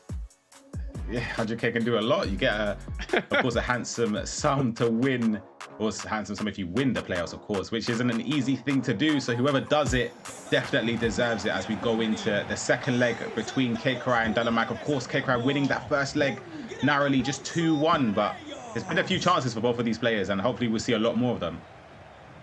But just as I was going to ask you, the Swiss round, do you feel like there's a perfect Swiss scoreline to be going through to a knockout phase with? Is it 3-2? Is it 4-1? Do you want to be perfect at 5-0? Is there a perfect Swiss number? Because for me, I think maybe 4-1. I think is a good marker to go in. Because if you go in with 5-0, you might go in maybe a little bit overconfident. But if you've tasted a defeat, but then eked out a few tight games in the 2-1 and the 3-1, I think you find yourself in a good spot going into the knockout stage. I kind of think it depends who you play and how your games have gone.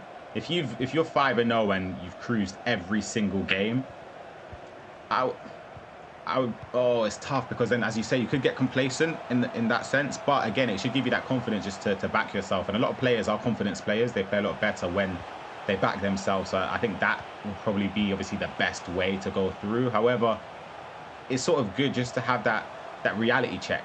to make you aware of the situation at hand. That's why perhaps 4-1 might be a bit better. But for me, as long as you just get through to the next day, that's all that matters. Whether it's 5-0, 3-2, 4-1, you could have been 0-2 and you come back to 3-2. That's another one, because then you have a huge boost of confidence. Whereas if you're 3-0, then to 3-2, you might be a bit downbeat. But again, a lot of players, they're mature enough to sort of reset going into the next day. Beautiful pass to the back post. Acuna finds himself in a huge area of open space. He will slot it past the goalkeeper, and once again we're seeing the attacking options that the 5-back offers. It's like he came out of nowhere there. I was looking, there were so many opportunities to pass it to someone in the box, but Acuna, with the stats he has, even on his right foot, you'd back him to finish it, which he does, and that's where Dollar Mike, his fruitfulness with the 5-3-2 comes into effect there, because he's so used to the player runs, he knows where players are going to be, and he's able to manipulate those sort of attacking situations to create key chances, which Acuna did just there, and it's an easy goal basically, but KCry needs to be a bit wary of that, because again, sometimes when you're playing against a 5-3-3, you notice there's a lot of gaps that open up defensively. Just going back to what you were saying previously around the 3-0 to 3-2, you could go 3-0, you could be through to the knockouts and then face Dull and Mike at 3-0 to go 3-1. You then could face Tex at 3-1 to go 3-2. So you could effectively face some huge players at 3-0 to finish 3-2, or you could go on and beat them. Dull and Mike turning this game right around. Driven pass into the centre of the box, and it seems like he's always got an extra white shirt to hit at the moment, Dull and Mike. Yeah, that player look. Driven pass into CR7, who smashes it home. He said anywhere earlier about Dull and Mike sort of starting off a bit slowly in the first legs. He hasn't got off to the starts he would have desired to, but he's able to turn it around. He's got the skill set, he's got the mentality to do so. He's a champion, people forget that. Albeit KCry has had a fantastic year as well. He's a runner-up in Cup 1, but Dull and Mike just seems to have that little bit extra. But again, the same way how KCry was winning by 2-1 a narrow margin, it's the same way Dull and Mike still winning by a narrow margin. There's still 70-odd minutes left for either of these players to take a hold of the game. Ronaldinho trying to get past that defender right there. Sergio Ramos steps up, and we talk about Ronaldinho. He's typically not a starter. I feel like Dull and Mike, you sort of just, he almost gets a free pass really to use what players he wants to use because of the system that he plays, almost like Pep Guardiola-esque, where it doesn't matter what players play in the system, as long as the system works, it's fine. You can play Phil Foden off the left, Kevin De Bruyne as a false 9, no real striker on the pitch. With Dull and Mike, as long as you've got the 5-3-2 there, or a variation of a 5-back, it doesn't matter who actually features in the squad. Yeah, it can be De Jong, it could be Bruno Fernandes, it could be Ruud Gullit, it could be Zidane. As long as there's players that are capable there, he's still going to perform to a top level as R9 gets absolutely clattered on the edge. Wait, are we going to see another direct free kick? Please put this top bins. Ramos stepped over it. Oh, he's absolutely buried it. He's absolutely flat-footed the goalkeeper there, straight over the ball. The keeper doesn't even move. It's a great goal there from Sergio Ramos. I love the direct free kick. Schmeichel, he just watches it go in. Well, yeah, wow. Is this Sergio Ramos, or is this Cristiano Ronaldo against David James? Like, the goalkeeper's not moved. He's just put it top bins.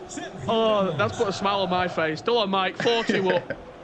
KCry finds himself in an awful second leg situation here. 3-0 down in the second leg, and potentially looks as though it could be getting a whole lot worse as Acuna comes forward on this left-hand side. All his attacks seemingly to be down this left side as well. The free kick was won on the left. The second goal, the driven pass, came from the left, and the first goal, Acuna scored it. R9 to make it 5-2 on aggregate. Twisted and turning inside the box. That's outstanding work from Dull and Mike. Just gets a tackle back, does KCry. Yeah, he almost improvised perfectly there after the ball roll scoop. His R9 got knocked off balance there. But wow, you're speaking about, with Ronaldinho, I think he might be playing, it's either 5-2-1-2 or Ronaldinho just has that license to roam forward in the 5-3-2 in the middle of the three midfielders. But you've got Ruud Gullit, you've got De Jong, again, the personnel, it's all personal preference. And I think, as you said, with Dylan Mike, he's a player that likes to experiment with players, and he's happy to test anybody out on the game. So if Ronaldinho works for him, you can see he has a lot of effectiveness going forward and creating chances. But as you say, attacking down the left, Acuna has posed a crazy threat going forward in this game so far. We're starting to see some shocks emerging in the Swiss round 3. People going through, people going home. We'll bring you those moments as they come through. Dylan Mike looks to be on his road to a 3-0 Swiss ranking and guaranteeing himself a place in tomorrow's bracket. Free kick on the edge of the box again. Ramos, he's stepping up again. He's taking it early this time. Sergio Ramos, he's faked it into Ronaldinho, now into De Jong. First time fake shot, the ball bundling out of the box. I have to say, I'm slightly disappointed that he's not took a direct free kick.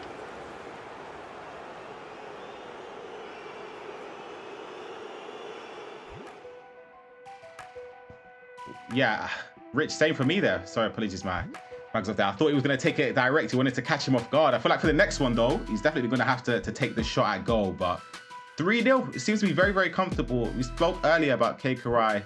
His mentality seems a little bit rash. He isn't necessarily reacting too much in the player cams, but you see with the stat, oh my word, hold on a minute. 100% pass accuracy, 100% shot accuracy, dominant in terms of possession. Wow. 100% passing accuracy with 64% of the ball. He's not put one pass wrong so far. That is genuinely incredible.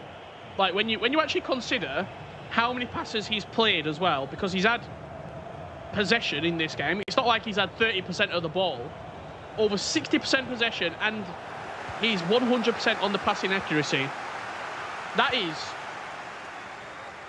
I'm not even sort of overdoing this. It's one of the most crazy stats I think I've seen. In a second leg of FIFA where you're in a Swiss format, you're 2-0, you need to... Oh, that's unlucky, to be honest. That's really unlucky for Kei Karai there. But again, I'm shocked. 100% pass accuracy. You don't see that in the top level. It's gone now. Yeah, that jinxed it. It's gone. But yeah, Kei Karai is going to need something in this second half.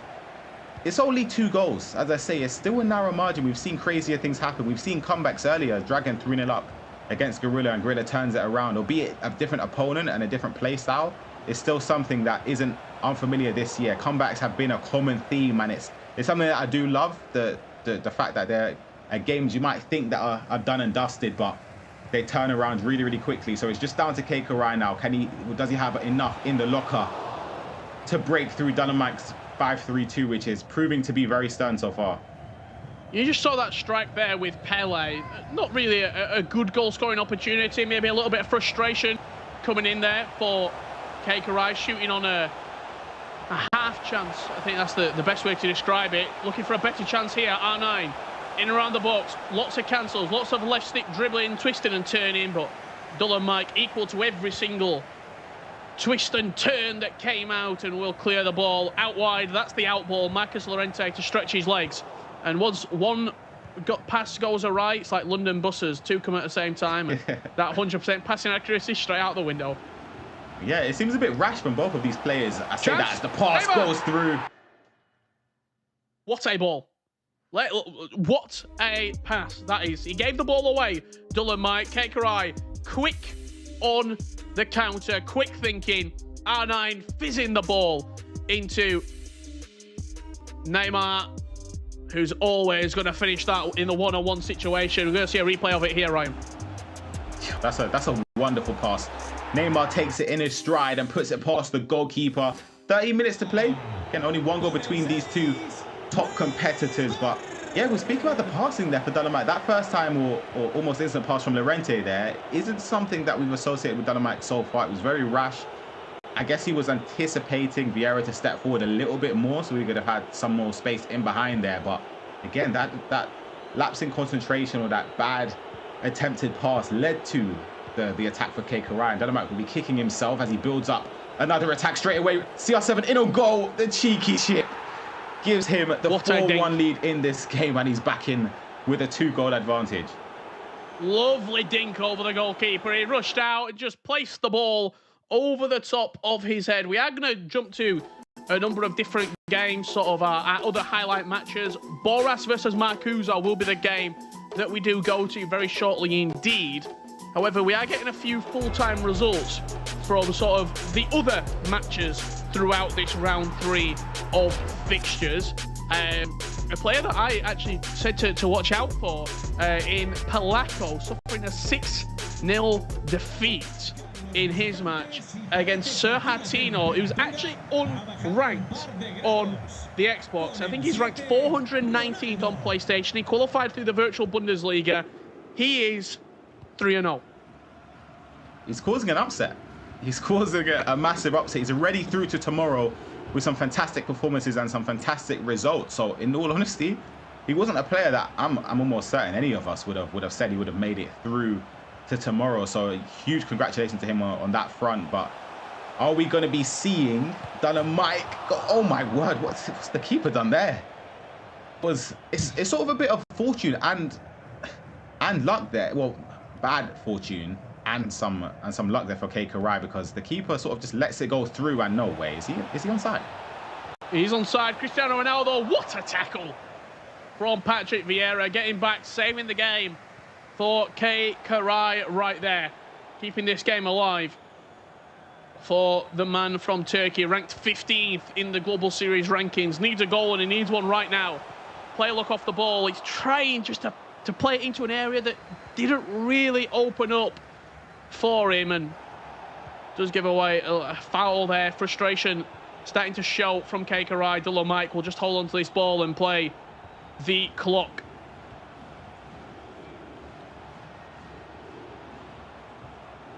Cristiano Ronaldo, Borrell scoop turn down the byline. Alphonso Davies comes across. Times his best friend right now for Dynamite. Zidane linking up to Ronaldo, back to Zidane. Shoots at the near post, and Schmeichel's going to tip it over as we go into a tactical pause from K Karai. Coming into the latter stages of the game, where any error, or is there going to be a moment of skill for K Karai just to give him that chance to come back into the game and push it perhaps into extra time? But Dynamite seems to be in control. It's not been as smooth this half so far compared to the first half. We were speaking about the 100% pass accuracy, the dominance in terms of possession. Every stat was in his favor, but it seems as if K Karai has had a little bit of a foothold. He's gained momentum, but it's going to be hard now as Dynamite presses in. A cross goal, and Sergio Ramos acrobatically just gets it clear, but there's still 10 minutes to go, Rich. I'm hoping we see a goal just for the entertainment purposes, but for Dynamite, he'll be hoping he can just keep the ball a bit more, dial the clock down a little bit, and just to wait and see if there's going to be another clear-cut chance where he could capitalize off a mistake, perhaps. Yeah, potentially an opportunity will go up here for Dynamite to seal the game. Penalty shout could have been. We've seen him, Gabe, as he came across and just looked to impede him on his way through. K Karai needs a goal right now, but for Dynamite, you're playing in potentially a more defensive formation. On the offensive act, the 5 back, it can be very good, as we've seen used in this situation, but also defensively, when you just face the facts, you've got 5 defenders, you've got 3 midfielders, you have bodies behind the ball. Alphonso Davies fluffs his lines and sends that into roll K. Yeah, I would have backed him to put that into the back of the net there. There's just a lot of space now, but I think K Karai has gone to a 4-3-1-2, press after possession, so maybe even constant pressure. He's got the fullbacks bombing forward. He's got everybody just trying to contribute offensively. I don't think he's aimed that first pass there, and you can see the emotion from him in the player cam, and that, Richard, should be it. It should be done and dusted for Dynamite. He should be going into the next round, into tomorrow, 3-0, and of course K Karai, that doesn't mean he's out. He's still 2-1 going into the next game later today. He still has 2 more games to try and get that 3rd win so he can advance into tomorrow. Yeah, absolutely. He has got opportunities to seal his day 2 fate coming up very shortly. But Dull and Mike will be in day 2 and will be looking to earn a FIFAe World Cup spot. Only 9 players can earn spots, and he will be looking to be one of the lucky 9. Keker, on the other hand, well, he will be bouncing back at a 2-1 Swiss record, and you got to imagine will still go through. He's a top player, 15th ranked in Europe, and I imagine we'll see him as one of the 32 players going into tomorrow's knockout double elimination bracket. But as of right now, Dull and Mike wins the match, 5-3. Let's go over to a couple of fan favourites here. Boras legend from Sweden against Marcuso from Denmark. This is an elimination match, 2-2. The scoreline on aggregate as we join this game inside the second leg. As you say, 2 fan favourites. We've got Boras legend. God, the name says itself. He's an absolute legend of the scene. We've got Marcuso again, another player that I'm really fond of. He's a fantastic player offensively. I know that for sure. As we see some skill moves in the box there from Boras legend, wasn't able to break through the defensive structure of Marcuso, but we're coming at a perfect time. 2-2. Got what, 17 minutes or so left in this game. Hopefully there'll be more goals. And this is a very, very important game because the loser here is, of course, eliminated, and that will spell the end of their FIFA 21 season. The winner still manages to just hold on into the next games because they still have to win every single game in order to advance into tomorrow. One loss and it's all over. Marcuso looking to build up here. Cristiano Ronaldo gets the better of Sergio Ramos, bullies him and throws him to the floor. Ramos gets back up. Ronaldo looking to go again. Borrow scoop turn inside the box. Looks like a very precarious position there for Boras defensively. Not too sure what happened between Ramos and Ronaldo, but he did well to get back to his feet quickly and stop Ronaldo from getting any sort of strike away.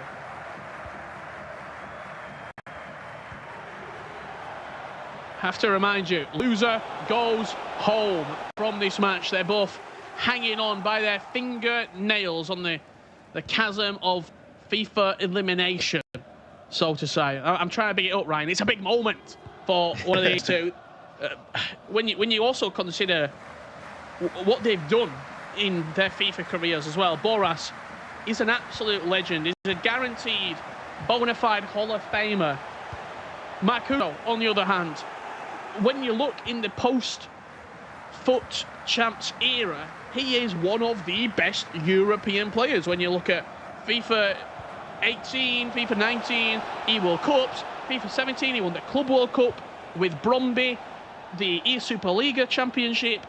He has won a lot of trophies in his time. He is one of the top players, and to see him at a 0-2 situation alongside Boras, neither of these two would have prepared for this. None, and you can see it's been well, for both of these players, they've had a coveted career. They've had a lot of accolades. They've done really, really well.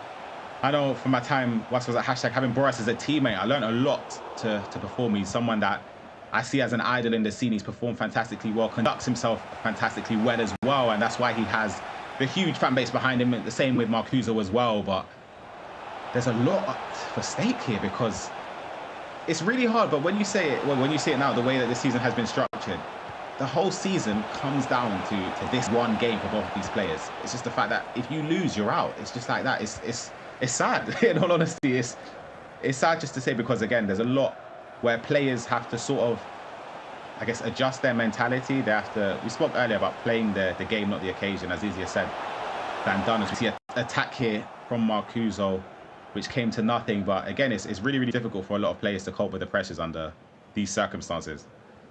Yeah, pressure can be your best friend or your worst enemy. If you can harness the nervous energy and turn that into positive, you can absolutely dominate tournaments, dominate opponents. However, if you are a little bit precarious, if you're a little bit itchy on the edge, the nerves can tip you over and you can really struggle in these situations. You can overthink every single pass, every single attacking lane, as that will just for half-time here. No chance to counter for Marcuso. We're all level to a piece going into the final 45 minutes of one of these two FIFA players' seasons. When you put it like that, it's huge implications on this second half. Huge. I'm nervous for both of them. Just watching the game here. It's tough. It really is tough. And I've been in these situations as well because you don't want to make a mistake. We see the stats there very, very tight between both of them. There isn't much to separate. Of course, a few extra shots there from Boras, but pass accuracy is the same. Well, near enough the same. The shot accuracy is the same. Again, these players, they know how important this game is, and I'm sure they have a relationship off the field as well. Both being Scandinavian, competing at the highest levels for both their respective nations. And there could be a chance straight off the bat.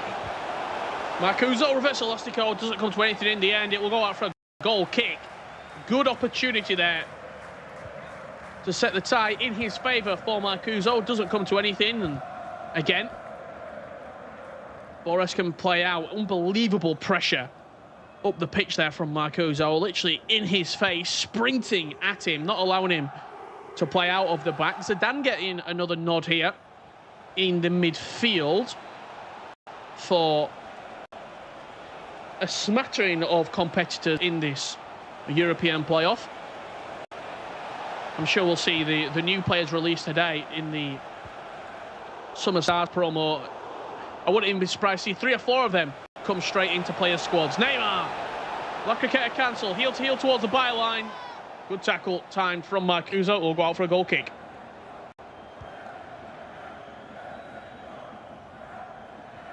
Likes to play short, and you see Sergio Ramos venturing all the way into midfield. Tactically, in what we've seen so far, Ryan, do you see any particular area where one of these two players could exploit their opponent, or is it just going to come down to that one moment? Chance, Neymar, into the space, shoots at the near post, rebound will fall to him, and that will send Marcuso into a winning position.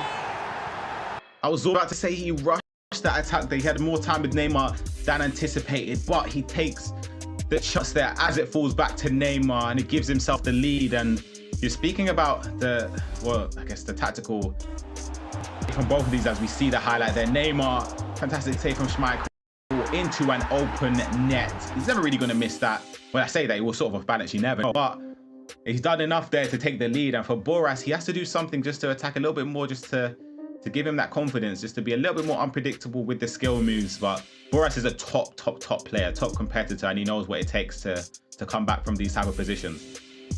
Oh, absolutely. He doesn't need anyone coaching him, really, in these situations. He's been here hundreds of times. That might sound like an overestimation, but it's probably not. With how long Boras has been competing at the top level, he's been in knockout matches, finals, semi-finals, so much in his career, and this is just another one to add to that illustrious accolade. Even getting to the playoffs, Ryan, it's got to be an achievement when you look at how many people didn't make it. I mean, I don't want to throw shade your way, but you were one of the players vying to be in the playoffs.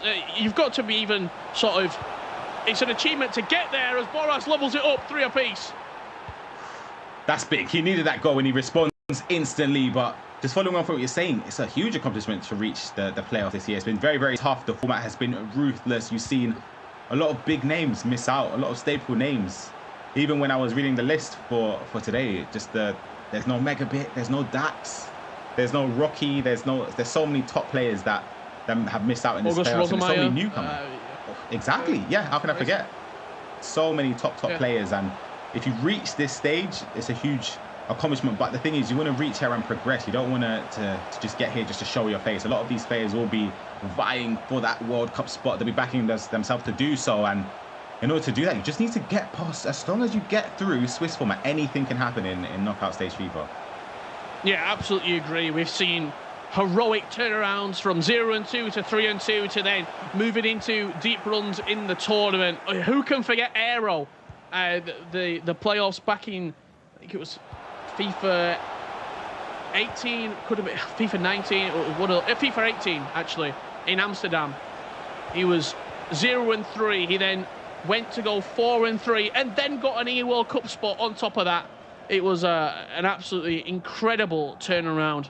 One of the best FIFA comebacks that I've seen, especially given the competition level as well. And I think you mentioned a lot of those names there.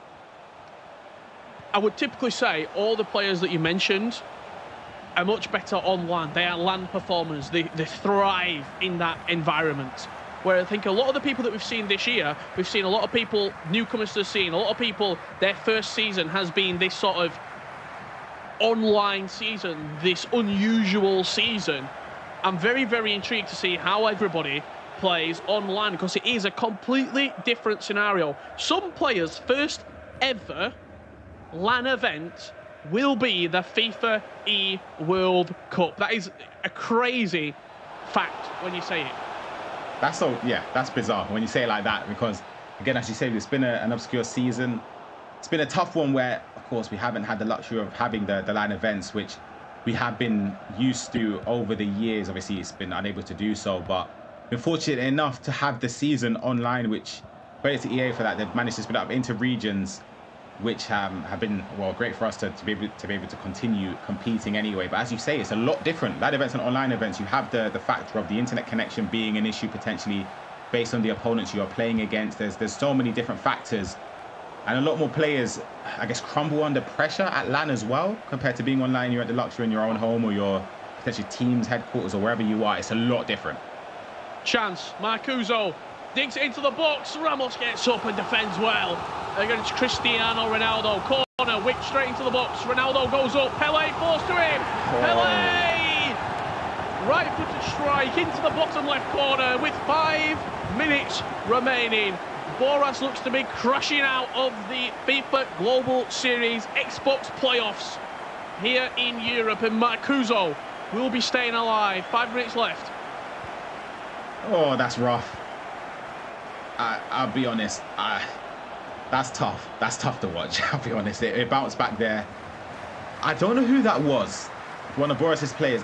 I'm not entirely sure, but it hit somebody and pulled straight to Marcuso for a great finish nonetheless from Pele. It might even have bounced off Pele himself. I'm not exactly sure. I would need to see the replay there, but it's a tough one to concede for Boras, and he doesn't make anything of that attack, and it's for Marcuso now, who's in the lead. Looks like he's going towards the corner flag. I don't blame him whatsoever. He has to resort to game management. He doesn't want to concede so late on here. And it looks as if Marcuso will be advanced, or not advancing, he will be holding on now with a 1-2 record. And Boras, legend.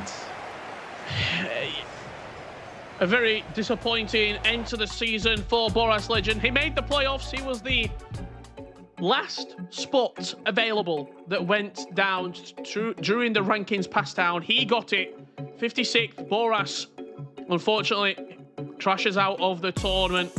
Commiserations, but congratulations to Marcuso. He stays alive by the skin of his teeth. 4-3 win, and will now be 1-2 in the Swiss round standings. I'm seeing quite a lot of results also coming in. We're going to be jumping over to Nicholas Razek up against NFG Jaden. Guild Esports versus No Fucks Given. Germany versus Scotland here in Swiss round 3. And I tell you what, Jaden looking to shock Razek here. He leads 4-2 in this round 3 matchup. Yeah, you can see straight off the bat, there seems to be a lot of space where the Razek is playing a more offensive formation to lower the deficit, but there seems to be tons of space on the counter-attack for Jaden. To see a chance straight away on Ronaldo. Ramos with the key block there. Vieira does just enough to get his head onto that, but yeah, Jaden, a 4-1 win in the first leg. It's a fantastic result against anyone, but to do it against Razek when the stakes are this high, being so young is very commendable. Yeah, absolutely. This is also a qualifying game into tomorrow as well. Both of these two won their opening matchups in the Swiss. Jaden, 70 minutes to see if he will be going into tomorrow as one of the 32 players. Guild's Nicholas Razek trying to build up, killing Mbappe inside the box. He plays it back to Pele. Twisting and turning, left-footed strike, finds the bottom corner. And that will be a goal back here for Nicholas Razek. 4-3 now. This tie currently stands. Game on. That's the goal Razek needed. Started off the second leg very, very well. Now 2 goals up. 2 goals to the good. Bringing himself back to only a 1-goal deficit now against Jaden. And it's going to be interesting to see how he copes under the pressure as well. Yeah, absolutely. Jaden beat a Beldos on a penalty shootout in round 2. The Russian player. He also was successful in round 1 against Pablo. So, believe it or not, he played both Russian players in his opening 2 matches. Did Jaden successfully in both, and now finds himself with no easy fact of playing Nicholas Razek. Looking to twist and turn. I think he actually scooped that up there inside the box. Not the most technical way of playing, but Jaden, plenty of room on the counter-attack. Neymar comes forward, cuts it back. Ronaldo with the shot, it bounces away, and a good chance there squandered for Jaden. Yeah, this is weird. This is sort of unlike Razek. There seems to be a lot of space for Jaden to break into. And as I say, of course, Razek potentially has, of course, we don't have the luxury to see the first leg, but I don't know. It's, as I said, it's a bit odd to see Razek having, for me, whenever I played against him, there seems to be not a lot of space going forward. He's very, very structured in his defense. But again, you can see here, just the counter attacks seem to be, it's basically for instance, Jaden has, let's say, 5 plays going forward against Razek's back 5 or back 4, and there seems to be a lot of options that he could use to kickstart an attack. But with those gaps at the back, it also means that there's more players flying forward as well.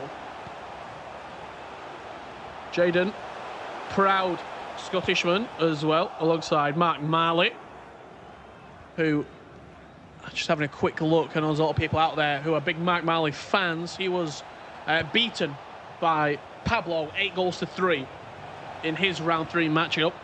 Still in the tournament is Mark Marley. However, suffering defeat to the hands of the Russian. Pablo, chance here for Jaden just before half-time. Cristiano Ronaldo linking up to Ruud Gullit. Little half a drag back into CR7. Vieira does well, and that will probably do us for half-time unless the ball goes very quickly from defence into attack.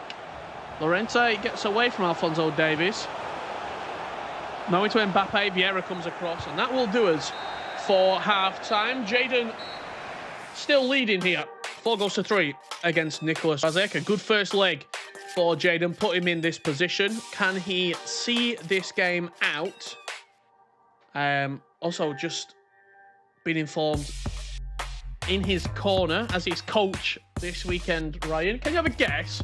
I'll do a little quiz for you. Can you guess who's coaching Jaden this weekend? Jot some clues.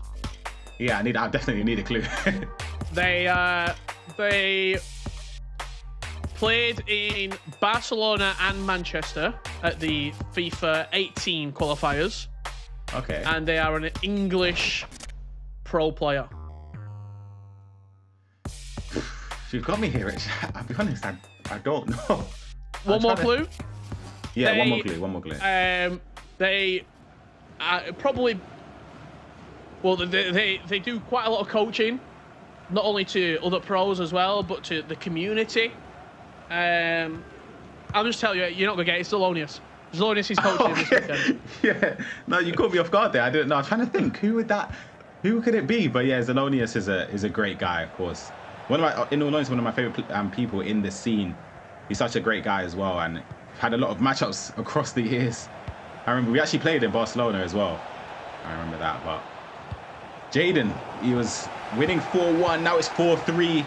Does he have what it takes? Does he have the mental stature just to sort of push past the... I guess, from my personal experience, being in those positions against someone like Razek, when you're playing the top players and you're winning by a margin that it's not necessarily, you would say, it's game over, but it's something where if you give away the 3-goal lead, it will be devastating. So we'll be hoping that he could just get another goal or get a couple of goals to stop that happening. As we see a break here. Oh, Ramos just about does enough there for Razek. Yeah, big opportunities are going to come his way in the final sort of 30 minutes here, Jaden. A couple of goals and he'll see this game certainly off. Got to remember as well, Jaden, he's only 16. So sort of the experience level certainly goes to Razek, but when you are a younger player and maybe you've had less tournament experience and whatnot, do you feel like you've also got potentially an era of invincibility to you? Chancing to the box, Schmeichel does well. I feel like it's so tough, Rich, just because when you... This year's a bit difficult. It's a bit different because we've seen a lot of newcomers this year that have performed fantastically well. We've seen players that are really, really young, i.e. Levy, who's going to be playing on the PlayStation side of things. It's their burst and their breakthrough year, but it's very difficult to say how they might have performed in previous years as well, like, because we haven't had that experience, or they might not have had that know-how of competing at LAN events because this is their first year of being eligible. So it's a bit tough to say, but for Jaden, there's going to be heaps of confidence. He's 2-0 in his first playoff event and can take heaps of confidence from that. And he's also 25 minutes away from being 3-0 is NFG's Jaden. Be a big opportunity not only for Jaden but for NFG as well. Guarantee a player in day 2. Which across the box? That will be Bruno Fernandes.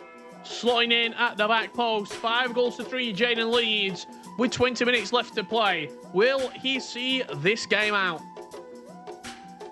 It's tough for Razek. To be honest now, I spoke about Razek being so assured defensively. We've seen him concede a lot of goals so far today. In each of the games we've panned to against Danny, I can't even remember the score in that game. It was what, 7-6 maybe? 6-5 or 7-6. Yeah, he's conceding a lot of goals. So that's unlike Razek. I'm not really sure what that's down to. Maybe a different formation. He's not really used to using these players, of course, because throughout the season, we've had squad restrictions. So maybe that plays into it a little bit. I'm not too sure, but again, it still goes to show how good Razek is going forward. He's scoring a lot of goals too, to be fair. Yeah, it's funny you say that actually, because he conceded 4 in his game 2 as well. He won 9-4 against the Dane Keller in round 2 as well. So he is conceding a lot of goals, but offensively, that's where he has won not only games in the past, but that's where he's won tournaments in the past with even offensive play. Jaden more than happy to see this game out, leading with only 20 minutes left to play. We're going to have Brandon Smith telling us everything that's happened between Danny and Impacts in that big elimination matchup.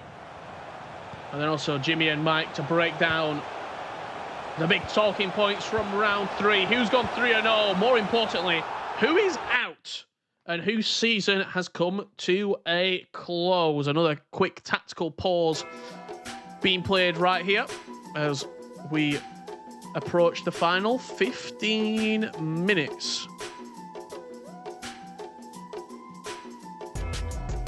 Got to think, Ryan, you're 3-0. You come into the playoffs. Dream start, really, isn't it? Like, what stop? It doesn't matter. Doesn't matter where you were in the Swiss rankings. If you're coming into the playoffs, you go 3-0. You got to think, yeah, I fancy this. I fancy a spot here, potentially at the World Cup Grand Final. Exactly, and again, you've got your 3-0 without even having to rest on that loss, because of course these players can have 2 losses. You go into the knockout stage. I think it's the top 32, and you need to reach top 4 in the winners bracket and top 4 of the losers bracket to qualify for the World Cup. Of course, that 9th spot will be played between the top 8 in the loser bracket, or the 4 players that did lose to the top 4 in the loser bracket. It's a bit complicated. That 9th spot is the most nerve-wracking. I honestly cannot wait for that. I cannot wait for that. That's so nerve-wracking. I'm probably, this might sound outrageous, but I'm probably more excited to see that 9th playoff match than actually the grand final. Like, to see whose season is going to come down to a one-off game. 2 legs of FIFA. You win, you're in the World Cup grand final. You lose, that's it. Season over. No losers bracket, No E-World Cup Grand Final. That's it. Finished. That's going to be heartbreaking. Like, genuinely, I don't know if I was like much better at FIFA than I am, I don't know if I could even deal with the pressure in that game, because it's going to be unrelenting. Every single loose pass, every single second ball, you're going to be thinking, I should have done that better. Yeah. Talk about overthinking. It's going to be crazy. It reminds me of like FIFA 18 players when it was sort of a similar season where it wasn't based off of a point structure like we saw in FIFA 19 or 20. It's just horrible. I'll be honest with you. Like that one game, any chance your opponent hits the post and feel like you're going to be sick, like genuinely, it's so nerve-wracking. It's horrible. So yeah, as I say, I can't wait. Yeah, and we've seen some already unbelievable scenes here. Scars J winning with the last kick of the game. I should say last header of the game in East Asia, then proceeding to one of the greatest celebrations I've ever seen. If you've not seen it yet, go and find that out. I'm sure it's on social media. Scars J from East Asia, the winning couple of moments in that particular region. Seeing what it meant to Beast Bianchi from South Africa, having African representation at the FIFAe World Cup Grand Final. He's playing for a continent, as Jaden playing for Scotland right now. Kylian Mbappe hits the post to seal this tie. Yeah, Mbappe. That's scandalous. That has to go in. That has to hit the back of the net there. Straight on the other end, it's Ramos who does enough there. It's a bit rushed from Razek, and it looks as if Jaden will do enough to advance as we see another chance here. CR7 latches onto it. Pen? Is that? It's got to be. Yeah, it's got to be a penalty there. De Jong with the rash tackle. It's only a yellow as well, but Pele to step up from 12 yards to seal Jaden's fate into tomorrow's double elimination bracket. Sergio Ramos slots it in, and that will be NFG Jaden going into the double elimination bracket. He will be one of the 32 players. And Nicholas Razek, 2-1 now in the Swiss rankings. He's got a bit of a task ahead of him if he wants to progress into that elimination bracket. Ryan, got to be more than happy for Jaden to go through at such a young age, getting it 3-0 wrapped up. It's got to feel good. Of course, he's so young as well, 16 years of age. And as he has the pleasure of having Zelonius coaching him. And yeah, it's massive for him to advance into tomorrow. Hopefully he can keep it up as well and keep performing. Well, we've seen players go through and also Boras eliminated, but there's another elimination game that our very own sideline reporter Brandon Smith was keeping an eye on. Brandon, was it Danny or was it Impact who stayed alive? Well, I'll tell you one thing, Rich. It was a game that was full of action, and if you're an Ajax fan, unfortunately, it was a disappointing end to proceedings. This is a man that's made 3 FIFAe World Cups, and unfortunately, as you can see by the scoreline in this moment here, it was SAF Impact that came out flying in the first half, and then he doubled his lead late into the second, meaning that Danny Hackerberg will not make his 4th FIFAe World Cup, and that man still remains alive. Wow, Ajax Danny not at a FIFAe World Cup. I didn't think I'd see the day, Ryan. Yeah, it's tough, of course, Danny being a fantastic player and compared to over the years, and this year not being his greatest. But again, he's a top player. I wouldn't doubt him being back next year. Well, we've seen youngsters go through into tomorrow's elimination bracket. We've seen Hall of Famers crash out after 3 rounds of Swiss. Let's head back over to 2 of the greats, Jimmy Conrad and Mike LaBelle, to break it all down. Speaking big facts over there, Richard Buckley, thank you so much for your call. Brandon Smith for your sideline reporting. I like that role for you.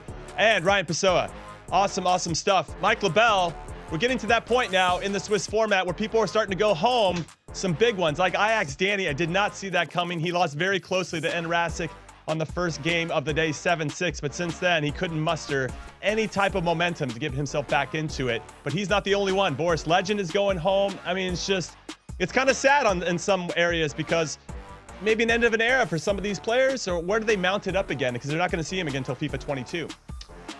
There's got to be winners and losers. That's just how this works. At the end of the day, we're in competition. So, it's part of it. I guess this does answer your question that you had at the top of the show, though. You said, would you have rather lost 7-6 versus Rasek, and you brought up Ajax Danny, or to have that 7-0 defeat with Huge Gorilla where he of course, lost against Benny? And I guess in this case, Gorilla's still in the tournament. So the 7-0 loss is the one that I would have preferred now.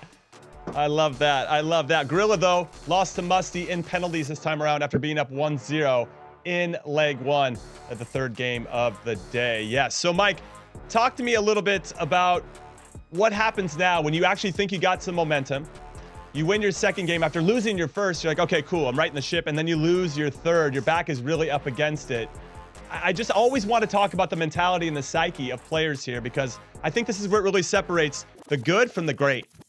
And just to build on that, exactly, especially in FIFA in particular, when you're looking at the competitive ecosystem and the players, the difference between guys that are always winning, are always in the top 5 or the top 10, often is the mental separation and how they're able to withstand or be able to adjust and pivot when things go in their favor and then against them, because it's inevitable. That's how this works. Just like real football. You're going to have good, you're going to have bad moments, you're going to have bounce backs, you're going to have this happen and that happen. It's just part of the game. Okay, so I do have some scores for you guys, and we're going to have the full graphic here for you so you can have all the results.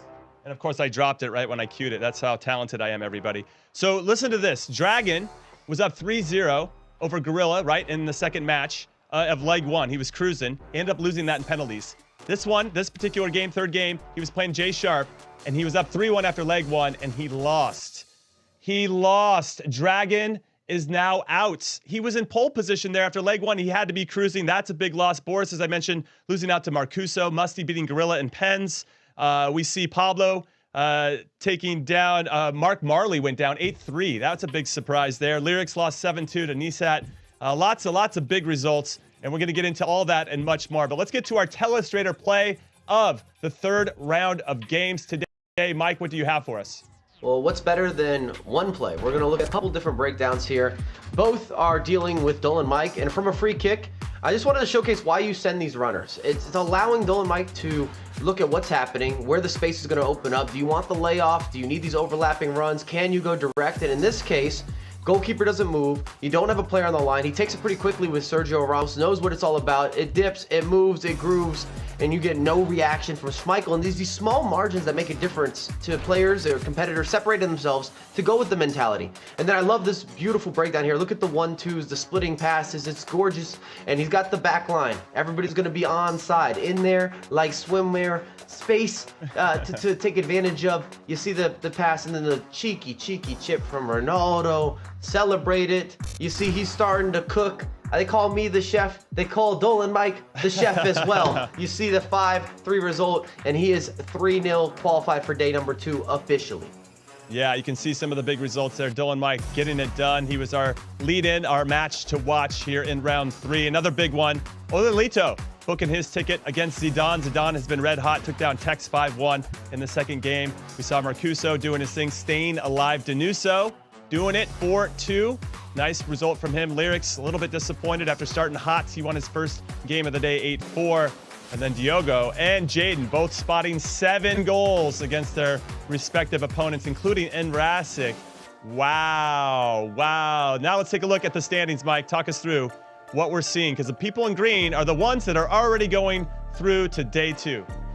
And as stated, we now have our guaranteed competitors. Now they're playing for seed. If you're wondering what they're still going to be doing, what's next up, they're going to obviously play a lower seed that advances to day number 2. And we also have our early eliminations, and we have a better idea, a better shape of what's happening. So congratulations. I don't know if there's really too many surprises on here. Maybe Jaden or Brad Colston. You can make an argument that you did not anticipate that they were going to cruise through the Swiss rounds. And then you see Fnatic Tex, in Rastic, 2-1s. That could be a matchup that's coming. I haven't seen the matchups yet, but I would manifest it. I'd talk about it. I'd watch it. I'd rewatch it. I'd build it up. You get the idea. You'll see the likes of Lefty. Very, very successful year thus far. You'd expect him to be in this position. Big shout out to Levy as well. Remember, he lost to Tex to start out the day. He has turned that around. We could technically see that rematch, I suppose, in the Swiss as well. I hope not. I hope that's not the case. You got Musty. You talk about Nisad, who we saw in the final, of course, Peixoto, and these are the guys that are more so struggling when we get into page number 2.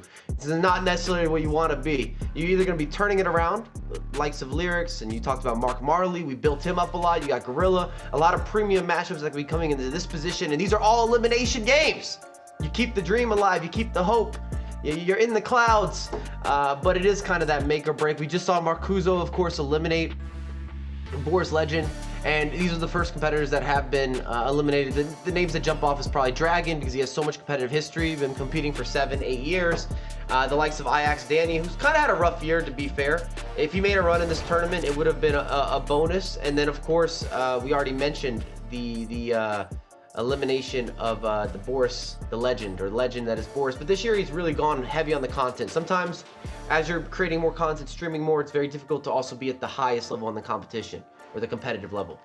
Well, I think you could speak to that quite well, Mr. Mike LaBelle. So when we look at all those names in the table through 3 games, who's your biggest surprise, let's say, on the negative side, that they're in the position that they're in? I'm looking at PSV Dennis, to be honest. I was going to say maybe Gorilla. Even though he hasn't been brilliant this year, I did not expect him to be in a 1-2, and he could easily be an 0 for 3. He won 1 in penalty kicks. He had to come back. He lost 1 in penalty kicks. He didn't look good at all versus Benny CR7. So maybe the type of form of the results, I had a little bit of a different expectation.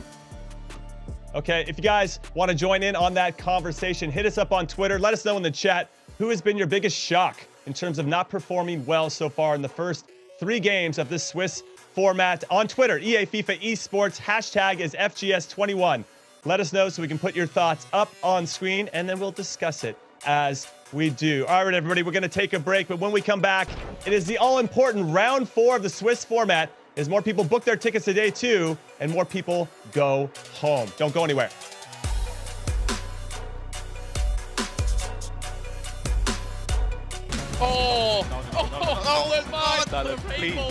Please, Dallas. What a performance. 2-time European champion. Hi guys, my name is Dylan Neuhausen, also known as Stolen Mike. I play for Neo in the EU region, and welcome to my masterclass. Today I'm going to break down my final game against Nom Neisat, which allowed me to become the champion of the 2nd European qualifier. So first of all, I was just building up the play with Vieira. Then I see the space for Cristiano Ronaldo, and in this situation I see that it's just a clear 1v1 against his center back, because his center mids are nowhere near to be found. So I don't have pressure from the back, so it's just a clear 1v1. And I just walk a bit into the box for him to kind of get baited into a tackle, and then I just go for the zigzag dribbling, and it leaves me with an open shot on goal.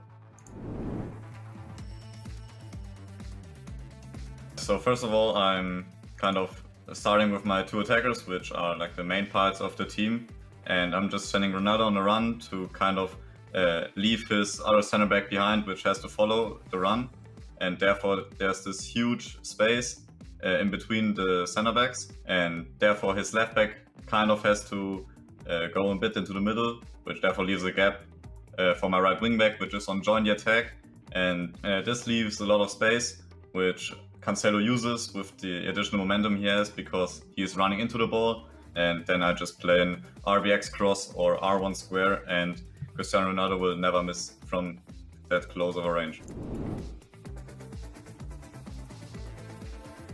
Took the ball with Rafael Varane from a bad pass from him. It's pretty simple going forward. I just played it to Pele and then like directly with an LBA, so Pele runs into the free space right away. And just a simple through ball with Cristiano Ronaldo. And in this case, it's obviously, I think everybody has been in this situation. You're not sure whether or not you should play the pass to Cristiano Ronaldo or just keep on running. And in this case, obviously because it also was 8-1, I kind of wanted to spice it up a bit for the viewers, and I went for the Rainbow Flick Scorpion Kick. Okay, so that was my masterclass from today, analyzing my final games against Nom Neisat. Hoping you can use those tactics to get your game to the next level. See you on the pitch.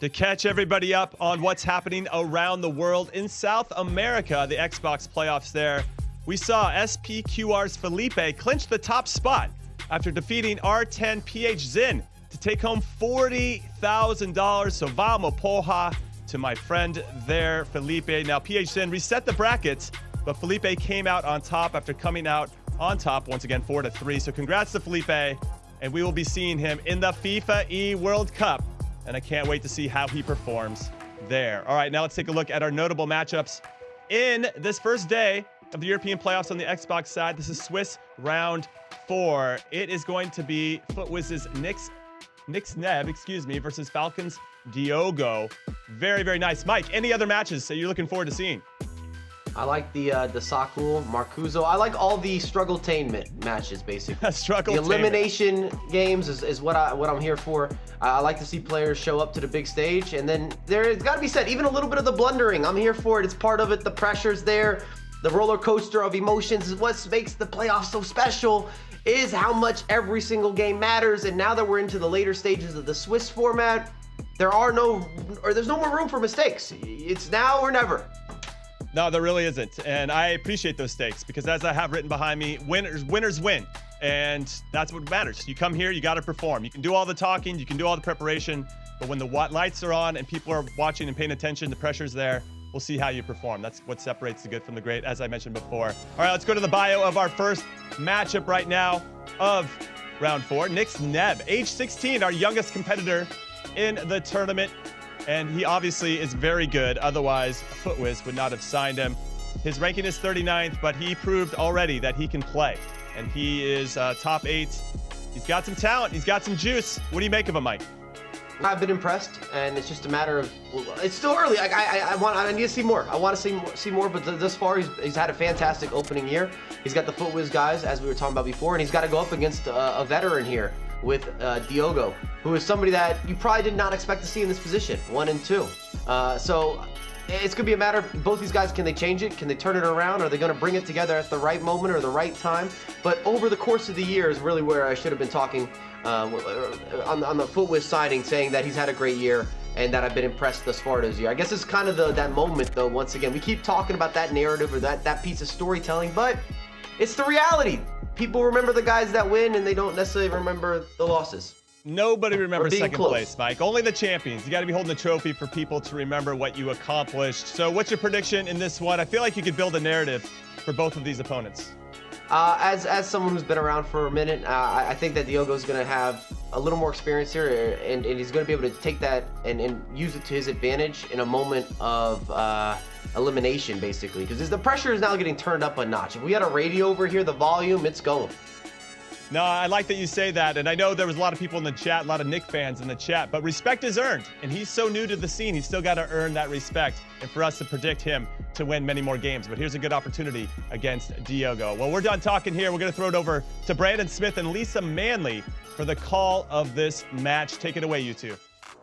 Thank you very much, Jim. And yes, here we go. We're getting into the nitty-gritty in the European Xbox playoffs. So joining me in the commentary booth is Lisa Manley for this one. Round 4, we're going to be watching Nick Sneb in action again. And believe it or not, we're watching 2 players that are playing in the same room again. There's 3 players in the FUTWIZ HQ right now. It's Diogo, who of course plays for Falcons, good friends with Team FUTWIZ and Dan and the rest of the guys.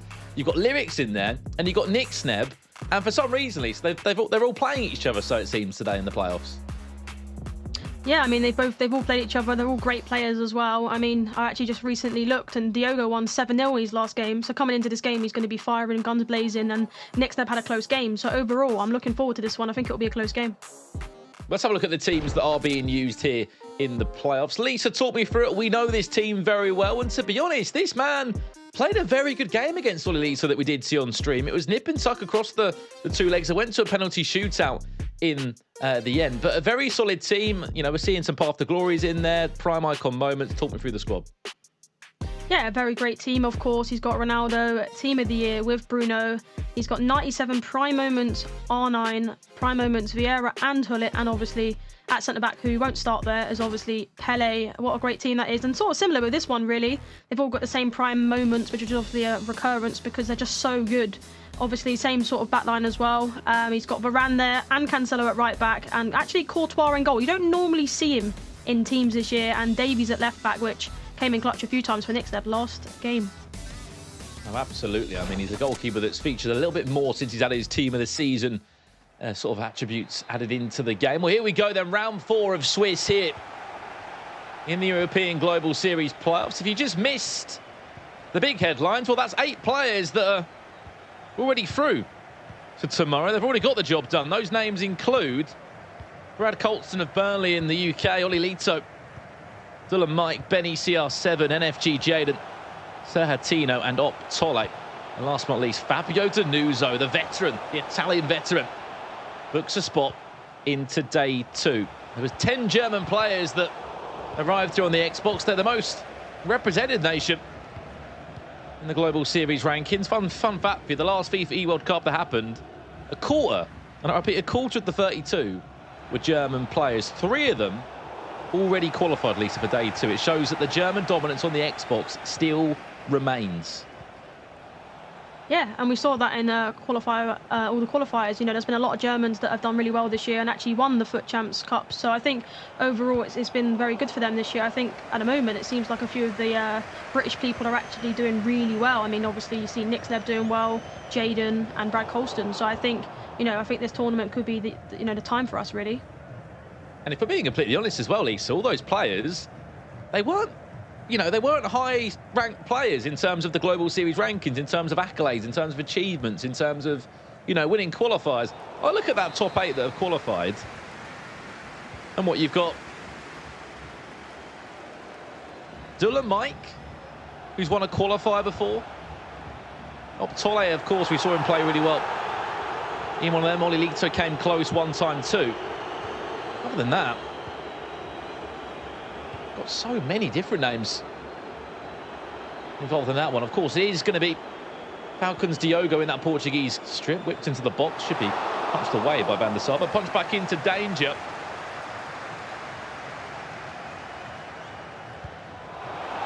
Oh my God, what is going on here?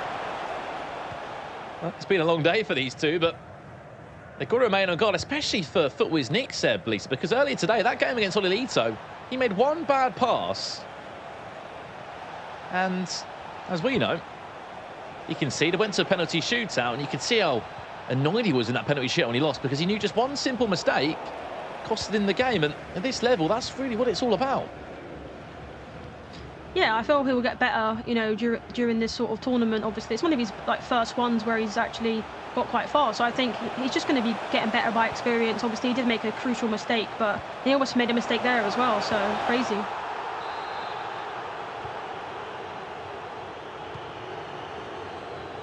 As we said, this game here will get your 3rd win on the board. Both of these two are 2-1. They've won 2 games, they've lost 1. Another fun fact between them, they actually both played in the same tournament, the Premier League Grand Finals earlier this year. Diogo was playing for Chelsea, an unbelievable run. Chance off the bar from a corner, it's going to be headed back again, and somehow just goes wide of left-hand post.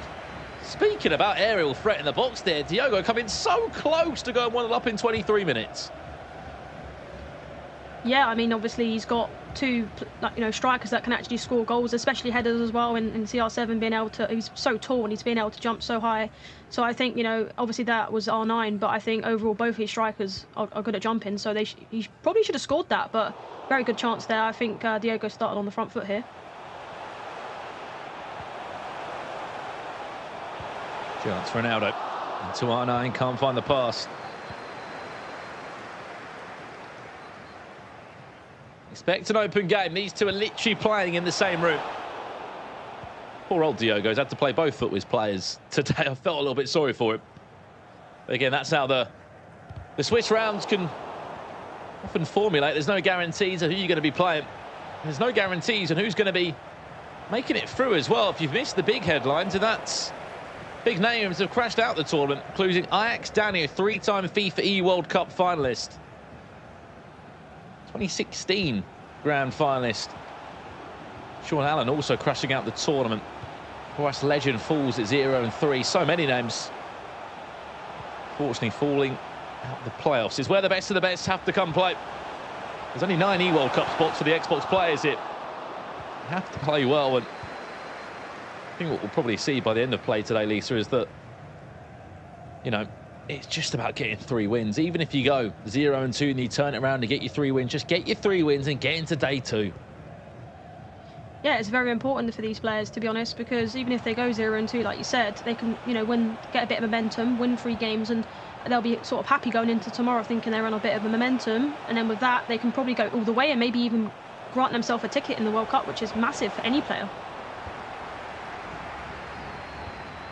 Speaking of granting tickets to big tournaments, Falcons Diogo actually represents Portugal in terms of the E-Nations teams. He's done enough with the teammate of Tuga to book a spot in Copenhagen for the FIFA E-Nations Cup, where he'll be among some of the best players in the world, some of the best nationalities in the world when it comes to FIFA esports. Who is Nick Sneb?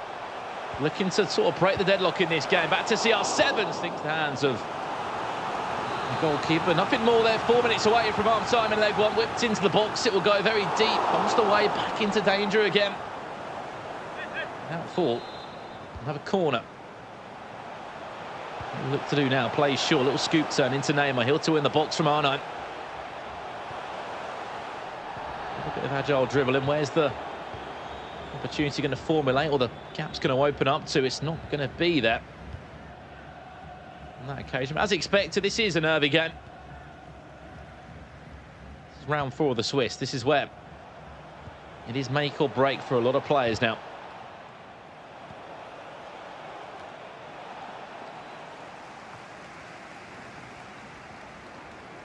Time of a minute. And that'll do us as expected.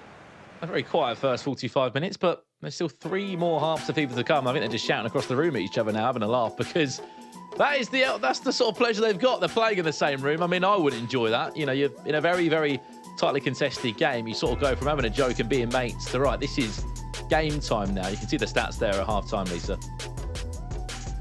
Yeah, a very close game. Sort of like when they played, well, when the other boys played before. I think that it was a very close game. They just want to see how each other plays.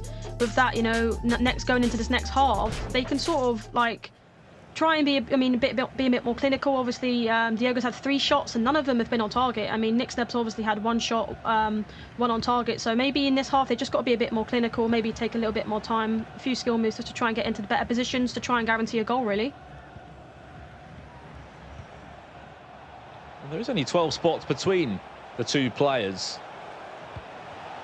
in terms of Global Series ranking positions. However, neither player has made a broadcast this year in qualifier 1, 2, 3, 4 or 5. Well, they've done enough to get themselves a spot here. Another good chance wasted there. That was Neymar that was so close to letting rip a goal.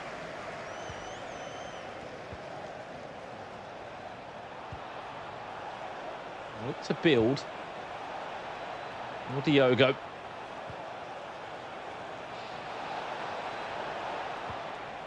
Speaking of which, Team Falcons is an esports organisation founded by Chelsea and Spanish international star Pablo. I'm saying Pablo Cesar Azpilicueta. No idea why I said Pablo. I was just trying to link into the fact that Spain have just won on the penalty shootout. They're going through to the next round of the Euros. He'll be over the moon, and he'll be even more over the moon if he sees his player book a spot into day 2. There's a cutback chance. There's the first goal. Speaking of good things coming to Team Falcons, there's another one, and it's R9 that opens up the game with just 20 minutes played in this first leg, second half of the game. It's R9 with an easy tap-in, and that's the deadlock finally broken here, Lisa. Yeah, a crazy goal, really. Good composure as well. You know, he player locked and put it back stick to Ronaldo. And most players in that position, even I was thinking, shoot, you know, try and get a goal there. But instead, he actually passed it across the box to someone that was, like you said, 95 chance of scoring from that. And he did it so superbly, really. It's crazy.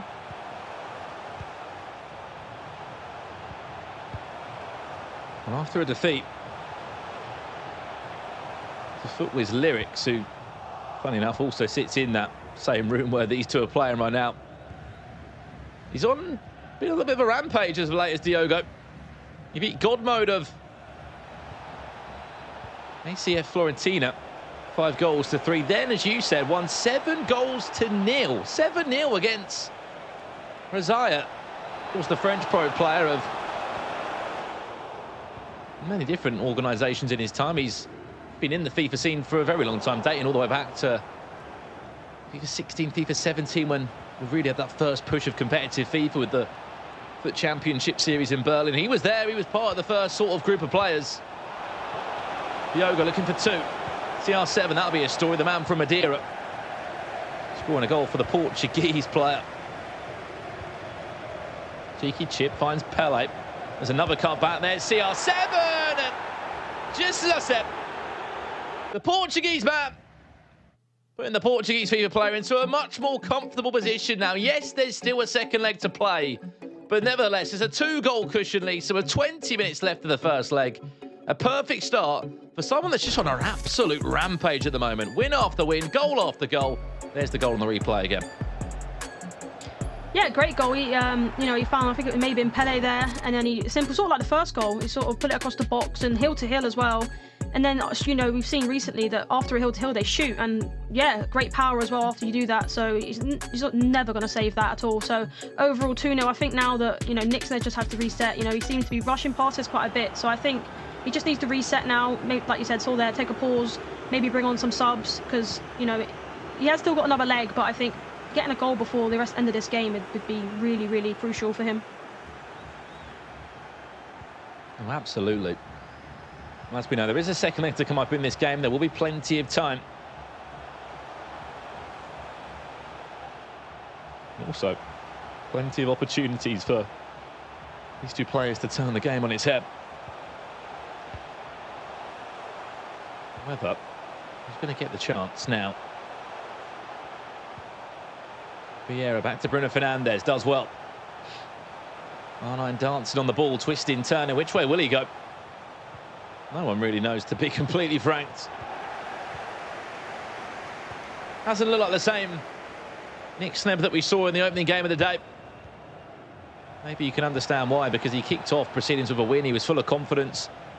I think when you're full of confidence, naturally your game's going to be up by a level or two. When you're playing against someone like Oli Lito as well, you have to bring your A game. And to be fair, he did for most of it. It was a simple mistake that now Oli Lito back into the tie, and as we know, it was a lottery of a penalty shootout in the end. Here's R9. It became a little bit too textbook at the end for Ramos just to stick out a leg and make the block. With 80 minutes on the clock, we've just got to see more from Nick Sneb here, Lisa. Yeah, he seems to be rushing a little bit. I think he just got to sort of slow it down a little bit. That's probably a pause from him, maybe to put a few more players forward. But I think going into this, he just needs to sort of get a bit of rhythm. Well, it could be 3. It very nearly was for a split second. That was one hell of an angle to shoot from for Diogo. He can laugh and smile, but he won't want to see that one back in a hurry. But as you said, Nick Snebby started the day with a 4-1 win, lost on that penalty shootout to Olilito, and comes into this one after quite a dramatic game. 4 goals to 3 against the Jets, the Swede. However, these two have still got a second chance. Let's not forget that. Even if they did lose this game, they would be in a 2-2 situation where they'd have to go and play round 3 in the Swiss rounds to try and get that third and a really important win. Neither player wants to go that far. You want to get it done and dusted now. You can look forward today too. Nick Sneb, player doesn't use it. Mbappe, he'll tilt back to R9. It's a brilliantly well done. Ronaldinho, right place, right time. Important goal.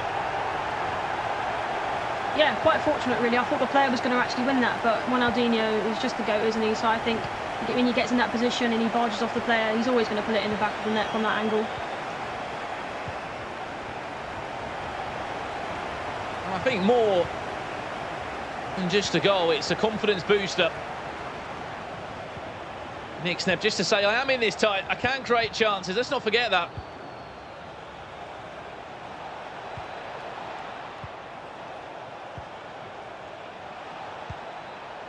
Diogo looking to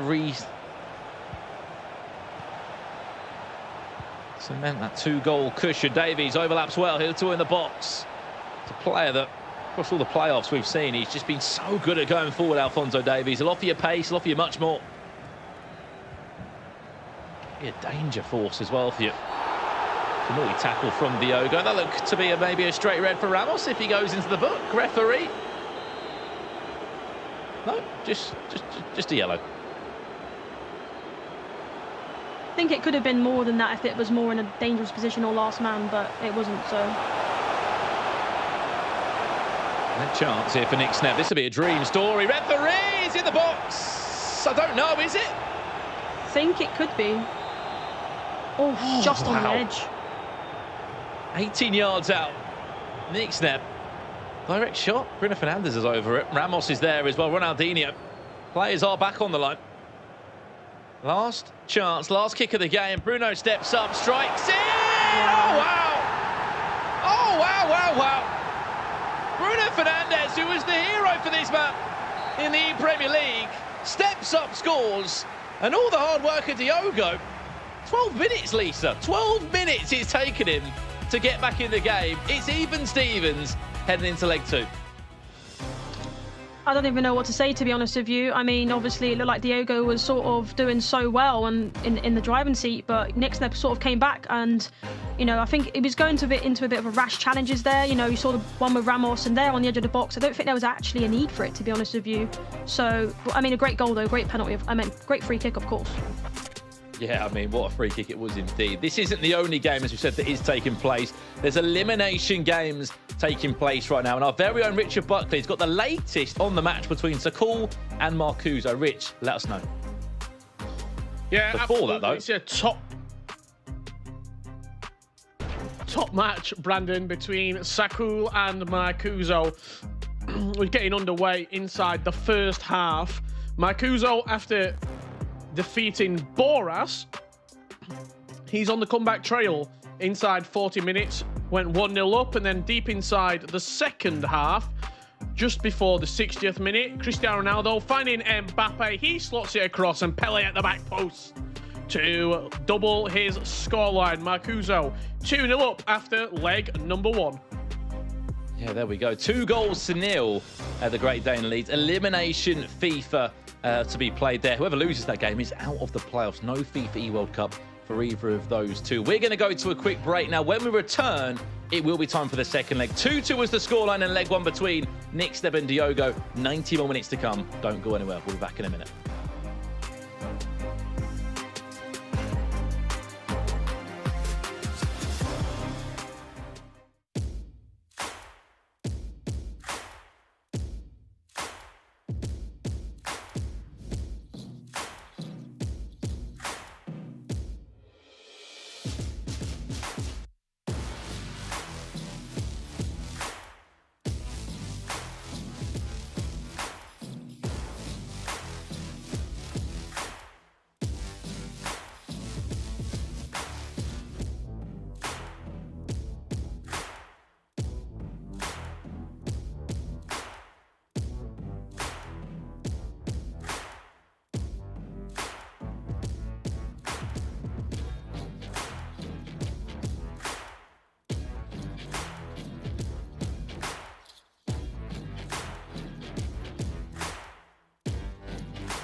Well, welcome back to the FIFA 21 Global Series European Xbox Playoffs. We're in day one. And as you can see, we've got an absolute packed schedule this weekend and next weekend. We are rounding out the final 18 players that will make up the 32 to London for the FIFAe World Cup. You're watching day one here on the Xbox, where we've got the Swiss round here on July the 2nd. Tomorrow, we will be giving 8 tickets away to the FIFAe World Cup. On Sunday, the Championship Sundays we like to call it, someone will win that last E-World Cup spot number 9, and pick up $100,000. And guess what? We do it all again next week. 3 more days, Friday, Saturday and Sunday. And of course, it is very, very impressive where there is that much money on the line. Joining me in the commentary booth is Lisa Manny for this one. Lisa, it's safe to say, what a mental game that one was, because Diogo was 2-0 up with 12 minutes on the clock. I was literally just saying, you know, we need to see more from the Ixneb. He scored 2 goals in 12 minutes. Yeah, I mean, obviously for him, there was nothing to lose, really. He must have went sort of team press or press after possession loss, and it worked for him. You know, he was able to sort of, I guess, stop Diogo from going forward, and with that, he was sort of, he made him make rash decisions. He started sliding from positions that he shouldn't have, and he got a free kick for it, and he actually scored from that. Bruno, you expect to score from them positions, but he put it top corner, so no one's going to save that as well. Here comes Nick Sneb, looking to go 3-2 up, and very nearly does. Brilliant save from,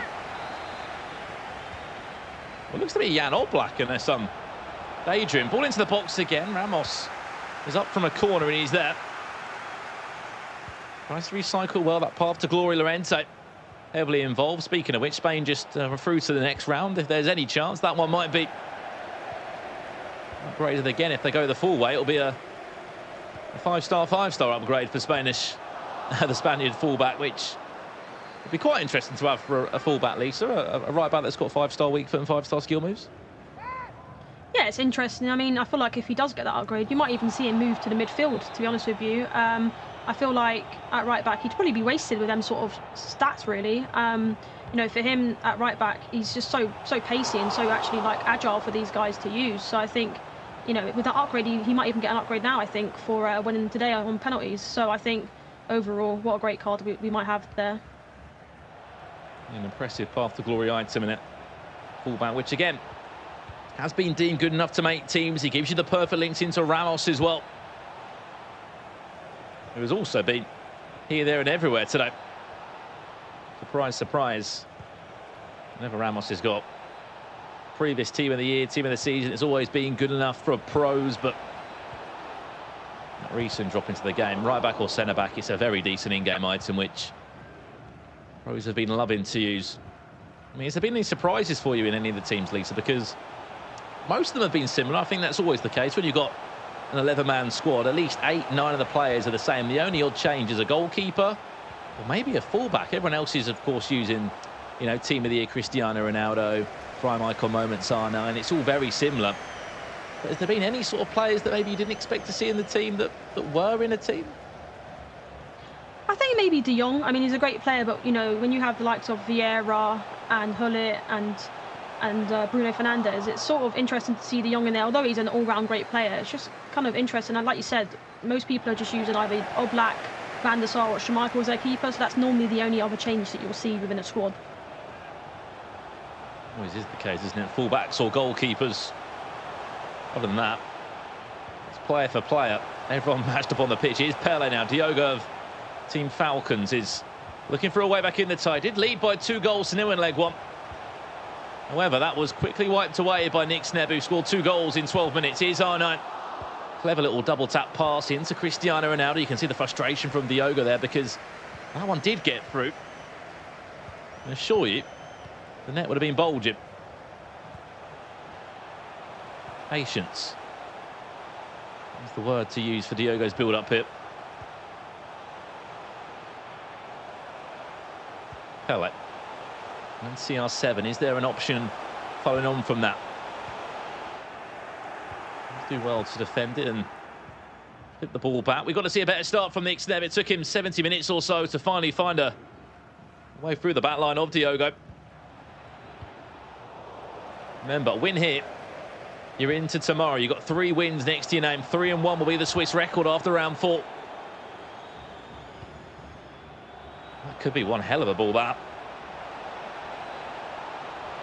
Got the legs in him to get past Ramos. Yes, he does. Fake shrouded into the mix. There's that killer pass. CR7 wants an overlap. Still not there. Does keep possession well, Nick Snep. That time, though, R9. Just a bit too slow and predictable there. Ball just switches back. Two Falcons, Diogo. If you haven't heard the story, these two are literally playing in the same room. Both playing their FIFA from the Team Footwiz HQ.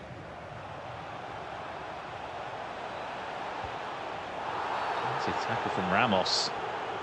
Always is known for a tackle, Sergio Ramos. Into the book he'll go, I'm sure. Yep, there you go. There's a warning. Oh, there you go. You got away with that.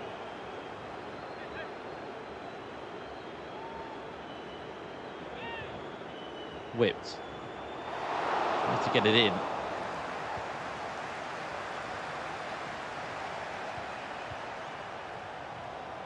Cannot be giving set pieces away after what Nick Sneb did it in the last game. He missed it. He smashed a free kick. That could be an unbelievable touch. Oh, Nick Sneb. Take a bow, my friend. Clinical. Composed. Oh, no, Ronaldo. Lovely little touch. The heel tool, then the ball roll around the goalkeeper. Just left him rooted to the spot. Jan Oblak couldn't do anything about that one. Yeah, superb goal. I mean, obviously, he did the directional nutmeg through basically all his defence. And then a heel to heel, and then did the ball roll and just so composed there, you know, to do 3 skill moves and then just slot it into the back of the net to make it a 95% chance of scoring at such a young age. He's so young. It's such a great goal, and to be 2 goals down in this game to now be 3-2 overall is just crazy, really.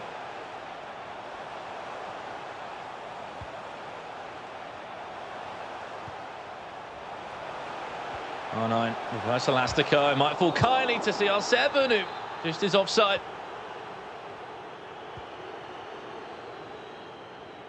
I think what's more important behind it is was that he was 2-0 down in leg 1.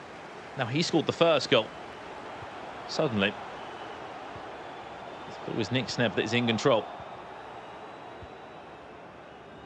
Can he build upon it? We saw in that Olilito game earlier today, he took the lead on 3 different occasions, and the Swede was able to bounce back. But 45 minutes played here, only a goal between the two. You can see from the stats, nothing to cheer about, nothing to talk about for Diogo. He hasn't registered a single shot as of yet. Yeah, Nick Sneb's defending really well in this game. He seems to sort of be jockeying very well. He's also, when defending, he's also sort of, if you give him too much time, then he can obviously score, but he's sort of at that sort of distance, maybe 1 to 2 meters away, so that if he does do a different skill moves, he can sort of just step on it, really. So I think, yeah, he's defending really well, and it's sort of stopping Diogo from actually having a shot on goal, which it's hard for any player at this level to stop your opponent from scoring or even having a shot on goal. Still couldn't get over earlier today when we were sitting off one of the match. I think it was the second game of the day.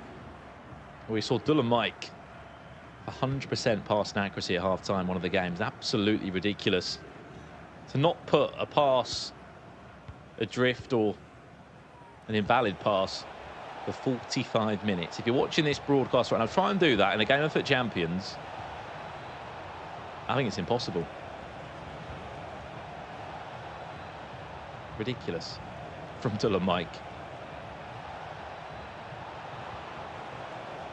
Building is Nick Sneb, building into a 2-goal lead, maybe, just maybe, is on. No, that is well taken. Did you just see a big deep breath there? Because he knows what a big goal that is. Maybe he's on his way to a knockout bracket tomorrow.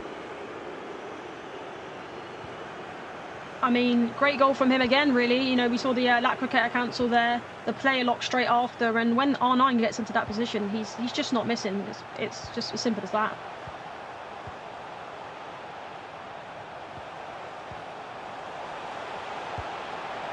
Chance. Oh, very nearly. Stung the hands of Edwin van der Sar, nothing more. 2 goals in 35 minutes. Diogo needs to come out flying, otherwise he will be an elimination game of FIFA in round 5. What's that run? There's the run there. Neymar, he's on, and that's the goal! Nick Sneb! Take a bow, my friend. What a finish in terms of a moment where you have to remain composed. And that's everything the Nixneb did, and he was much more than composed. He was clinical. The Elastico was smooth, and the finish was even better. Yeah, great pass from Nixneb there. I mean, I think I actually saw Diego controlling Vieira there, which actually kept him onside in that position, and did an Elastico in that position at this stage of the game and put it in the back of the net. It just shows that he's got loads of confidence in this game, and as we can see here, he's 3 goals up. Of course you're going to have confidence. For Diogo now, what's got to change, Lisa? Surely it's a 3 at the back scenario, a constant press, get more bodies forward. It's often something you'd be thinking, oh, obviously get more players forward, but when does it get to a stage when you've got to make a pause and go for it? Because time's running out. He's got 25 minutes left now. Yeah, I think he's definitely going to have to cue a pause in a minute. He's going to have to go 3 at the back. He's going to have to go press after possession loss, maybe even constant pressure. Like you said, he's only got a certain amount of time to go and get a goal here. So, but the thing is, if you do all that stuff this early, Nixneb might get a goal, and then it's the end of the game. So I think he's just got to time it correctly.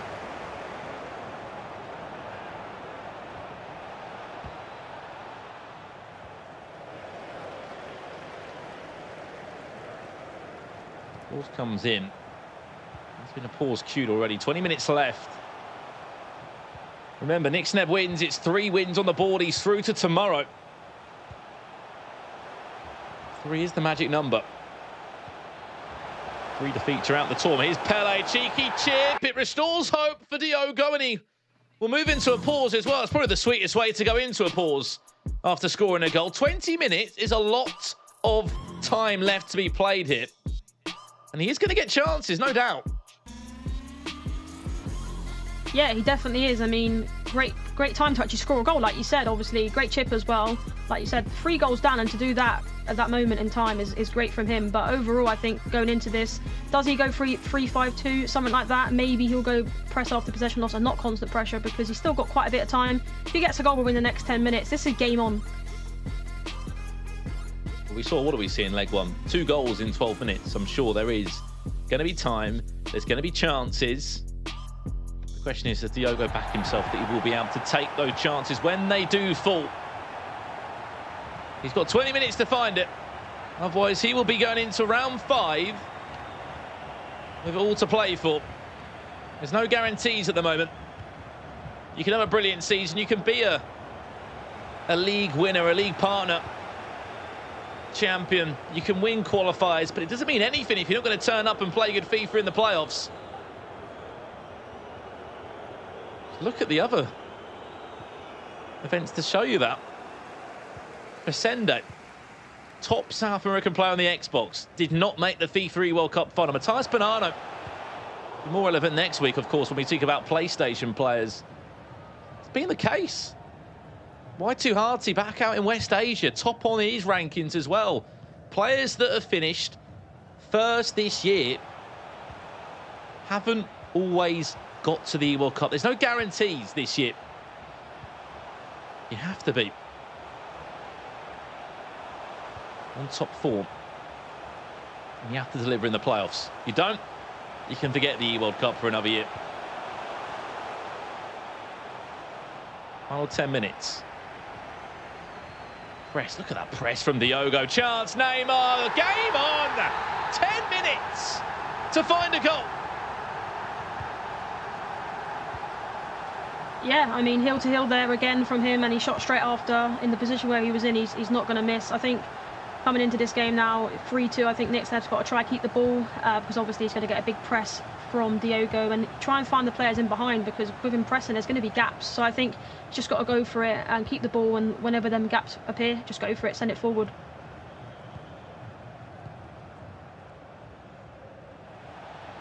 This is the difficult part now. Nixneb, you want to take as many minutes and time out of the game as you can. If anything, find another goal. Ronaldinho on his own. Which way will he go? Left, right, Lacroix gets his way into the box. Does change hands possession. This is Diogo's last roll of the dice. Has to score to send us to extra time. If he doesn't, he's on his way to round 5 in the Swiss. With it all to play for still. Pull it. Driving this attack forward into Cristiano Ronaldo. Back to Mbappe. Mbappe still, it's Silky on the edge of the box. Still Mbappe trying to find a way through, and that should be job done for FIFAe's Nixneb. Just cannot lose the ball. Moves it forward. Yeah, great defending there. I mean, obviously, I think there he should have probably like dropped it and tried to pass it into someone where he can just boot out of play. But overall, I mean, a great game from him. Now he's through, three wins. Now he's through to tomorrow. So I think that's going to give him a boost going into the last game. It doesn't really matter if he loses, but I think it does help with sort of seeding. So yeah, boost of confidence for him. So young as well, only 16 years of age, and he's been close to a broadcasting qualifier 3 as well. He lost on penalties, so I think he's just not been seen much, but he's a very, very good player, and it shows on today's broadcast. Let's have a look back at the highlights, Lisa, of this game, because there was so much to talk about. A 9-goal thriller between these two. And it was the perfect start. This was a really well-taken goal. And to be honest, all of Nixneb's goals were really impressive, Lisa. Yeah, I mean, to be honest with you, most of his goals are actually quite skillful. I mean, there you obviously see Diogo chipping the keeper, but most of them were all skillful. Really, really impressive. Of course, you can see all the chances coming in there. There was a really impressive one right at the end from Nixneb as well. Elastico into the finish. However, that's one game done and dusted. FIFAe's Nixneb, congratulations. You're into day 2. It's back to the drawing board for Diogo Mendes of Team Falcons. Let's go and check out this one. It's an all-French matchup between Razaya and Mina. We join it as a goal does go in with just 8 minutes on the clock. Neymar scores that one, but what a game this one plans to be. 2 French players going at it. They know each other very well, Lisa. And this is a big game for many, many reasons indeed. And that is honestly because these two need wins. Loser is out the tournament. Yeah, a lot of pressure on both of these players. I mean, that was a good goal there as well. Heel to heel, La Croquette. He didn't do a La Croquette cancel, which is interesting, but maybe that put his opponent off guard there. But yeah, great goal, and sees himself a goal up. Straight down the other end. Mina nearly finds one literally straight away. And as we said, you win, you remain in the tournament, you lose. Unfortunately, that'll be the end of your playoffs road. Of course, Mina, a player that has quite a very decent year, to be quite frank. He's a player that we know very well. We did see him in a broadcast earlier on this year. I believe it was a long time ago, potentially all the way back in qualifier number 1. It was in December where we saw him have quite an interesting one. Sorry, it was qualifier number 2. I do apologise. Back in January, he got a top 6 finish for Greasy Esport. Of course, that's Antoine Griezmann's esports organisation. Little Elastico in the box, nearly finding the way through for Razaya. But he has been a player that has been involved in this ecosystem for a very long time. 2017, he was there amongst the numbers in the FUT Championship Series in Berlin. He's played for a handful of organisations, including French football clubs to esports organisations. Firmino, though, as I was echoing, he had a decent year, made a qualifier earlier this year, was involved in a broadcast when he got to see him for one game. But he has qualified for the FIFA Nations Cup, and you'd think that would give him confidence, Lisa. You know, he's alongside Leandro Peixoto, someone that we have seen, on broadcast already. When you're playing FIFA for your national team, it has to give you pride, whatever level it's on. Yeah, I think obviously when you actually play for your country, it gives you pride. You want to do well, and I think having a great teammate that he's got as well, both in this broadcast together, and I think, you know, you've probably played a lot of games against him as well to sort of practice for this tournament, so I think he's going to be ready to go and hyped for this game. Obviously, this is a knockout, so hopefully he can do well, maybe get a goal and try and actually push towards sort of, you know, winning this game.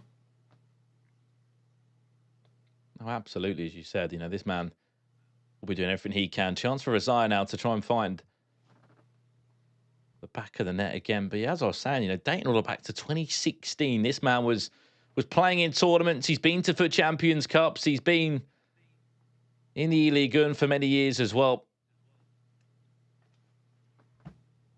Finished 70th in the Global Series rankings last year. And earlier this year, he was playing in the E-Club World Cup. Chance now for Mino to find the back, and it just delayed that one far too long. Varane,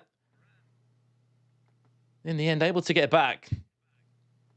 And the biggest story between these two is these two matched up Last year, FIFA 20 E-Ligue Grand Final. Mino beat him 4-3. I'm sure they would have had a laugh about it in a chat since then, but there's a history matchup for you there. This could be a chance for a bit of revenge, Lisa, because this is to eliminate you from the tournament. This is to end your FIFA 21 season. I'm sure that Rizal will know in his mind.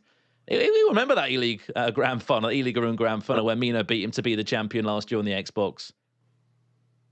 Yeah, definitely. He's going to want to come out and win this game and just show him that, you know, he deserves to be and he should be where he is. So I think, you know, I think there as well, Mino took so long to shoot there. If he'd have just pulled the trigger earlier, it'd have been fine. Could be Neymar, clever pass. It just didn't have the conviction on it. But you're absolutely right. He got into the right area, didn't he? And he just delayed and delayed and delayed. Next thing you know, you're giving your opponent so much time to get back and to try and defend. Could be through Firmino now. Look at the space on the far-hand side. You see the player lock queue there. It was Neymar. He's still looking to try and make that run and dart off.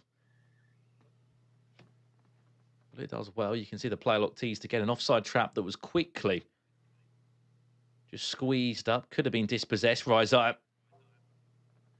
Pushed right into his corner. 5 minutes away. If you have just tuned in, this is the FIFA 21 European Xbox Playoff Global Series event. It's only day one. Remember, we've got day 2 coming your way tomorrow, where 8 players will book a spot to the FIFAe World Cup in London. And on Sunday, someone will win an absolute lump of cash.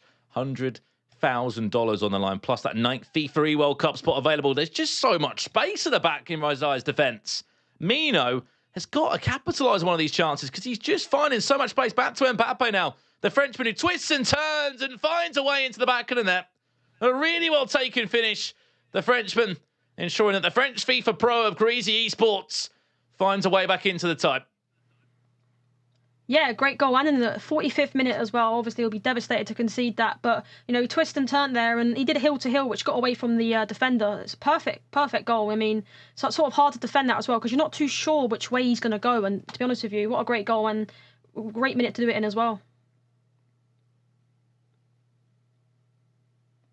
And it's on the stroke of half-time. It's always the case, isn't it? A late last-minute goal before jumping in to the half-time interval now. As we said, you remember, you've got to win this game to stay until you lose, you're out. And for a lot of these players, going to be absolutely gutted. I think you get $750 for leaving this tournament. You'll be thinking, you know, I wanted to get to the World Cup. All that hard work throughout the year, no matter if it was via a league, no matter if it was via the qualifier 1, 2, 3 or 4, whether it's those FUT champions where you can get those all-important global series ranking points, you're going to be gutted, Lisa, if you crash out now.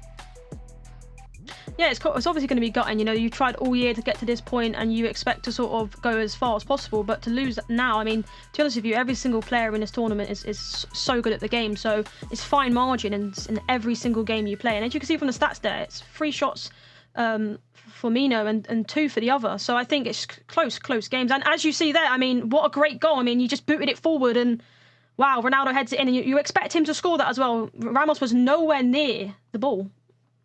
I mean, it's an ugly finish. It's an ugly goal, right? We've seen this happen quite a lot as of late. There is a way you can score pretty much from the kickoff in the game where you play the ball out wide and you just absolutely lump the ball forward. And when it's Cristiano, if you time it well, it can score you a ridiculous goal. Me and Richard Buckley commentated on the West Asia playoffs where Beast Bianchi did this in a 6-6 thriller against Y2 Harty, the number 1 ranked player, to send the game into extra time and penalties. And the reaction that got, just in terms of social media, in the Twitch chat, everyone was thinking, how on earth is that possible? How can you even finish that? But it goes to show, you come into the playoffs, you've got to be well equipped with every single meta-esque thing in the game. A skill move, a way you can score, a certain set piece, whatever you can do to work in your aid. You're going to be seeing players do it, Lisa, because this is where there's some serious money on the line. And if there's a way to win, you've got to find it. Yeah, exactly. And we've been seeing that with skill moves as well. Like Paqueta cancels, bridges, heel-to-heels. We've seen a lot of heel-to-heels in this game. And I think he just caught him off guard. You just don't expect someone to boot it from that position. And yeah, I mean, well timed. And I think even if he didn't green it, which he didn't, but if he would have, it would have been a guaranteed goal. But yeah, crazy goal. I think, you know, you don't expect it. And I think that's what makes it sort of spectacular, really.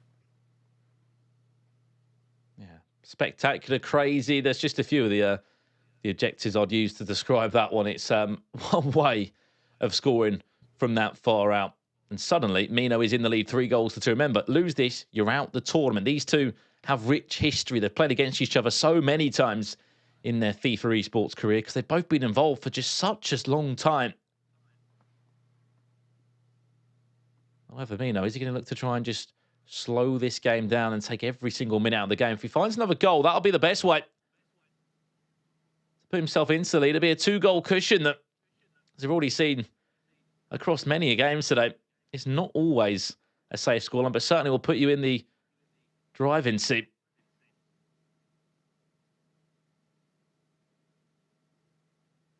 And after you get your 3 wins, for those that might be thinking, what happens after? You're just playing for a seed in position. Long ball forward, Neymar for Isaiah. Trying to do his best to break this defence down.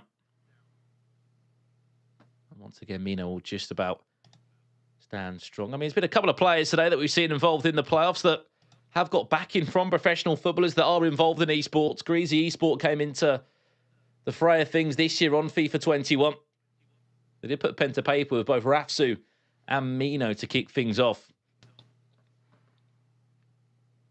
It seems to be a very popular way of moving forward now. More professional footballers getting involved and playing their part in pushing this esport forward. That could be a chance. What a save that was in the end. It was ping-pong volleyball in the box. It needed a great 2 hands on it. Went out for a corner.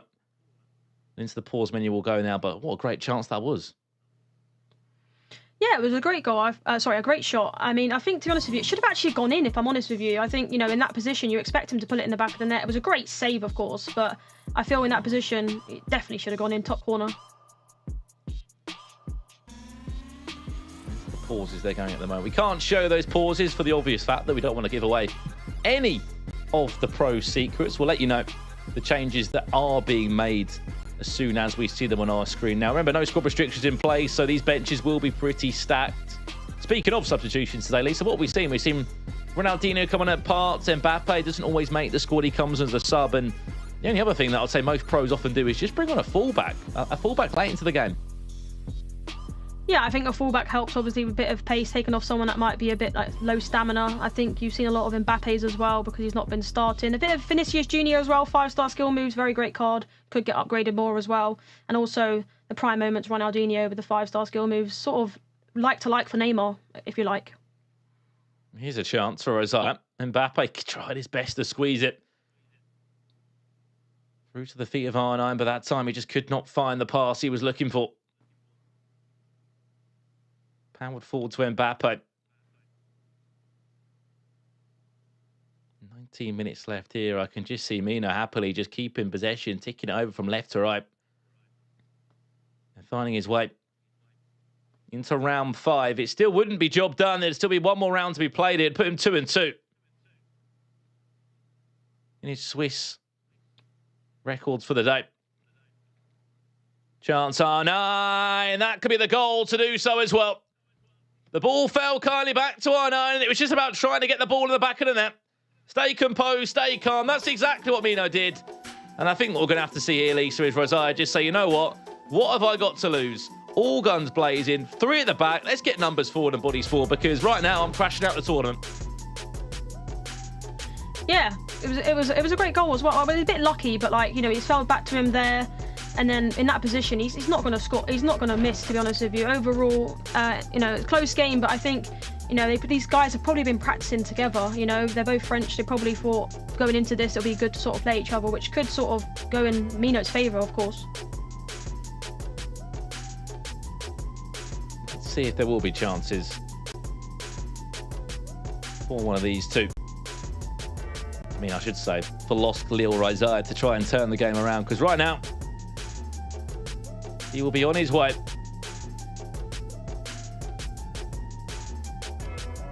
Crashing out the tournament. Not long left, 50 minutes or so. I don't think there is going to be enough time, to be completely honest with you.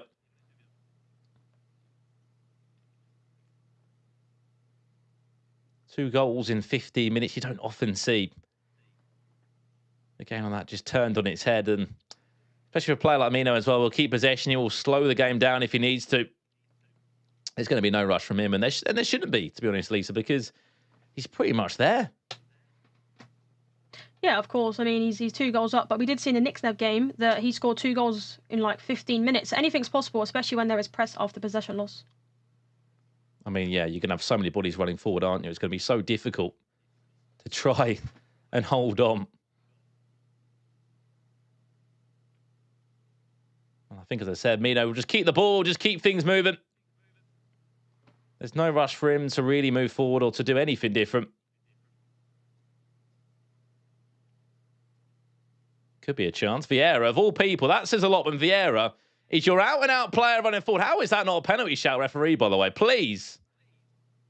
Surely. Yeah, I definitely think that should be a penalty, to be honest with you. He sort of slid in a position and caught the player, but yeah, Mino tried to keep the ball there in the corner and, you know, got forced into passing it and ended up almost actually conceding because of it. So although he's trying to keep the ball and in that position there, he's obviously chipped it back and his keeper will catch it. But I think overall, I think, you know, when you try and keep the ball when your other opponent presses, it sort of makes you worry a little bit and do sort of rash passes. And we've seen that in Nick's next game as well, where he actually sort of gifted a goal to his opponent.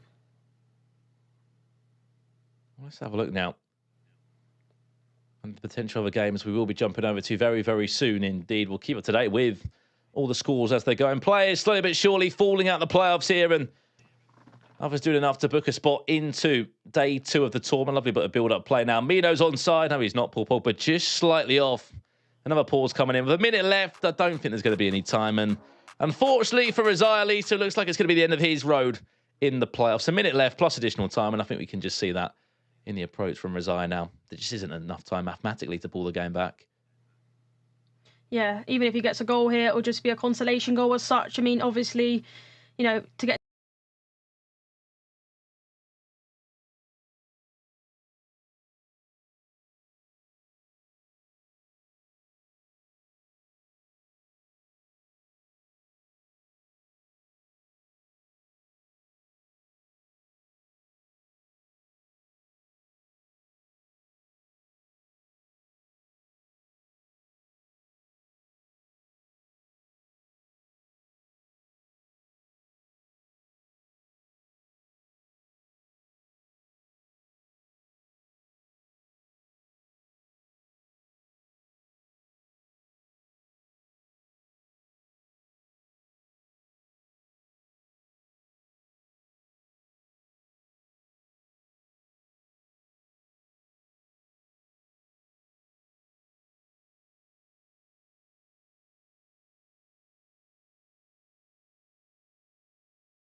time to take your game to the next level with exclusive kits of your favorite FIFA teams. Pick your badge. Choose your colors. And wear the kit on the biggest stage.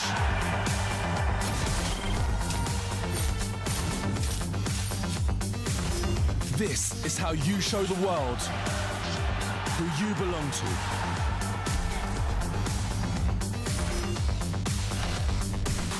Join the new stars. Join the favorites. And prove you've got what it takes. Come and pick your colors and represent the badge with honor.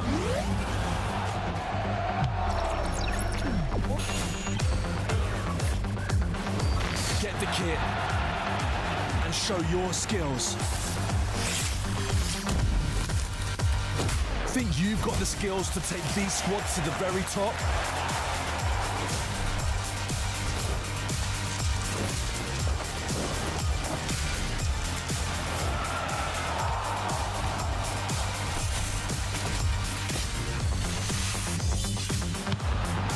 Whose team you want?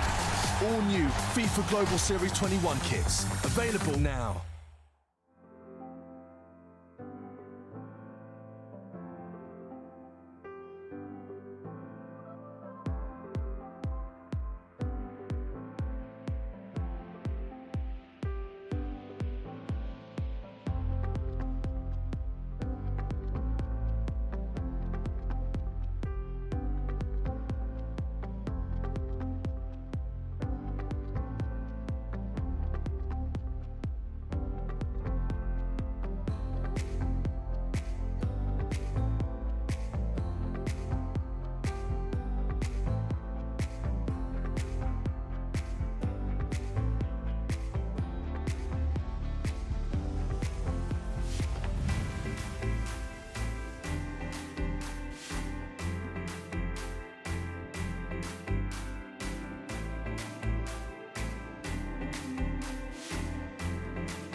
Some say it's about skill. Poussez ballon, le contre favorable du côté de Kylian Mbappé. Some say it's about being clinical. Till Mbappé i boxen, hit till skottet kommer i mål! Zacke flyttar målvakten konstigt och det är Deir som kliver upp i ledningen. And some say it's the moment. There's mine.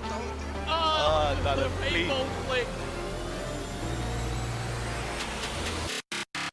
If you are here, it's because you're amongst the best. If you are here, you know you can taste it. I think we're about to see a very special test. Come playoffs, I'm gonna be the most dangerous me. I'll play anyone. I'm better than them all.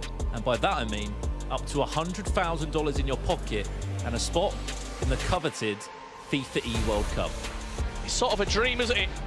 What was going to happen when you put all of those players together in one weekend? Ever wondered just how good the best are at FIFA? Look no further. Who is going to come out on top? I simply cannot wait for the playoffs.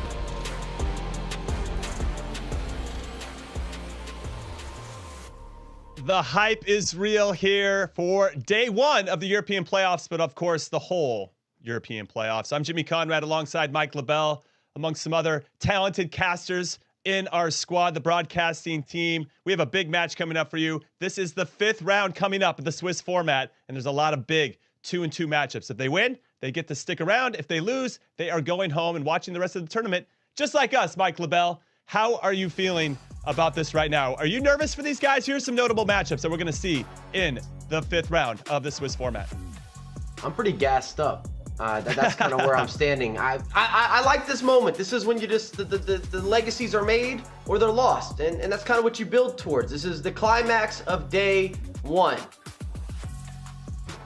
Yeah, but the one I really like is Dennis versus Nisat. I just think we both had those players in our players to watch. Now they're in this elimination game, so there's so much to play for. But yeah, it's going to be a spicy affair. I like that word that you used a little bit earlier. I'm going to continue to use it. And speaking of spicy, we have a spicy little interview that we did with one of the best to ever do it, Tex. Check this out.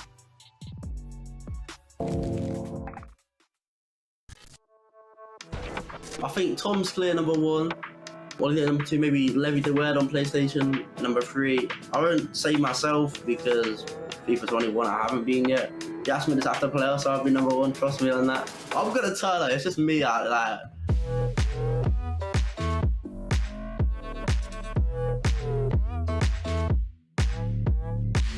I said to myself, if I just get to playoffs by doing the bare minimum and then don't like burn myself out, that'll be my best chance to do well, playoffs or World Cup if I get there. That FIFAe World Cup isn't happening until next summer, which means, Spencer Owen, this is a marathon, not a sprint. So I sort of saved myself fully, and now like when I practice, I actually like enjoy playing at the moment.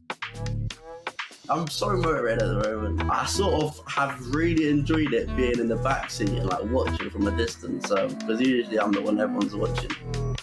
I really enjoy being an underdog. I've been the underdog once in my whole life, and it was Barcelona. From there, everyone's always expecting me to win. Do you think this is the biggest shock in competitive FIFA history? Everybody's after this kid at the moment. When you're sort of in the moment, you don't realise what's really going on. But it's only since recently I've looked back and thought like, wow, like I played football with Steven Gerrard. Yeah, it's only sort of really now as you grow older, you look back and think like, yeah, that was so cool. Personally, it's matured me loads, and it's also made you appreciate what you do a lot more because you sort of took it for granted, like competing and stuff. I'm actually so excited to go back. My statement just is that I'm gonna come, I want to play my best FIFA, I want to play my best, there is no one better than me, so you'll see that at playoffs.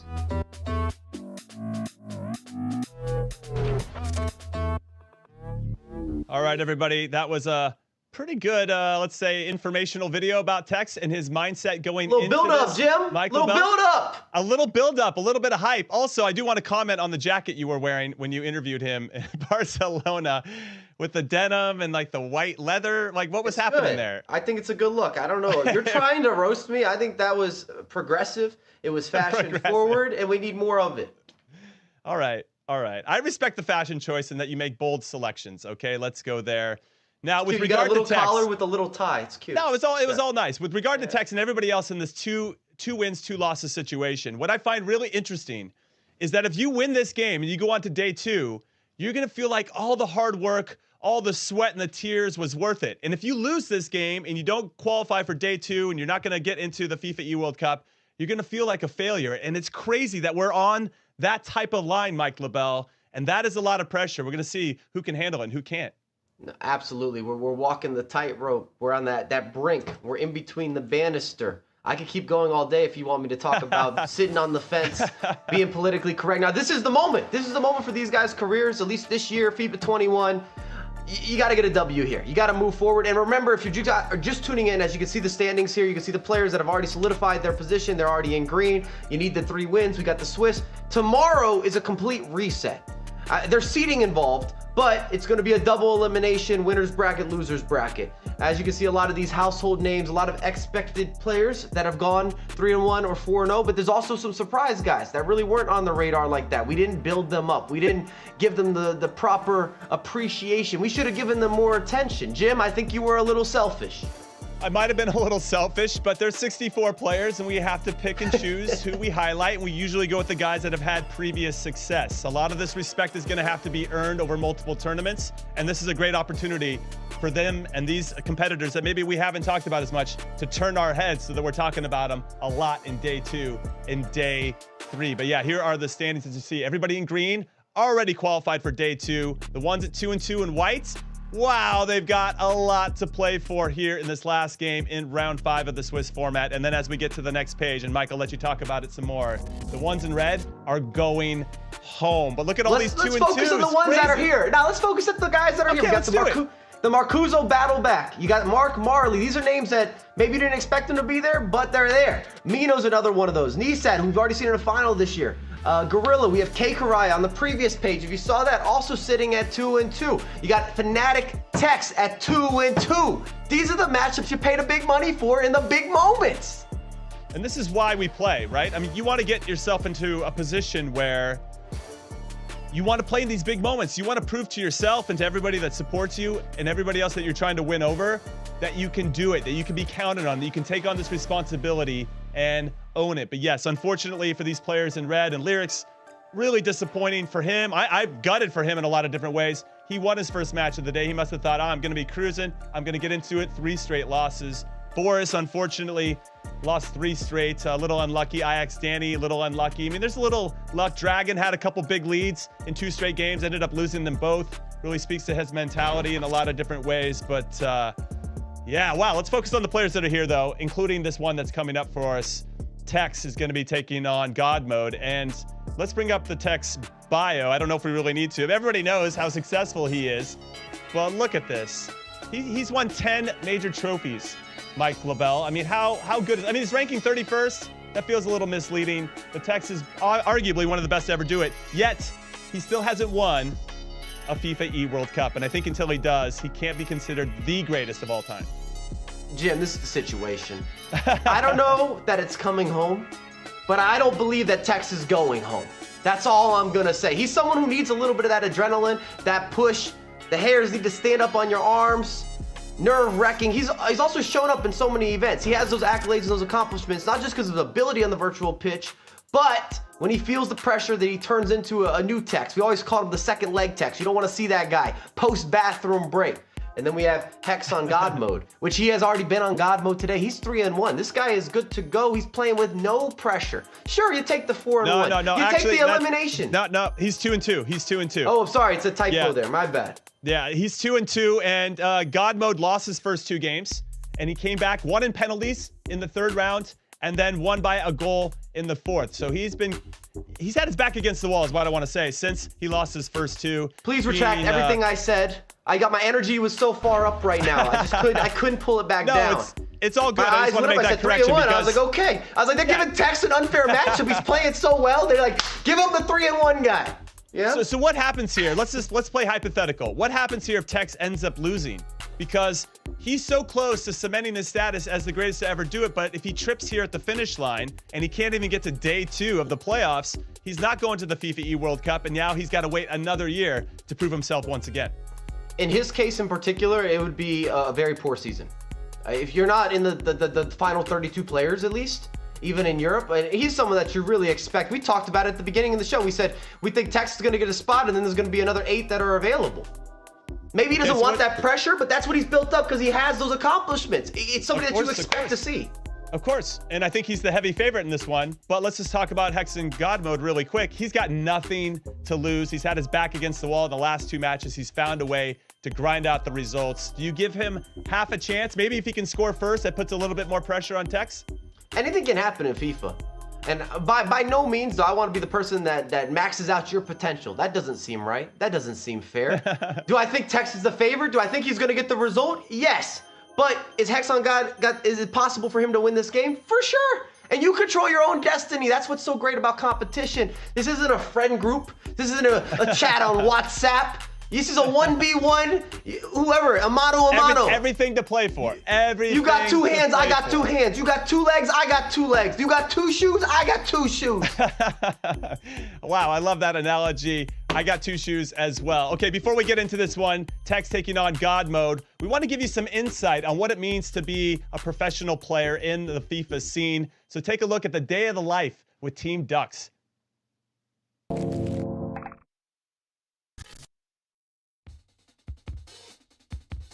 We get up at 12, have breakfast and play a couple of friendlies. We go to the gym, then maybe we have a quick meeting with Carlos, train 2 or 3 hours between 8 and 10 p.m. to create some content. 11 o'clock we usually play Blackie, this amateur competition we have. 3 or 4 we get to our beds.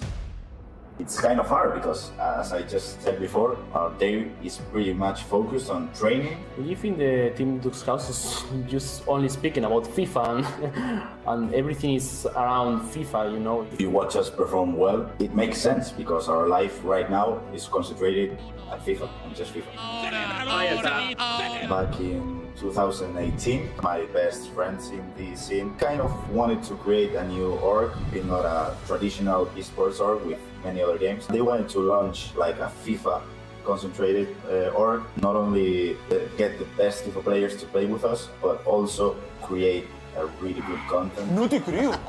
Eso es muy falso, eh. When you have the best FIFA coaches out there looking at your matches, looking at your opponent's matches, analyzing everything, really understanding, it's so much helpful. It's hard for us because we're away from our home for pretty much the whole year, but when it comes to performing and playing well, I just made it to the top 3. I managed the top 1 in Europe, and it is the top 1 in the La Liga at the moment in the regular season. It shows that if you stick to a good routine at a gaming house, it works really, really well, and it helps you perform really, really good.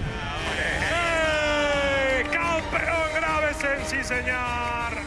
Levantando el título que Great insight there from Gravesen, one of my favorite players in the scene, the Spaniard, doing bits, holding the trophy up over his head. Continued success to him and his team. All right, here is the broadcast schedule over the next, let's say, 10 days. We got Xbox Day 1, that's happening right now. Day 2 tomorrow, top 32 will be competing in that. And then we're going to whittle it down to Championship Sunday.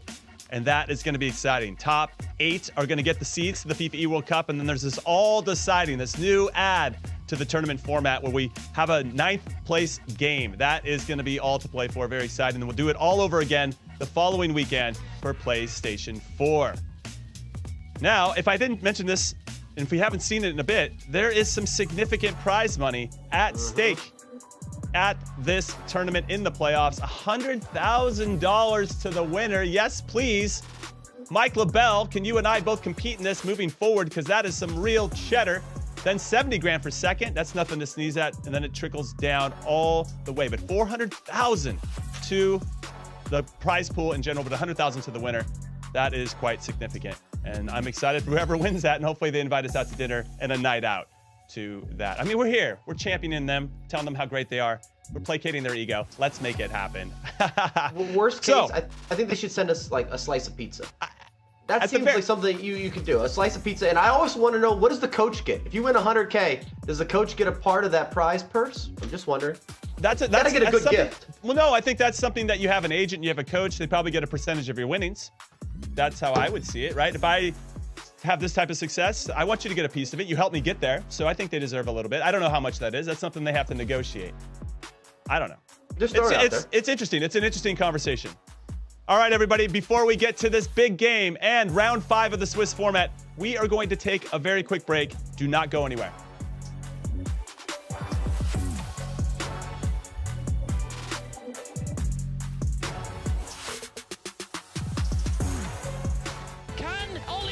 do it. He wins it. So good. It's just so good from Oli Lito. And it will be back-to-back victories for the Swede. What's going on, everyone? My name is Olle Arbin, more known as Olelito. I'm representing Ninjas in Pyjamas in the EU region, and welcome to my masterclass. Today I'm going to show you how to play the 4-2-2 formation like a pro player, and I'm also going to provide you with one of my favorite skill moves combinations on the game, the ball roll into a scoop turn. So my tactics in the 4-2-2 formation, especially in defense, is kind of balanced. I'm using a balanced defensive style, and that's because I don't want to get countered very easily or play with a pretty low depth, because I like pressing myself, and you can see that throughout my width and depth as well. I'm using 4 on both of them, which is very balanced. I don't really like to pressure very high up. I still like to press manually, but I don't like my players to be out of positioning a lot, so that's why I'm playing 4 depth, and width is basically the same here. And when I'm moving into the offensive style, it's kind of the similar approach here. I'm playing very balanced in offensive, and that's because I want to change it up for the most attacks. Sometimes I want to go quickly, sometimes I want to keep a bit more type of possession. So there are a lot of players that just like to play possession. The most important instructions in the 4-2-2 formation is to have your both strikers on getting behind. They are making great runs, and especially in the 4-2-2 formation, your cams are a bit more into the pitch than if you're playing a 4-4-2 formation with wingers. In this clip, Neymar is much more closer to CR7, and he creates a very, very good run with the getting behind instruction, and he scores. So I'm going to show you the most important skill move combination in the game, and that's going to be the ball roll into scoop turn combination. In this clip, you will see me play Dylan Mike, who is the best Xbox player in the world. And in this clip, I'm doing it inside the box with CR7. It creates a lot of space for my Neymar, who is outside the box here. And when I'm passing this, I have two options. I can go back to CR7 again, or find R9. And in this clip, I'm passing it to R9, scores because of it. You do this skill move by pressing the right stick button on towards the left or the right, depending on which direction your player is moving. And then you do a X and A at the same time. It creates a lot of space inside the box, and it's very, very unpredictable because it goes so fast. So it's very, very hard for my opponent to read. That was all for today. Hope you learned something from this masterclass. Hope you get better by FIFA by learning these things. See you guys, stay safe, and bye-bye.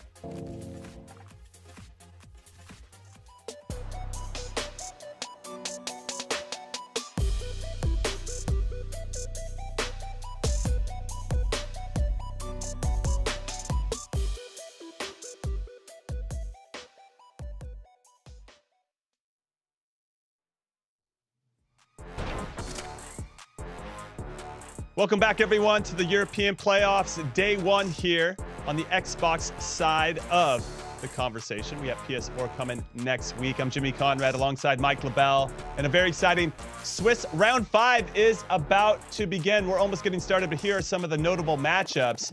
Mike LaBelle, tell me which ones are standing out for you. You got to see Tex versus Hex, obviously, just for that matchup. I kind of want to see if Gorilla's going to be able to do this, or if we're going to have maybe a German sending home. I don't know, maybe the other way around. Maybe it goes to penalty kicks. I don't know. I like the Team Hula Danny versus the Falcons Diogo matchup. I'll take that in a heartbeat. We've also got Mark Marley, who I just keep hearing so much about, and I kind of want to see if Marcuso can create this final comeback or this resurgence. If you remember, he started 0-2, and he started this storytelling, or he started the Marcuso flavor after getting by Boris Legend, or eliminating Boris Legend, and that started his pathway to potentially having a successful day one. Well, another player who's started the day 0-2 is God Mode, and I feel like if him and Marcuso, with their backs against the wall now for the last 2 rounds, can figure out a way to get this 3rd win and get to day 2, they are really going to have everything to play for, a ton of confidence, because as you've mentioned a couple times, day 2, everything just starts fresh. Everything is fresh and ready to go, and I think that confidence will help them out a lot because they've suffered a little bit, because they've coped with adversity in a positive way. All right, Mike, let's get some predictions. What do you like for our featured match, Tex versus Hex, as you said? Back against the wall. I don't think Fnatic Tex is going to let this go. I would be very surprised if we don't see him in day 2 on the reset. So that's where I'm going. I think he's earned that as a prediction, or someone definitely to swing with. Okay, I'm going to have to go with Tex as well. He's one of my players to watch, and obviously his track record is immense. You can never go against a guy that knows how to win the biggest of matches. With all due respect to Hexen, God Mode, and he's got the confidence to call himself God Mode, and there's something there to discuss as well. But we're done talking. We're now going to throw it over to Richard Buckley and Ryan Pessoa, who have the call of this big match and round 5 overall. Take it away, you two. Thank you very much, Jimmy and Mike. Great job breaking down the game that we're about to see here in round 5. I'm joined by good friend, pro player, analyst, commentator for game 5 here. It all comes down to this. Is your FIFA season gonna be over in the next hour, or will you be going into tomorrow's double elimination bracket? Ryan Pessoa, firstly, we got a little bit of time before the game kicks off. If you are just joining us for this round 5 game, I'm just going to read you out who is already eliminated. Boras, Ajax Danny, Sakul, Rezaya, Lenny, Lyrics, and qualifier 4 champion, Predator FIFA. If I told you that list before we kicked off, Ryan, you might have said, oh, those are the people going to the FIFAe World Cup. Lots of shocks so far. Yeah, I'm disappointed with the lyrics was, of course, wanting him to go the distance, being a close friend of mine as well. But yeah, there's been a lot of upsets, and potentially there's still some more to go today. Yeah, absolutely. I think there is going to be shocks in this round 5 matchup. We are going to be watching Tex against God Mode. We have the ability to look at Tex's squad before we kick off here, Ryan. It's not the first time we've seen it today. We will join Tex in game 1, where he beat Levi Frederic 4-1. What is standing out for you there in the particular lineup, Ryan? Yeah, it seems that nothing's changed from earlier on. He's sticking to what's been working for him. Of course, the use of Zidane is something that isn't familiar amongst a lot of squads, especially not starting. He's using Mbabu in right back rather than actually playing him in centre back, which I know a lot of players are doing. I believe Dana Mike was actually using Mbabu as one of the 3 centre backs, and of course that Sergio Ramos we spoke about being probably the best centre back on the game this year, definitely stats wise, but it's a strong squad nonetheless. I just want to have a quick look at these two's individual records, Ryan, before we get kicked off here. Tex, 4-1 win. He then lost 5-1 against Zidane. He then beat Abeldos 4-2 before losing to Skifter. On the other side of it, Hex and God Mode lost his first 2. He then won the penalty shootout against Tundra Klenov and then beat J Sharp 7-3. Would you rather be an up and down player like Tex has been today on sort of the roller coaster, or on that upwards trajectory which Hex and God Mode is on and he's hoping to peak with a win against Tex? Weirdly enough, I would actually say Hexen, just because, again, he was 0-2. So he's pulled it back. He's now 2-2. He's on that momentum. He's on that upward spiral. However, for Tex, it's one, as you say, he's just lost his recent game against Skifter, albeit a really tight affair. But I'm sure Richie said earlier, you were expecting Tex to go unbeaten, weren't you? Or was that... But that might have been me, actually. I think that might have been you, Ryan. Yeah. I actually, before the broadcast started, we were talking sort of all fair, sharing a few thoughts, and we both think he's going to do well. But I said I've watched quite a bit of Tex, and it's been in the final third, in those areas where he has struggled to sort of, in previous years where he'd beat people 6-7 goals, and defensively, I don't think there's been any change there, but it's in the offensive third, FIFA 21, there's just not been a click. There's not been the spark there in a few of his matches that we've seen this season. Yeah, and I said you know more than me. You've had a lot more experience this year, being able to view his games as we see potentially a chance with Cristiano. Oh, pen. Oh, corner. Okay, oh. I've seen those given. I'll be honest. Like I almost certainly thought that was going to be a penalty. Wow. Okay. Fumbled it in the box as well. Yeah, I thought we were going to see another early start, an early goal for Tex there, but I don't have a lot of experience with Hex and Godwood. In all fairness, of course, I know one of his teammates as well. They were in our Club World Cup group, and they were havoc. They were genuinely, it was Angry Meech, and I forgot his teammate on PlayStation, but they were so good. So, of course, they've been practicing together. It's going to be tough. This game is a nervy one, but again, for Hex and Godmode, I honestly think he is in a slightly better position mentally. But again, Tex just has that experience of being able to perform when back's against the wall, having a lot of pressure on him anyway, so perhaps that be able to go into his own and just perform how he always used to. Well, it's also, we've got to talk about the 2 different types of pressure right now. Hex in God Mode is 0-2, now 2-2, floats it into the back post. Courtois as well to punch it away. The ball's going to fall to the red shirt of Tex. Hex in God Mode, he's playing for himself right now. He's playing for his team as well. He's just expressing himself. He's the underdog in this game. Everybody, seemingly what we've talked so far, the pundits, Mike and Jimmy, a lot of people at home will think that this is Tech's game to win. So he is the underdog. He's really everything to gain, nothing to lose in some fact. Whereas Tex, he's gave it the big one. In all the interviews, in all the promos, I'm going to qualify. I am the best player. If he doesn't do it right now, and if he doesn't perform, questions will be asked. Chance here for that man we are talking about, Tex. Couple of touches inside the box, lays it back to Pele, heel to heel, Vieira in the way. Mbappe picks it up at the back post, driving into the box. And he's given a penalty this time around. It's harsh. It's very harsh, Ryan. And a yellow? A yellow as well? That is... Stepping up from the spot, 12 yards out, he slots it in. Ryan, it was a harsh call, but Tex slotted it in from the spot. Yeah, you've got to take your luck as it comes, but if I'm Godmother, I'm feeling hard done by, I'll be honest. I thought The earlier one was way more of a penalty than that one. That one is, that's really harsh, I'll be honest. And those are the ones when it's in such an important game. This is the game, 2-2. If you lose, you're out. To go down by 1 in the first leg on the 20th minute or so, 25th minute, it's rough to consider penalty. That's soft. I don't know. I was almost about to say, what a tackle. I believe it was Varane, but yeah, maybe not. Maybe I'm wrong. Yeah, I thought he got his foot around him and won the ball back. Up the other end, though, Hexen God mode. Splitting Tex open like a can of beans. Ronaldo slots it in. And we're back level pegging. All right, that's something you never see from Tex. I'm going to be honest. That is the first time. Well, obviously, we only saw the first game. I'm not sure how his other games went on throughout the day, but you would never see that space. There is no way Tex would allow you to have that much space. He sort of rushed the defender out. In fairness, Godmo done really, really well there. He was waiting on the ball, and I always say when your opponent is at a standstill, especially, I know that isn't the edge of the box, but they're the most scary moments to defend, and he waited for the player to make the right run, and he chose the right pass as well, so he's right back into this game. I think this could be a lot closer than everybody else seems to have made out. I think maybe not giving Hexen Godmode the recognition he deserves. When you look at his two losses, who they were against as well, Dennis and Diogo, two top players he's matched in the first 2 games.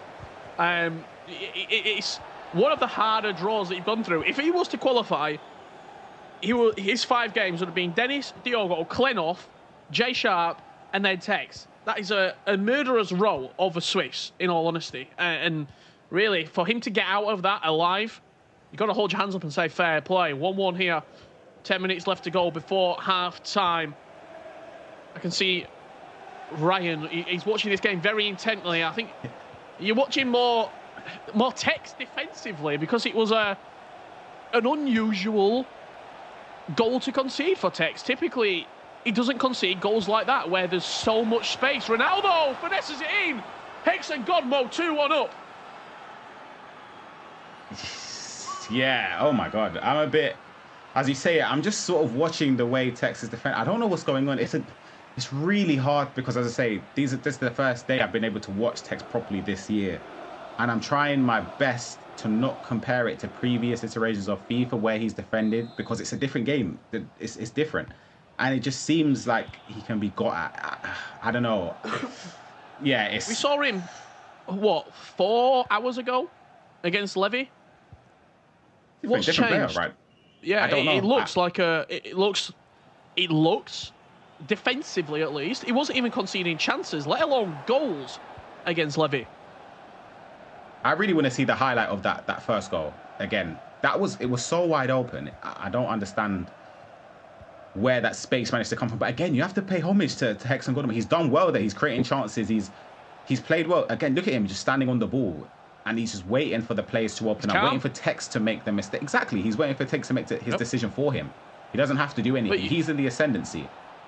He is in pole position right now. He's calm. He doesn't need to score again. He's 2-1 up. You saw after each goal just taking a little sip of what all I can assume a hot drink, calming the nerves.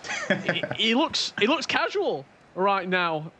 This final chance is going to fall to Tex. Referee will play it.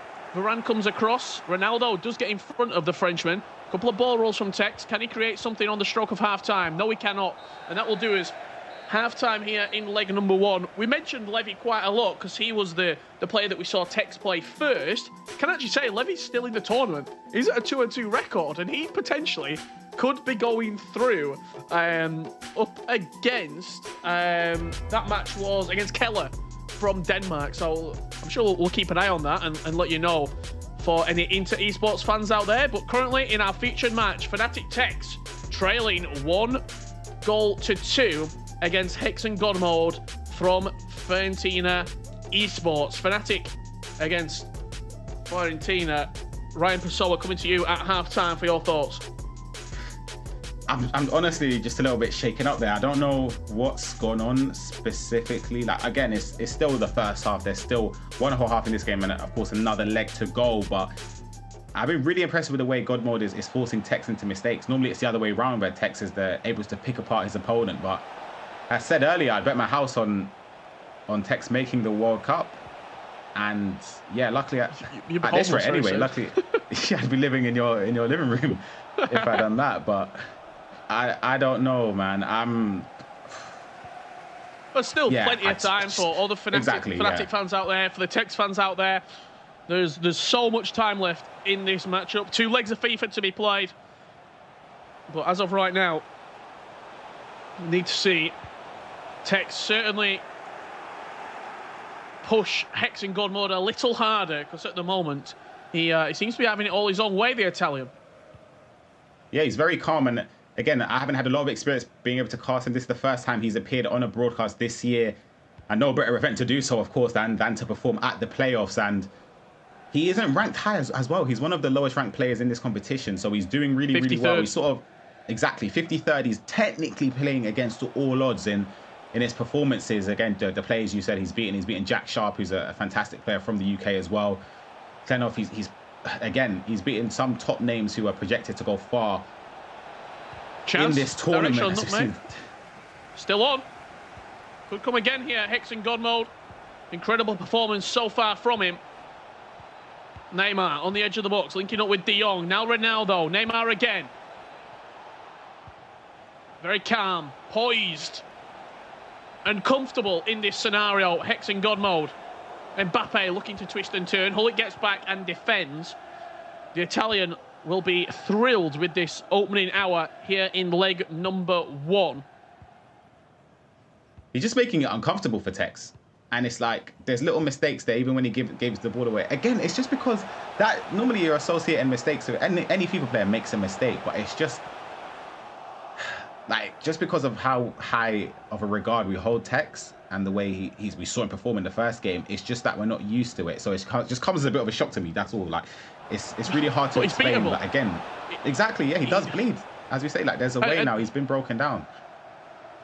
One thing that I'm even going to remind you, Ryan, and remind everybody at home, this isn't FIFA 19 Tex. This is 2 years later. This is a brand new game. He was very good last year as well, but we've not seen a lot of Tex. He's not been making it far in those broadcasts. For whatever reason that may be, whether he's not been applying himself as much or he's just lost in the matches, which he has done. So take of that what you will, but the murmurings around the camp, the promos, the vibe that we got was he's ready for this tournament. He's wanting to go far. He is wanting to qualify for the FIFAe World Cup. Hex in God mode. He's looking to rain on that parade. As he's getting his possession back up as well here. At 1.62% of the ball was to Tex. Now we just saw 53 to 47, pretty much even in ball retention. And he's coming forward again here, Ronaldo.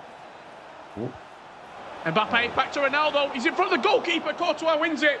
It's going to bounce around the box. Thibaut Courtois, the first one to react. That was a huge chance. I was just about to say, he's basically saying, come and get the ball if you want to have any chance of going forward. As I say, he's just standing still. He's forcing Tex to get baited into those, well, to try and cut the passing lanes here. Can we see an attack here? One of the most brilliant attacks in this half for Tex. Alphonso Davies, heel to heel, into Ronaldinho now, inside the box. Vieira stands strong. Hullet picks it up. Edge of the box, Ronaldinho looking to get past Frankie de Jong. Lacazette inside, heel to heel, cancels it, twisting, turning. Maybe a skill move or two too many. Oh my gosh, it was like it's just too many. But again, it was excellently worked in the box. I feel like the defending was really, really good. Again, we've been talking about Tex not playing well, but we have to give credit to Hex and Godmode because he's doing really well. He's been phenomenal defensively. And again, you have to remember the only goal he conceded was that dubious penalty that was given away in the first half to go 1-0 down. But since then, he's bounced back. He's been calm. He's been composed. Again, in his player cam, it's like he's just playing against a friend. He doesn't seem to have that much emotion when anything goes his way, whether positive or negative, and it's commendable. But there's still, as we always say, so long left to go between the both of these players. And Tex is actually using a 5-3-2 formation, which I know early on in the year he was using 5-2-1-2, and he's also, well, earlier we saw him go back to the 4-2-3-1. Maybe he's just feeling it out the game and it's just not been working for him, but yeah. So, two questions for you. First one in regards to Hex and God mode. We talked about the run that he's had. He lost his first 2. He's won his last 2. He won a penalty shootout. He must feel like everything is going his way right now, and doesn't matter who you put in front of him, he was going to walk through them. I spoke about at the start of the game, the momentum he has going from 0-2 to 2-2, and then you're sort of feeling immortal in essence. You feel like, all right, you've got those 2 losses out the way. You're in your groove. You're in your stride. You're backing yourself to go the distance. Who's to stop you now? It's one game. And for Tex, we didn't get to see that game against Skifter. It was, I believe, 2-1. He lost 2-1. It's a close game. We don't know how that game went. Perhaps could have been a last-minute winner. Could have been 2-0. Exactly. They scored a consolation. Exactly. That's the thing. But again, it doesn't matter. He got the loss, and that was the first time we've seen any sort of rash play there from Hex and God Mode in this second half. But yeah, the mentality for Tex is key. He knows he's a champion. He's done it all before. It's down to him to do it again. Chance here for Tex. 5 minutes remaining here in leg number 1. Penalty shout, and he gave it. The referees gave it. Second penalty of the game. It's going to fall to Fnatic Tex. Look, a dubious one. R9 steps up to level the game. Goes down the middle, and it's saved. I had to wait there when they done a close-up to the ref. I thought it could have been Kojo. I think the ref's been giving away too many penalties in this game, because I feel like that's soft. That is so soft, Richard, I'll be honest. Oh, that tickled me. 3 minutes remaining here. Tex finds himself 2-1 down. 1 penalty scored, 1 penalty missed. It's been a game of intricate, minute details, small margins. And it looks like Hex and God Mode will be coming out with a lead. The question is it 1 goals or will it be a 2-goal lead? Ronaldo slid in. Courtois does well off his line. He's bundling around the box. Mbappe. Oh my God. Somehow Tex clears his lines and survives a late scare.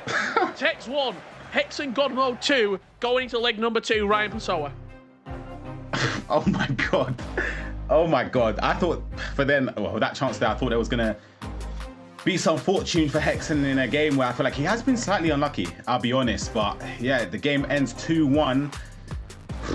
Oh my God. What a game. Yeah, what a game. You said the words. It's one of those matches where it really is right now on the edge of a knife. It's an unbelievable game. It's going to be the small, minute details. It's going to be the small margins that separate going into tomorrow and fighting for a FIFAe World Cup spot, or crashing out and your FIFA 21 season being over. There's plenty of other 2-2 matches across the Swiss board right now. And our sideline reporter Brandon Smith has been watching a classic between Gorilla and KKRA. I have indeed, Richard, and it's another game which is an elimination game. Loser is out the tournament. Winner continues their run into day 2 of the playoffs. And Gorilla must be thinking, how many German players have I got to play? This is the 3rd German player he's matched. He went 1-0 down within the first half, and then the goals kept on flying in from the German KKRA. Obviously, the player that we've seen before in qualifying number 1 have a brilliant run there. That was 2 goals now after 52 minutes. Gorilla did get a goal back though on the 65th minute. Cristiano Ronaldo finding the right bounce. They composed. Really well done from Gorilla there. But there was more late drama. It came in the 90th minute. And it was KKRA that found the goal into R9. Elastico reversed. Elastico cuts it back inside. It's all to play for in leg 2 here. Incredible game between KKRA and Gorilla. It seems like all these matches are going to be decided in the second leg. I cannot wait to see the conclusion. Keep with us here to see, will Tex be going into day 2 and potentially fighting for a FIFAe World Cup spot, or will his FIFA season be coming to a close? Will be coming up in a couple of minutes' time.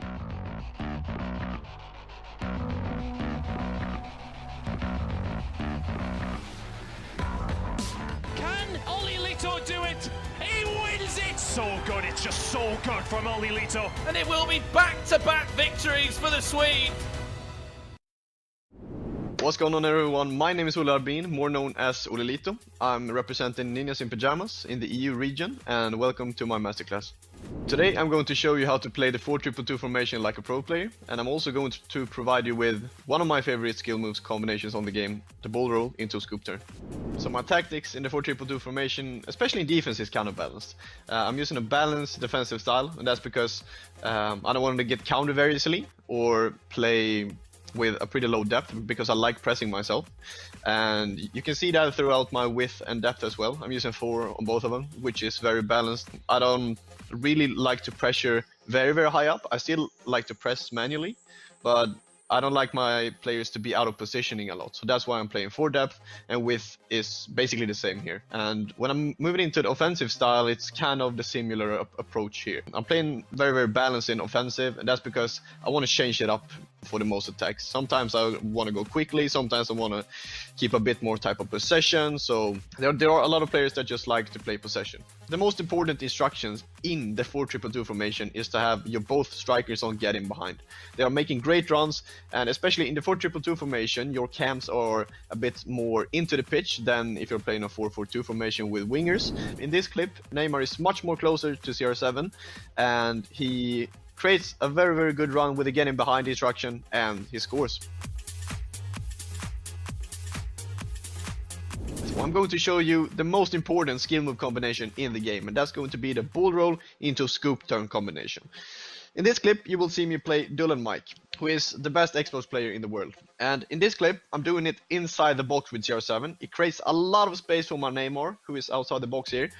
And when I'm passing this, I have 2 options. I can go back to CR7 again, or find R9. And in this clip, I'm passing it to R9, scores because of it.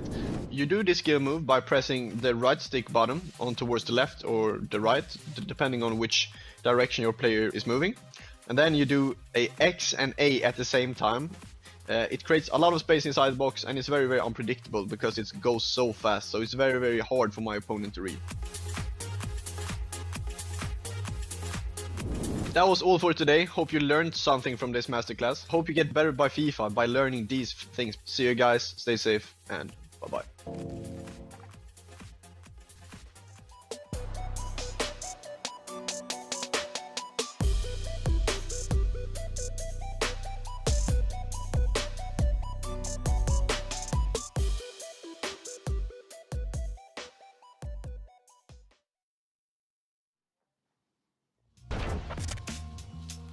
Welcome back to the European Xbox playoffs. We're rounding out day 1 here. Going to be finding out who is progressing through to day 2. That's the top 32, where we find out who claims a FIFAe World Cup spot. Day 3, well, that's Championship Sunday. Also, we're going to be playing that unbelievably nerve-wracking game where we find the 9th player to go to the FIFAe World Cup. If you liked it this weekend, well, come back next weekend. It's the PlayStation 4 European playoffs. We'll do it all over again. 3 days of action to find out who our 9 players will be going to the FIFAe World Cup. You're joined by myself, Richard Buckley, and Ryan Pessoa to take you through all these round 5 matches. Ryan, people are going to be joining us at quite a tense stage right now, because a number of these games, they're very evenly poised going into the second leg of Elimination FIFA. If you were a player right now and you've got somebody stood behind you, what do you want them to be saying? Or do you want them to be saying anything at all? Just be quiet. Just let me play my FIFA. You just be quiet. I'll be honest, I don't want anyone to say anything to me. But again, it's difficult because people beside you, they see the game at a different perspective. Albeit, of course, you're watching the same game, but they notice stuff that you might not notice in the game at the time anyway. So it's good just to get that little bit of advice. But mainly, it's just the mental aspect. Of course, the players or the coaches aren't able to offer properly intense gameplay advice. It's just mainly down to the mental side of the game. You just saw the records there for both of these 2 players in the Swiss. They both played 4 matches, won 2 and lost 2 each. And I did get informed actually by Nightwatch that Skifter against Tex, Skifter was leading 2-0, I think. Tex scored late on, but just didn't have enough time to turn around the game in the end. Back into leg 2 here. Hex in God mode, the Italian from left to right. And Fnatic Tex, need he need any more introduction? He is arguably one of the greatest players to ever grace the FIFA pitch from right to left, but he could be going out in the Swiss group stages if the Italian has anything to do with it. Kylian Mbappe inside the box. He'll be looking to start where he left off. Leg number 1. He was in cruise control, Ryan. He was, and again, he had some unfortunate moments, which is weird to say. Against Tex, normally when you're unfortunate, you get punished each and every time. But again, he done well just to save that penalty at the end of the game. But it's down to Tex now to turn it around. He's been in these situations before when the pressure's high. And for Hex and God Mode, it'll be really, really tough. I know that he was very calm and composed, in fairness, in the first leg. But now, will he be able to hold the pressure from Tex that will inevitably start to pile on? And this is R9 for Tex inside the box. Couple of ball rolls. Wins himself a corner. 10 minutes gone here. Elects to play short. Pele all the way back to Vieira. He can dribble if he wants to. Zidane, he's got plenty of skills in the locker if they are required. Hullet tries a pass, but the defensive Hullet cuts it out. Tex picks it back up. Mbappe, a rash tackle again. Is that another penalty? It's a free kick. Oh, wow. I thought that one was... I thought that... Yeah, that's a foul. Of course, that's the other ones absolutely. were a bit 50-50, but that one's a foul there. That's a risky one to even try and make that slide tackle at the edge of the box there. It's very, very risky. Vieira on this free kick. That's for Zidane to be the player getting it short. Pele into the box. Mbappe into R9 now. Looking for the skill combinations. Little heel to heel. Plenty of cancels coming out as well. Very sort of mechanically gifted Tex with the skills, with the cancels this year as well. Expect all that to be coming out and more here. La Croqueta, were you just going to say something on the sort of tactical side of it there, Ryan? Yeah, I feel like he did sort of work it towards Pele on the edge there. I thought he was going to play the direct pass across there, the little chip across from Vieira to Pele, who was in open space for potentially a shot at goal. But I'll be honest, I'm actually very nervous here. Like, it's tough to call because normally, even if Tex is down by 2 or 3, you're thinking, all right, it's still Tex's game here. He can still come back into this. It looks, to me, I don't know, man, that he's gone back to a 4-2-3-1 with Zidane and Hullet as the holding. It looks as though Davies is now at left back, Mbappe over at left cam, R9 and CR7 down the middle, and Pele as a right attacking mid. So maybe back to more what he's comfortable with. The winning formula, hoping to prove pivotal here for Fnatic Tex. Ruud Hullet. CR7 now. He can be a match winner. So can this man. Ronaldo Nazario. Frenkie de Jong comes across, just does enough to shuffle the ball out to Pele. Ruud Hullet with quite a poor pass, and Hex and Godmo's defending very well so far. Yeah, I'm just about to mention that. I feel like a lot of people might not notice that, but the way he was sort of pressing Tex in to go towards the byline there, but then was managing to switch across to Hullet to cut the lane into the striker, who was sort of open if he turned back. It's hard to explain, but the way he defended there was very, very well, in my opinion. I think he's doing well to nullify. It is risky, though. Like, I could genuinely see him giving away another penalty. I'm going to be honest. It seems as if he's nipping, he's pressing tackle in the box. Every time Tex has the ball in the box at R9 or CR7's feet, I'm nervous for Hex. I feel like he's going to lunge in or make a mistimed tackle as Llorente does enough to block the pass. But it's been all Tex so far. It's been very aggressive, hasn't he? Circle, even slide tackling. Like you never, ever see slide tackles coming in. And he just absolutely flew into that challenge. Whether it was inside the box or outside the box, he did not care, Hex and God Mode. If the ball goes past, the man doesn't. As Ronaldo bursts away for the Italian here. A third goal for Hex and God Mode. Sets him up in a wonderful position to go through to the knockout stage of the FIFAe World Cup. That was a close call for Tex defensively. Just managed to get enough bodies back. Ball over the top. Pele. Lots of green grass to run into. The Brazilian picks up the ball. Davies comes across. He's not got much support, though, has Pele. Recycles all the way out to Ruud Hullet. Mbappe. R9. Directional nutmeg in the box. We'll go out for a goal kick. Ref didn't blow the whistle there. I'm shocked. I thought there could have been something with what we've seen so far, but Tex is knocking on the door. It's only a matter of time, it feels like, before he gets that clear shot at goal. I feel like Hex and God Mode is doing well defensively. You have to give credit. I always say, we're speaking about Tex's slight faults, you have to give huge credit to Hex and God Mode in the way he's trying to defend and just hold him out. He's very confident in the way he's defending, though, which is something I really, really do respect. As I say, I don't have a lot of experience with this player in terms of viewing his game or even playing against him. I never have before, but he's comfortable. Again, we spoke, even when he went 2-1 up in the first leg, he's just holding the ball, standing still. It's like he's comfortable. He backs himself to win 2-1 across both of the legs, let alone that first leg. Frenkie de Jong into Ruud Gullit here. For Hexengodmo, Tex with a good interception. If he turns this over quick, he might have a chance here. Pele, is he onside? He is onside. He'll continue to come forward. Ruud Gullit now. Zidane, the unusual suspect at central midfield. Pushing it out wide to Pele. A doubles back.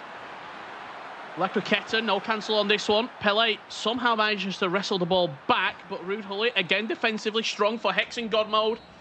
And as Tex turns around to Ozio and what looks like Kojo behind him as well. Lots of discussions, whereas Hexengodmo is in his zone right now. And I'll be honest, doesn't look like he's going to concede. As you see the stats there, that will suit Hexengodmo perfectly.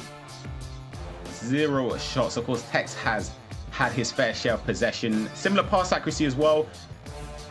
It's tough. Like, there has to be another goal, but it's just who's going to be able to break through. It's going to be Tex who's knocking at that door, or is Hexengodmo going to be able to get an attack here? I sort of feel like next goal wins, in all honesty. I feel like if Tex manages to score next, to be able to go into his stride and carry on pushing through to get some more or win the game. But for Hexen, I feel like if he goes 3-1 up, the way he's defending now, he seems very, very comfortable and assured. I think it... No, I don't want to say that because I can't call... Just the way these guys are playing, it's honestly impossible to call. No, it really is. And I mean, the opportunities just haven't been coming. They've not been there for either player. I mean, nobody's had a shot yet. So, from what we've seen so far, if Hexengodmo was to counter-attack, you see that space at the top of the pitch. He doesn't elect to play a long looping ball over the top this time. But if he was to score, does Tex have 2 goals in his locker? I mean, that's the question that you're asking. 0 shots registered thus far. Gullit scoops it across to R9 Ronaldo. Vieira just stepped out of the back there. And the ball spread wide here to Pele. Whipped first time into the box. Just another white shirt to usher it out to a full-back, and Hexengodmo back in possession. He gives the ball away. Mistakes will start creeping in for both players. Heel to heel away from his man. Gets away from his centre-back, and a great save from Van der Sar. Oh my God, we saw Tex sort of stand up there before he even took the shot. It's just, it's very fortunate again, but you have to take those. It's a tough shot to take as he tries the finesse shot from outside the box there with Zidane. Oh, you don't do that. You don't do that. Is very, very fortunate there for Hexen. I thought with Van der Sar turning that slowly. Oh my God, hold on a minute. He's in. Ronaldo's in. Just offside. Lionel puts his flag up. Yeah, I mean, Hexengodmo's a lot calmer than we are in the commentary booth. I've got to say that. Spinning around with his goalkeeper. Ronaldo. Played into Ruud Gullit. He'll be looking for another chance just like the one he had there, Tex. Reverse Elastico. One-on-one situation against Varane. Can he get away from the Frenchman? Reverse Elastico. Lots of skill moves coming out. Another reverse Elastico. And another great save from Van der Sar. Oh my God, I thought that was it. Again, he just does enough there to bundle through the defender with the reverse Elastico. But the shot just wasn't enough to... It wasn't angled perfectly. Didn't have the greatest of angles to get it past Van der Sar. But R9 gets lucky. But again, he lacks the elevation, any sort of real power behind the shot to challenge the goalkeeper, and it's an easy save at the end of it. Shock results do happen. North America, Joxan. He dominated the region, not qualified for the World Cup Grand Finals. South America, Matías Benano. Dominated the region, not qualified for the World Cup Grand Finals. Tex hasn't dominated Europe this year. But a player of his accord, his stature, you would think should be at the World Cup. He could be on his way out. Ronaldo can't get past Mbabu. And this game becomes very, very stretched in the final 25 minutes. I'll be honest with you, I feel sick. I don't know if I can watch this. There's like, what, 20-odd minutes left. Oh my God. Hexengodmo. Mbappe, Pele, can he get in front of Courtois? He can't. The Belgian comes out, sweeps it up for Tex. And now it's going to be Kevin Mbabu to bring it forward. the defensive Mbabu steps out. Quite a risky, aggressive step out there. 20 minutes remaining. 4-4-2 second variation for Tex. He's making tactical changes. Does he have a goal in his locker, Ryan Pessoa? For his sake, I hope he does. But for Hexen, he's got to start being a bit more conservative on the ball as he was in the first leg and not giving it away so needlessly in the middle of the park there. But Mbabu at left back's a bit of a strange one. I don't know, maybe that's something that he's tried and tested for it to be used against someone like Tex. It seems to be working so far, but just having someone with the opposite foot on or opposite preferred foot on the opposite side seems a bit odd. But again, it's been working, and I think that is, I can't really tell. I think that is Tom next to him who'll be offering. It is, yeah. Yeah, offering some advice and of course expertise with Ozio as well. But was he there all the time? He just looks so. Yeah, I think so actually. I didn't know if Tom had been called in as soon as he went to 2-2. Give Tom a quick call, get him down to the HQ. No one better. Well, here we Number go. one in the world, of course. But wow, well, Hexen just I don't understand this. Like, he genuinely seems so calm. I wonder. Do you remember what FIFA it was? Maybe FIFA 18 or so, where they had the heart monitors. I would love that to be introduced again, because I would love to see what's going on. No, I mean, it'd be incredible, wouldn't it? You've got to think. I think it was Nicholas, wasn't it? It was in like a cross-console final. His heart rate just stayed the exact same. Yeah. That's why he got the nickname the Iceman. Yeah, Chance here. I think if that... I think if that's me and I had the monitor, I'd have to call the paramedics. I think something's wrong, but I honestly... I thought that was going to be a chance there. 15 minutes to go. The through ball was on. It's down to Tex now. He has to be the person to bring the game to Hexen. Hexen now, we've seen him in the first leg keep the ball. Yeah, Tex has to. He genuinely has to, and it's be interesting to see what happens now. Hexen God mode. One more goal, and he seals his fate. Not only eliminating one of the favourites, but setting himself into the class of the 32 players competing tomorrow for a chance at the FIFAe World Cup. A little bit rash from Tex in the defensive end. Trying to play a pass that looked almost too good to be true, and in fact it was too good to be true. The ball falls back to the Italian with 8 minutes to go. Frenkie de Jong spiralling that ball forward. Ramos does well, and maybe one more attack for Tex. Spread down the line for Ronaldinho. He can come across. Player lock into R9. Marcus Llorente does well. Hexen stands on the ball. Keeps the possession around the back. I'm not sure if he's going to get another chance here. Fanatic Tex. Hexen God mode. Mbappe, he comes forward, ball rolls away, ball falls back to a white shirt.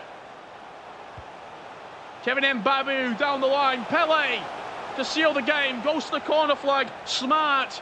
Might not be what everybody wants to see, but you're about to eliminate one of the favourites. Huge shock incoming. Ryan Pessoa, couple of minutes left.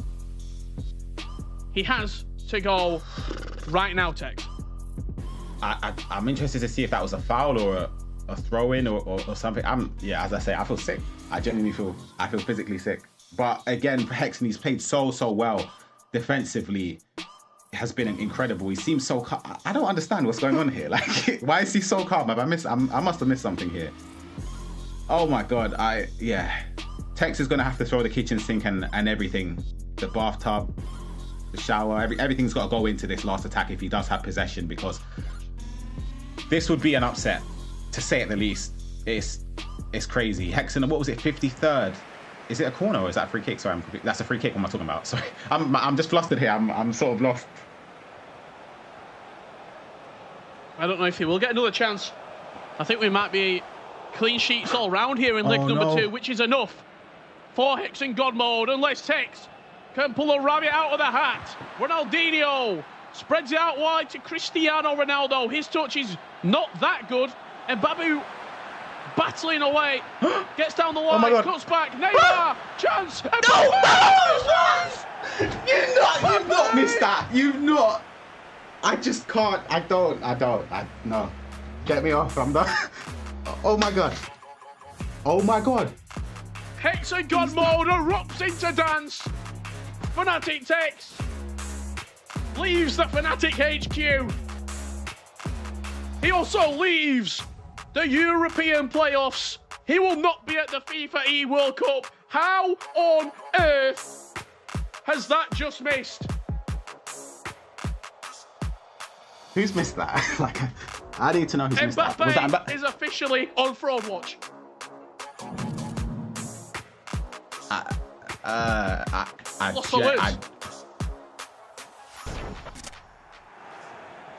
We're jumping into another game. It's gonna be Nisa. You take a couple of minutes. Calm yourself, Ryan. Recompose. Nisa here in leg number 2 against PSV Dennis. I believe this is a. Go on. There's no way that's missed. I just. Oh my God. Wow. Yeah. Go on into the next game. I get. Yeah. This is also an elimination match between these two. Still cannot quite believe what I've just seen right there.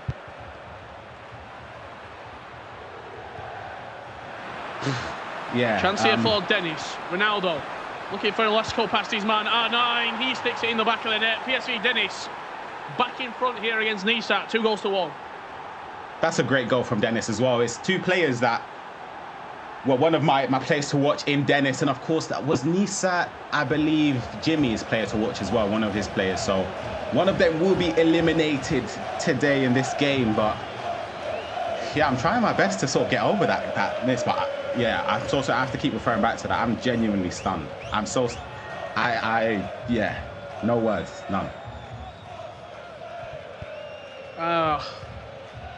Genuinely, I can't believe Mbappe missed that.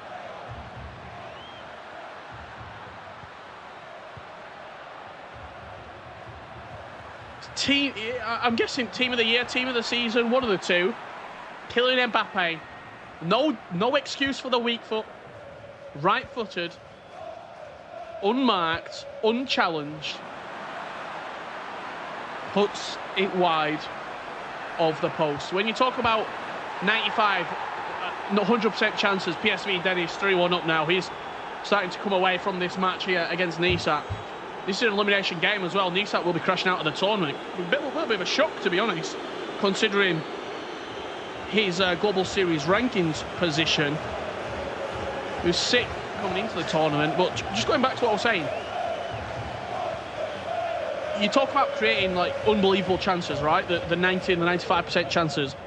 That is a chance of that ilk. That's a goal. Mbappe puts it wide.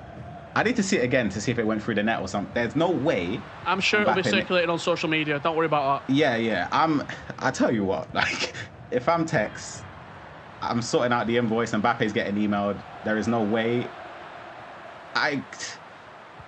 Oh my God, I'm so sorry for Dennis and Nisa as well for this game. It's come right after at the worst possible time because this is a big game as well, two top players, but I'm genuinely stunned. Yeah, wow. Incredible scenes here in the playoffs. Surprises, shocks, horror show misses. Everything that you could potentially ask for, unless you text, in a Swiss round matchups. We asked for drama coming into it. We asked for the best players being put against each other. Hex and Godmo got the lead and he just stuck it out. All the talk's going to be about the end of the game, Ryan. But he was very good defensively throughout that match. He was. You have to give credit to that. I was saying that before. It's really hard to to just pin it on Tex not playing well or to the standard that we're used to. But God Mode played phenomenal defensively.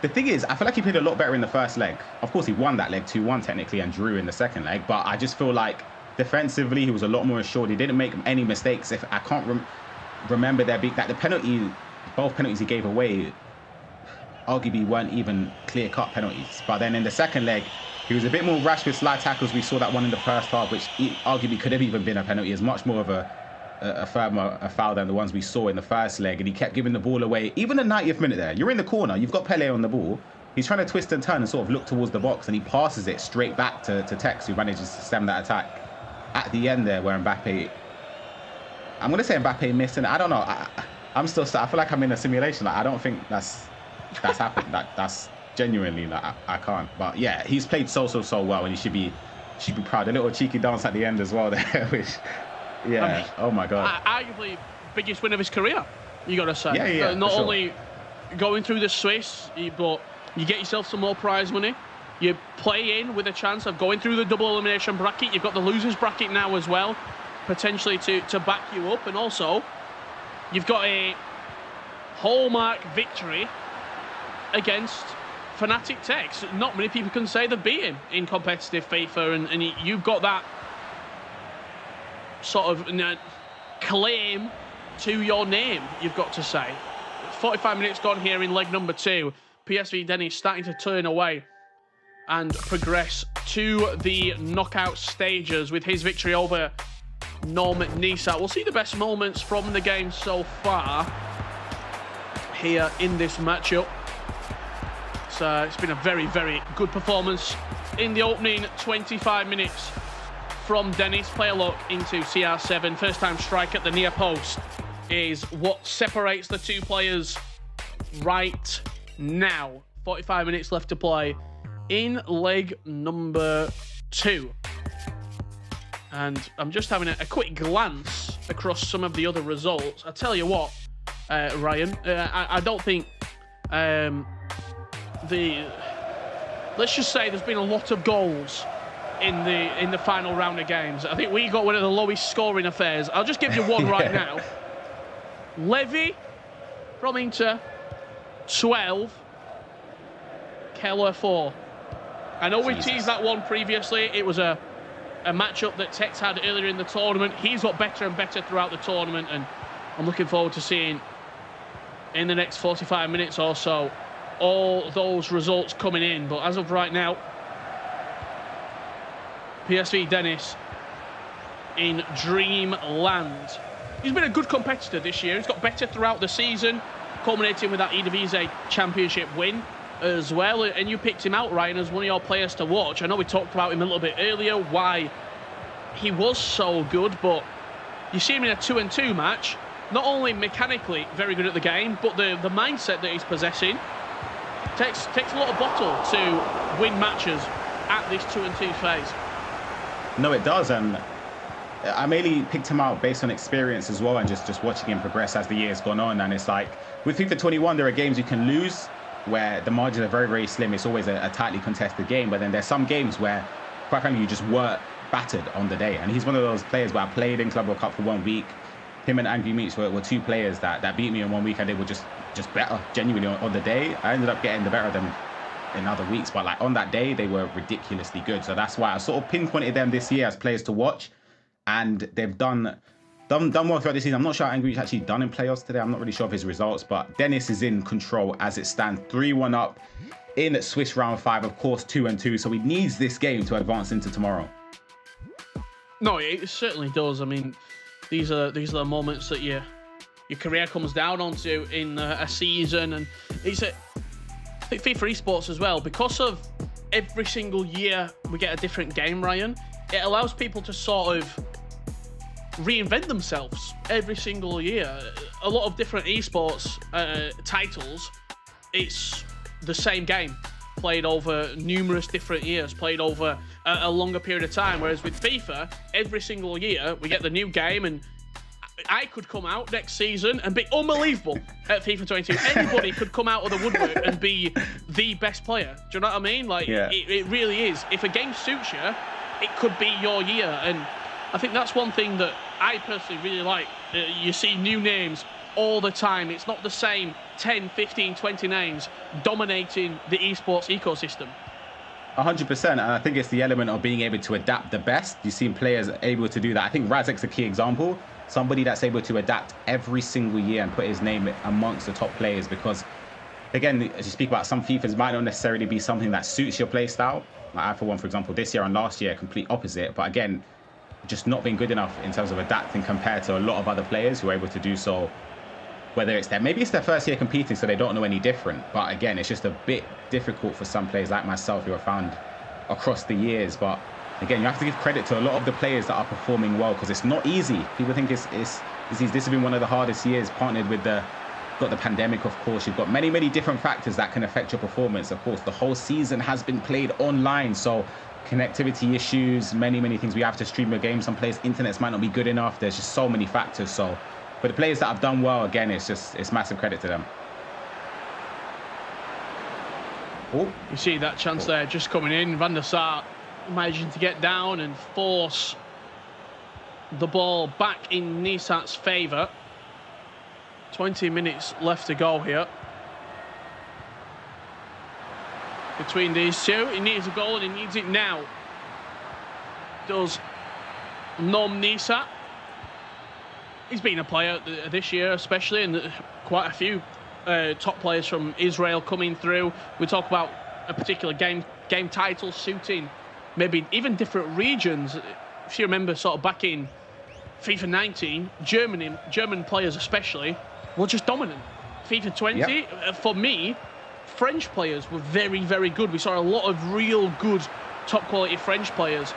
I think FIFA 21, Ryan, it's sort of been a bit of a mixed bag. We've seen German players dominate on Xbox, but then on PlayStation, Swedish, Scandinavian players. We saw Tom come really good.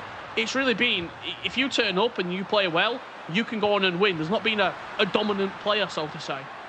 Yeah, we've seen a lot of Spaniards as well do fantastically well on PlayStation. We saw the BT earlier. Yeah, exactly. With Dux Gaming being so good with their player house with Gravison. You've got Adjuman. Just they've done so well, and JRA as well, of course, not part of Dux, but yeah, it's just so many players that have done fantastically well. And it's a testament to how well a lot of these players have prepared for the playoffs. With, again, we spoke about there being upsets. I didn't think there would be this many upsets so far. It's only day one. You have to remember there's still tomorrow to go. We've got day 3 on Sunday, of course, the all-important day. But it's been crazy so far, and it's just the first day.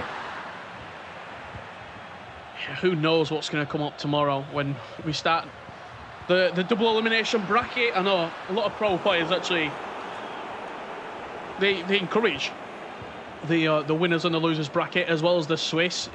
You'd probably say if you could pick a format, that would be it, Ryan. That would be your preferred format, a Swiss round and then a double elimination bracket as well, rather than a single elim or a group stage and then a knockout. Swiss, a double elimination bracket. Yeah, this format for playoffs is genuinely the best we've had. It is without doubt the best. It's perfect. You've got the Swiss format, which is something that I, for one, love. And then you've also, of course, got the double elimination bracket, which is needed in knockout FIFA. It's something that of course, there's always going to be the luck element when competing, not just in FIFA, in anything. But it sort of irons it out a little bit. It gives you something. You might come in on day one and not perform, or your first game of the day, you might not be up to standard, and then it's sort of that loss might kick you into gear in the loser bracket, and you go on loser bracket runs. We've seen that even in the standard in the European qualifiers and all qualifiers this year. We've seen loser bracket runs from players and ended up winning the championship. I believe even in the first event, Gorilla won 10 loser bracket games in a row or something crazy like that. The broadcast, yeah. Yeah, exactly. So, I think we've seen probably full time as well. Yeah, it was the latter stage of the game, and it looks as if Dennis will advance. And Nisat, a player that was one to watch, of course, to reach the World Cup, will fall short in this Swiss format. Yeah, Nisat crashing out of the tournament. PSV Dennis 3-1 victory right there. Our final match here from the Swiss round. Both of these two fighting for a spot at the elimination bracket. Serious about FIFA's SAF impacts up against Juva Belli. Again, both of these two players had very, very good seasons. Juva Belli, I should say 8th on the Global Series rankings currently coming into this. And another Israeli top talent. Yep, he's done really, really well. And I think for Impact as well, for SEF, he's performed brilliant. Like, I'm sure they'll be proud of him. He's done so well this year. I've played him a few times. He's such a tricky player. He's very, very good at dribbling, which is probably one of the key things he does. He's able to build up a lot and be decisive with it in the areas and in the final third. So, yeah, again, it's very, very tough because whichever player goes out, I would say I wouldn't say necessarily a complete and utter shock, as per se, like the tech standard, but it's still something where you'd expect these players to potentially go far and could fight. You put them in the top 32. Absolutely. Yeah, absolutely. I think when you look at the Global Series rankings, 8th Juva Belli and 30th Impacts landed with Staff. He's still in the tournament, looking to directional nutmeg there. Juva Belli are past that. Centre back, another appearance for Acuna here. He's back in the team. See if he can make an impact. Only 15 minutes remaining here in our final match of the Swiss round bracket. Round 5. 32 players eliminated. Within those, Tex, Lyrics, Boras, Ajax Dani, Sakul, Rezaya, Nisak, Lenny, Predator FIFA, who won qualifier 4 out in the Swiss. It shows how competitive this Swiss round has been. There's no easy game. There's no easy game in Swiss, especially at these European qualifiers. Every single match is a war, and if you made it through, I tip my hat to you and say best of luck in tomorrow. Go and get an E World Cup spot. Chance here, Juva Belli, only 10 minutes remaining. 4-4 on aggregate. R9 Ronaldo, twisting, turning, CR7. He runs into Rafael Varane and Impacts will bring it out. That's sort of captivated there with the way he was building up on the edge of the box there. With a quick, snappy passing, doing the right skill moves and stuff. But I feel like Impact's defended really, really well from what we've seen so far. It's been very tight. Neither of these players want to take the risk to put a few more bodies forward. They know what's at stake if they do make a mistake. It's definitely going to be costly this late on in the game and this late into the day. Of course, this is the final round of the day. Round number 5 in the Swiss format. Yeah, it's a lot at stake for both of these players. So I wouldn't be shocked if Impact just keeps the ball here, waits for the last attack, because, as I say, you don't want to make that mistake and give away possession. Oh, no, you certainly don't. And it's those opportunities that you need to wait for. You need to wait for the final chance, the final attack, the final moment to strike. As quite a miss kick. That's the way you could describe it there from Ronaldo. Gives Juva Belli the final roll of the dice here in regulation time. He's not going to make it count, and we're going to go 30 additional minutes here between these two. 4-4 on aggregate between Juva Belli and Serious About FIFA's Impacts. Sure, I think I saw a tweet actually.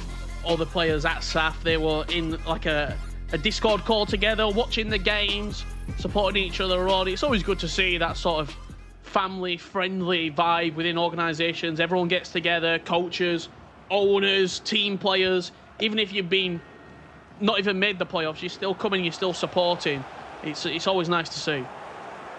Absolutely, and I think that's something that's been a common theme this year as well. Of course, everything's online, so just having the extra support goes the long way, because, again, being in lockdown, not having the people next to you potentially anyway, so being able to just have that support, whether it's online or in person, like Ducks I spoke about earlier, being able to do with their team house, even having it online just offers that support, that much needed boost in morale when competing, especially at the top level, when, again, everyone knows what's at stake. We speak about the spot at the World Cup, but there's still heaps of money that can be won.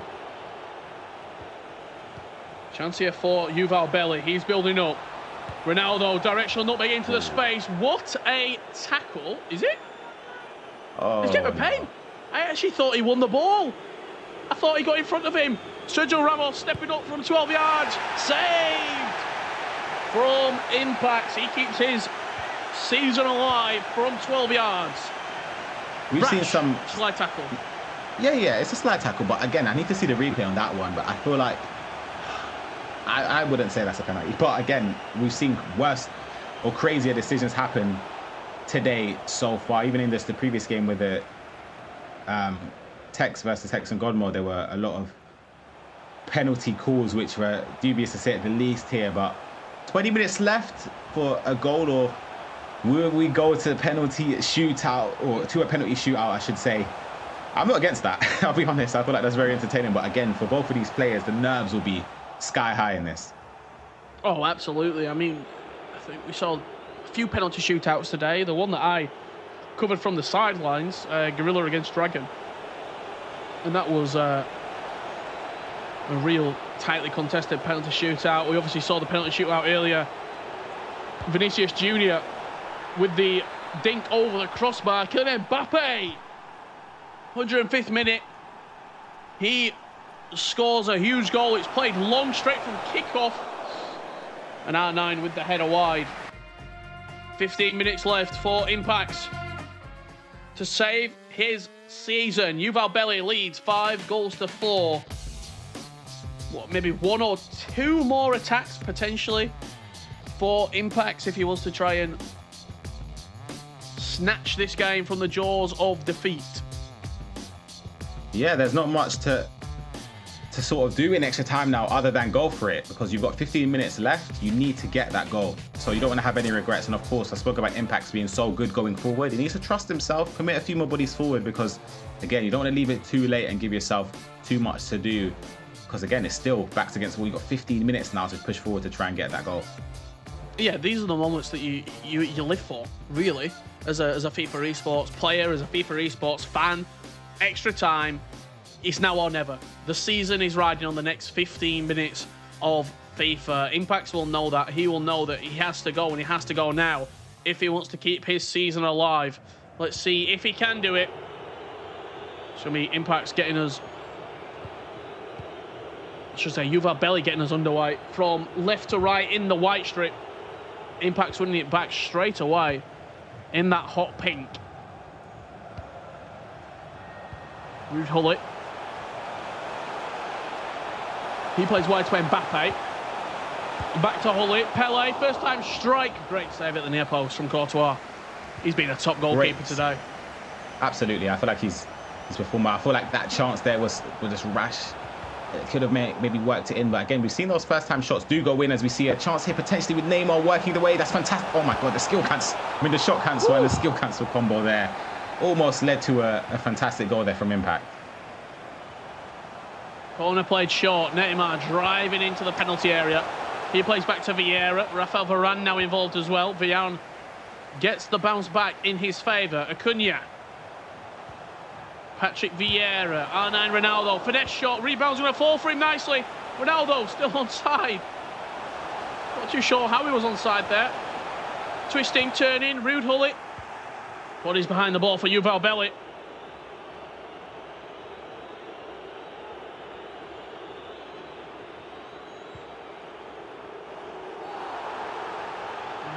Tactical foul on the halfway line to stop the game. Bring the ball back in your favour. Seeing a lot of Sergio Ramos today, Ryan. Yeah. I mean, he's been pretty much in what I would say 3/4 of the teams. I've actually, on my own account at home, I've completed the 89 and the 87 rated squad just through fodder, just through like dupes that I got.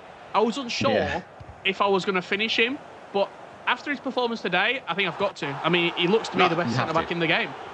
Yeah. Absolutely. He scores free kicks as well. You saw that from Dolomite earlier on. So he has that offensive. Ooh, is there going to be a chance here? Mbappe! Rebound! Oh my God.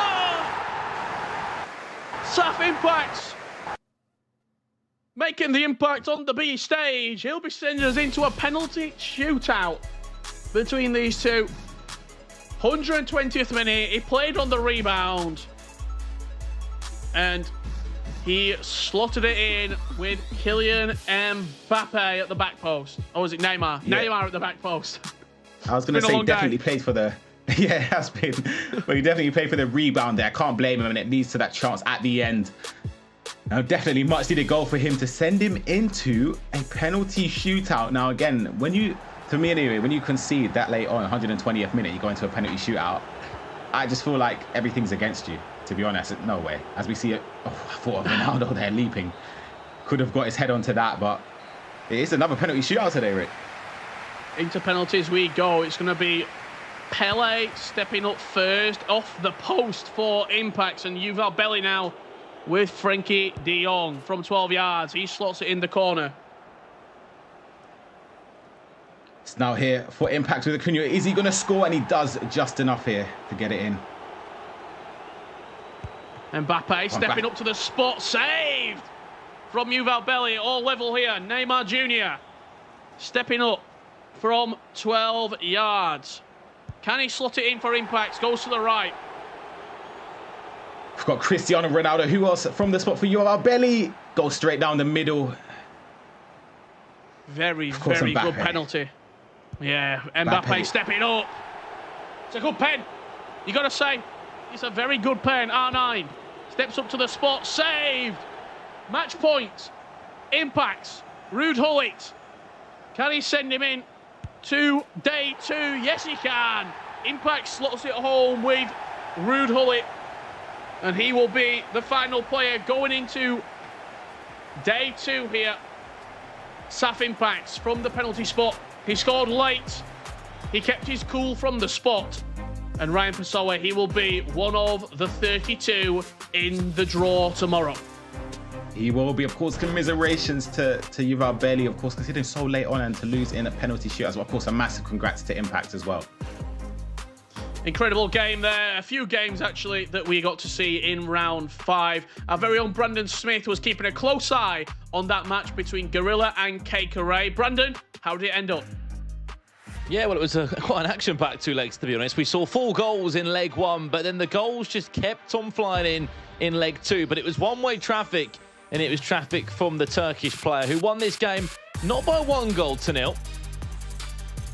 You'll be surprised. There was plenty more. It was by 7-0. Full-time score of 10-1 in the end. Of course, I think Gorilla at this point maybe just thought it was not his luck. It wasn't his rub of the green today, but fair play to Kekere. He was not be happy with the performances that he showed. To be in a round 5 like this, a player that had such a dominant start to the season will be amongst the final 32 tomorrow with that huge win. 10-1.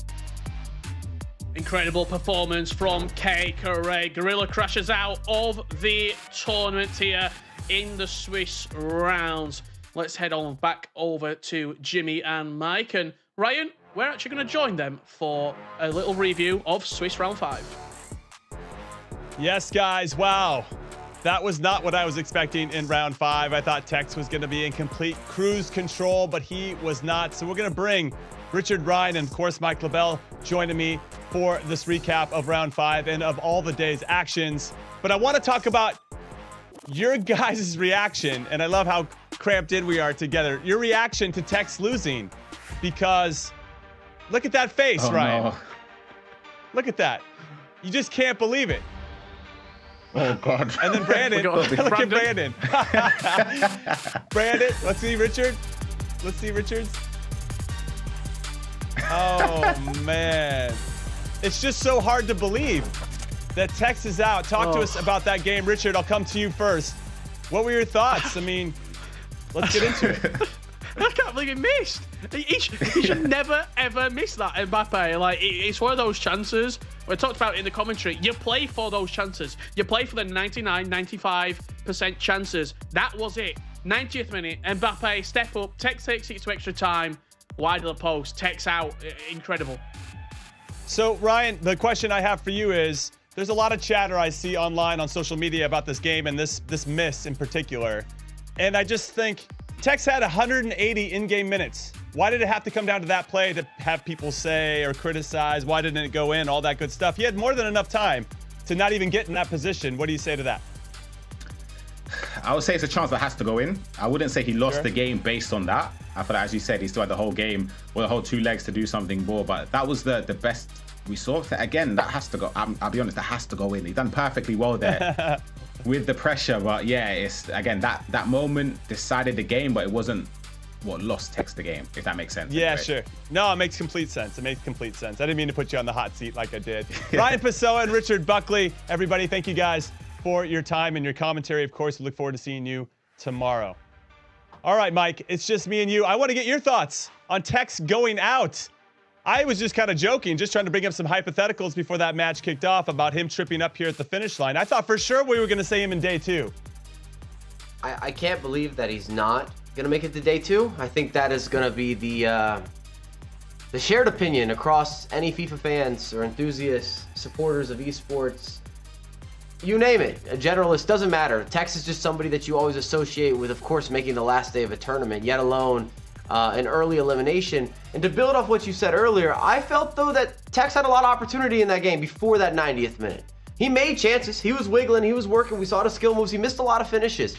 And when you only score 1 goal over the course of 2 legs in FIFA, you're really not giving yourself a chance to win the game, especially with how high scoring a lot of these affairs are. Think how many double digits or 7, 8, 9 goal types of matches that we saw, even just on one side between the competitors. Not if you're adding them up. We saw 7 8s and 6 5s and 5 4s. That was pretty frequent within a lot of these games. So it's one of those things where it comes down to fine margins. I'm shocked. There's not really a lot of analysis to go into that. I just can't believe that he's not going to be there. But more credit.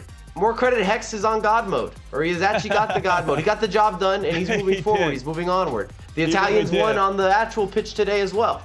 Well, another thing that I think is God mode is your telestrator play of every single round. What do you have for us, Mr. Mike LaBelle?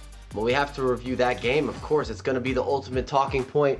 And you see how Hex on God mode is just waiting for this runner. He actually stops with Mbappe, and you're playing a game of cat and mouse. The defender's going to step up, and it makes for the through ball. And it's a very traditional the way that we see goals scored. You split the back line. As a defender yourself, I'm sure that you've been told many, many times since you were a young age to not allow yourself to be split. The center backs can't be split. You can't have one stepping, one sitting. You'll have to do the same thing at the same time.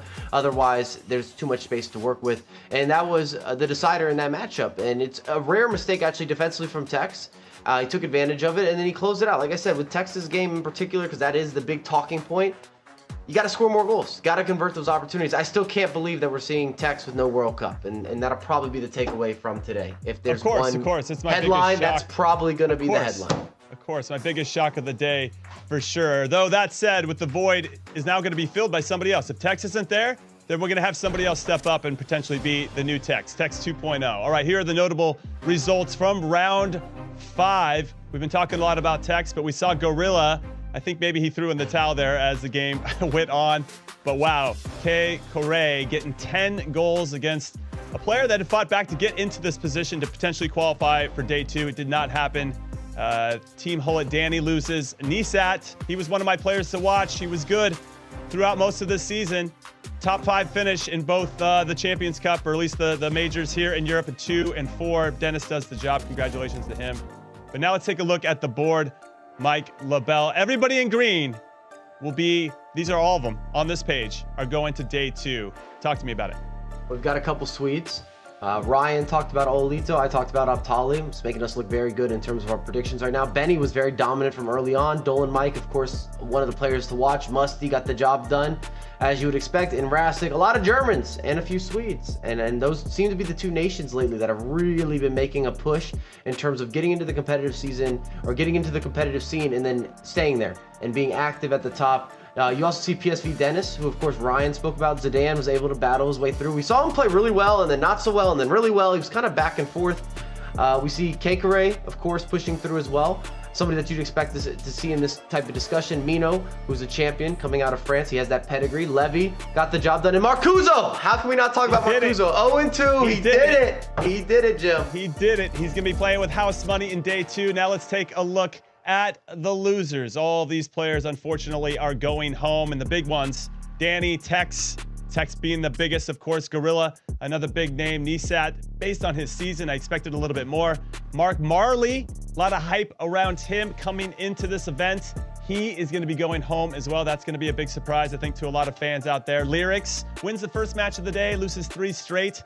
He is going down. We got Ray, Sakul, IX, Danny, Boris. I mean, these are not only some top players, but also fan favorites, big content creators in the FIFA scene as well. And then Dragon's got to be gutted. He was up big in most of his matches, but couldn't pull out a win in any of those games. So your final thoughts about this whole day, day 1 of the European playoffs on the Xbox side of things. Mike LaBelle, biggest shocks, biggest surprises, any themes that maybe emerged for you?